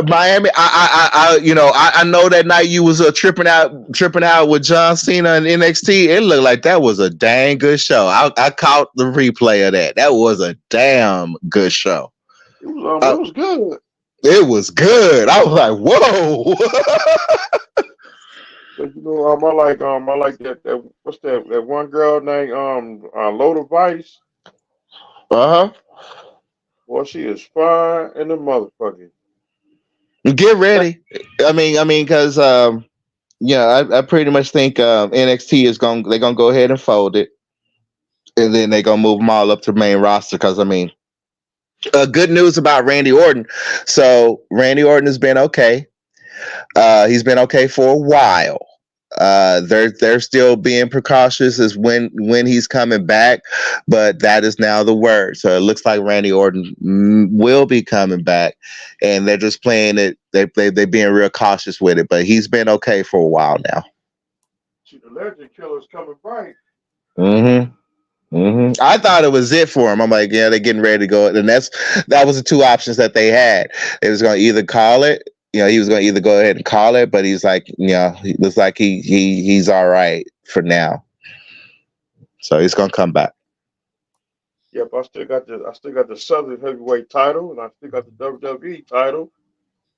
Roman Reigns, he's about to lose that belt pretty soon. So everybody get a camera and take a picture of that belt. Cause he finna lose that belt. It's coming soon.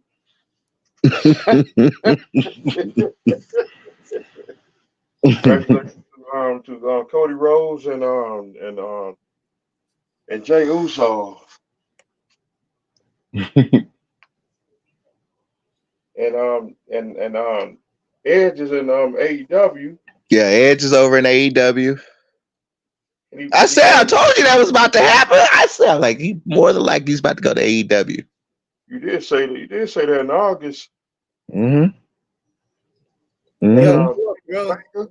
Pull up, bro. And he's on a Legends contract. So the new Legends contract, they can basically go between both promos. You're actually about to see Chris Jericho. You're hearing it here first. I'm sorry. You about to see Chris Jericho pop up in WWE too, and CM Punk. Big Money Sean's making fun of you, 305. He said, "Your Uncle Ben now." You funny, bro. You guys are crazy, man. God.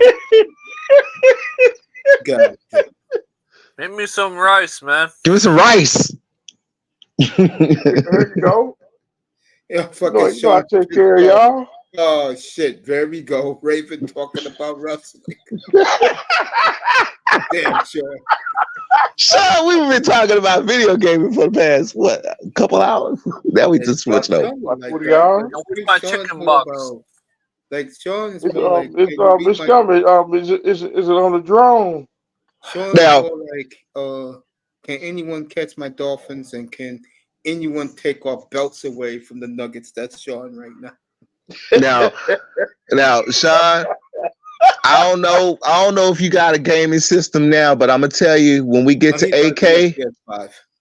he has a 5. Yeah, he has a 5. Okay, all right. Because I'm like, if you ain't got a console yet, you sure as hell gonna get a console when we get to 8K gaming. I'm telling you, when you like to play your sports games.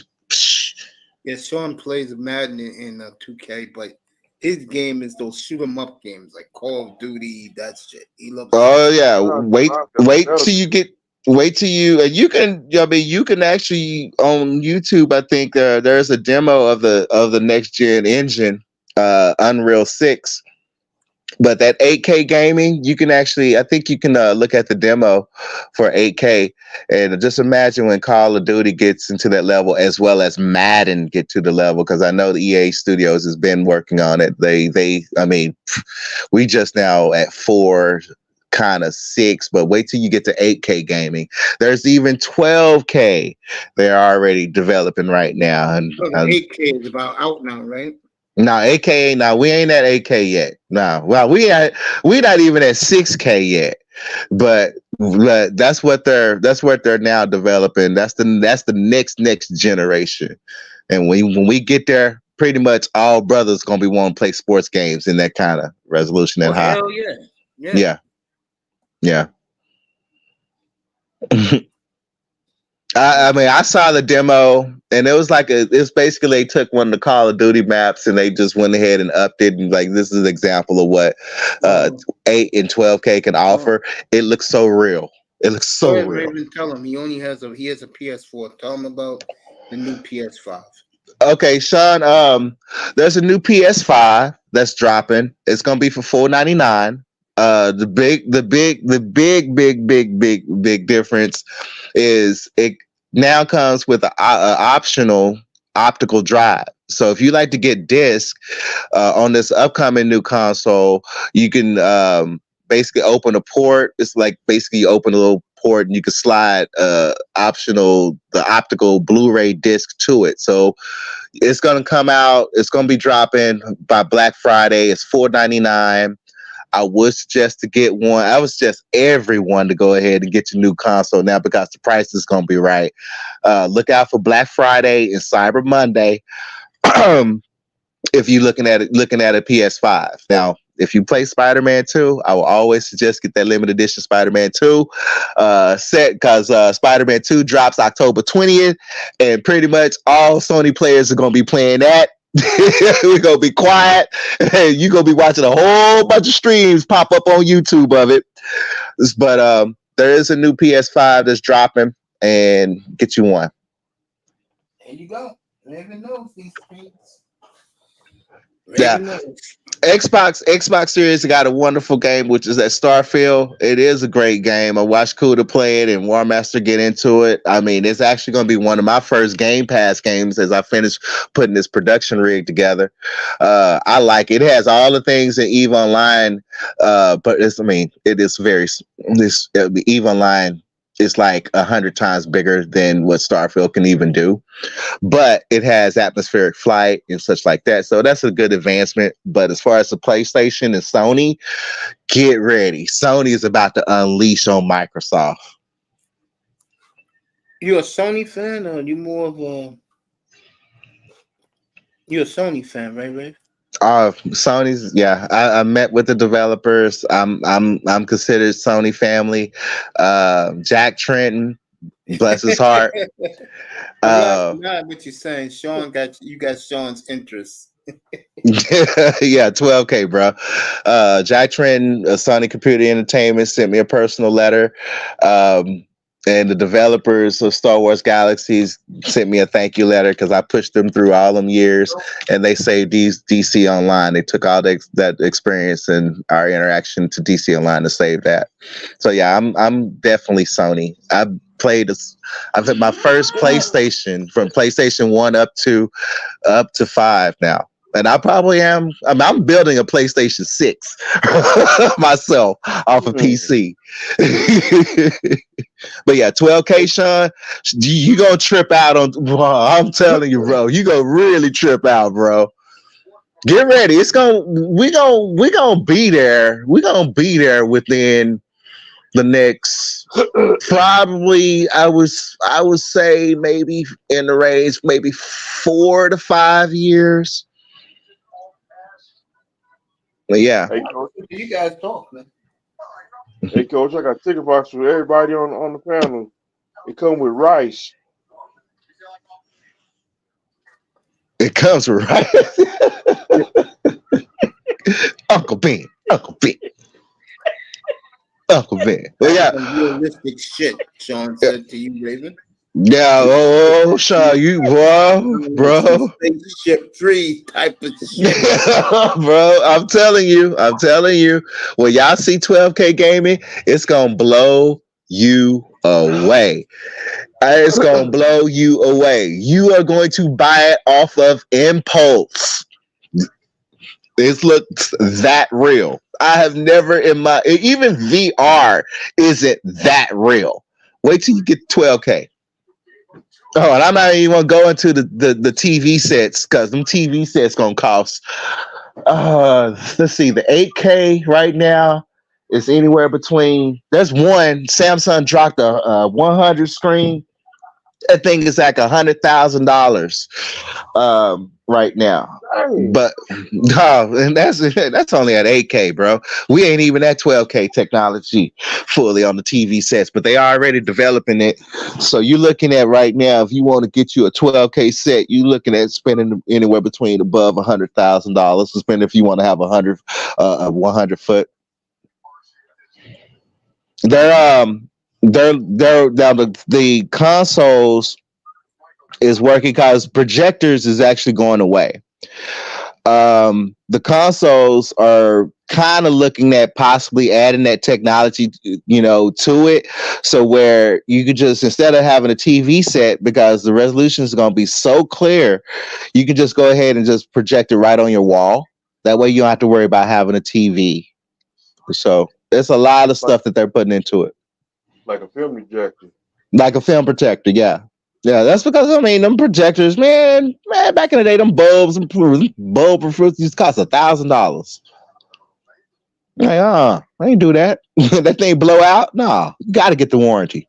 like in school, like in grade school, you have to put the thing and then put the roll in the thing like a film projector. VR is going to end up phasing out, and then we're going to go into AR. Now, AR, augmented reality, has also, they didn't came out with it a little bit, but I got to say, Microsoft so far has demonstrated one of the best augmented reality games. And they showed an example of that with Minecraft, and we are actually going to move more to that type of peripheral in the future. So you won't need a TV set at all. You'll just need a pair of eyeglasses when pretty much your hands is going to be able to, play through the game. Augmented reality is a lot better than VR. Mary trying to play you one-on-one. He's thinking about with those 3R glasses. Oh, y'all!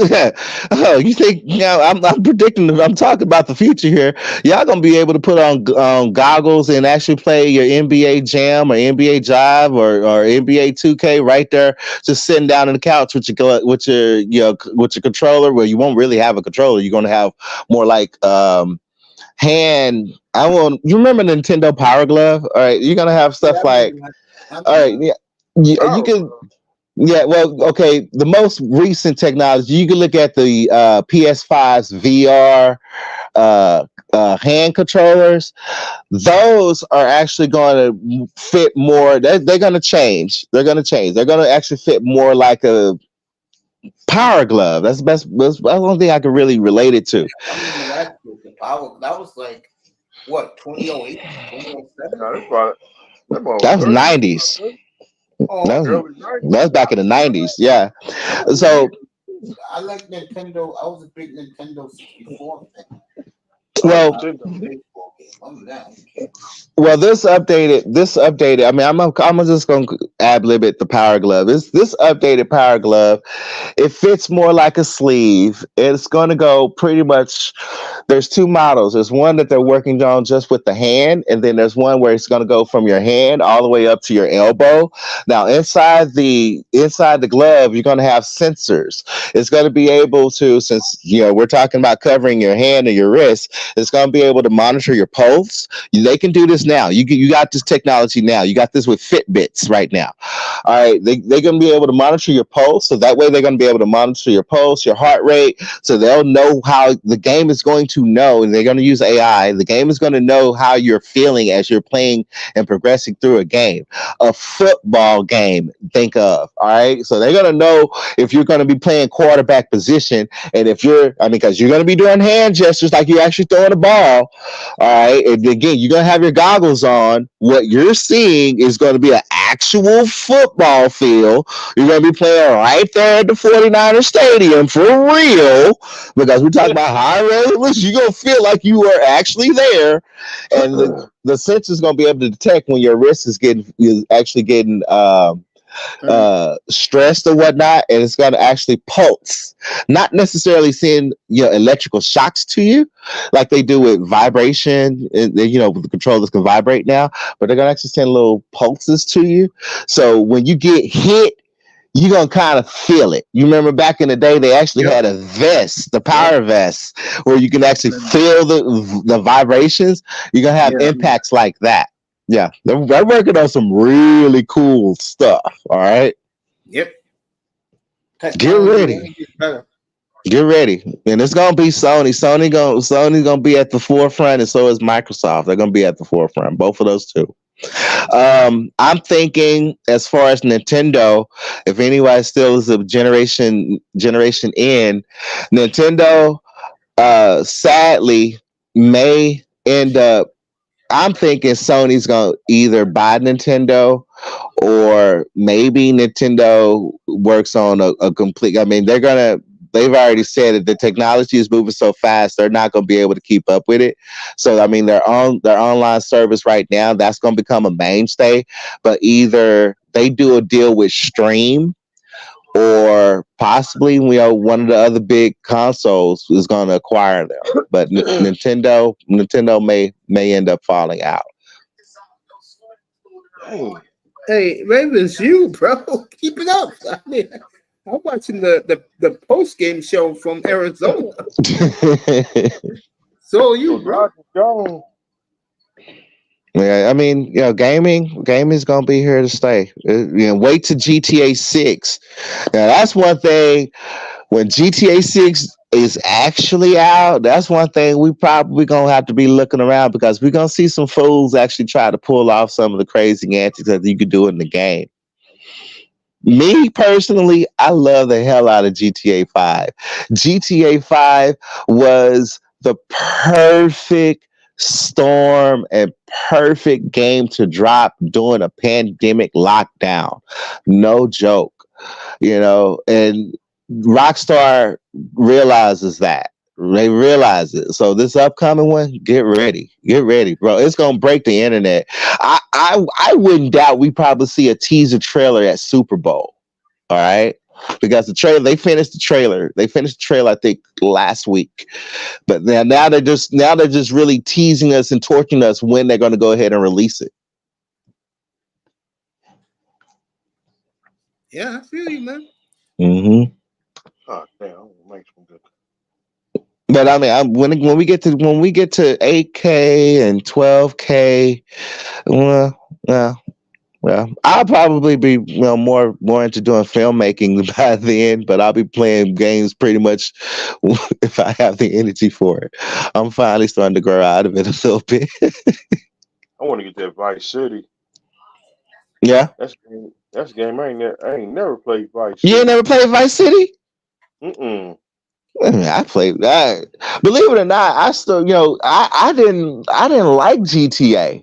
I was against it. Once they got into the controversy, which is another reason why that parental advisory board was set up, because Hillary Clinton was totally pissed when they were able to hack it and put porn into the game.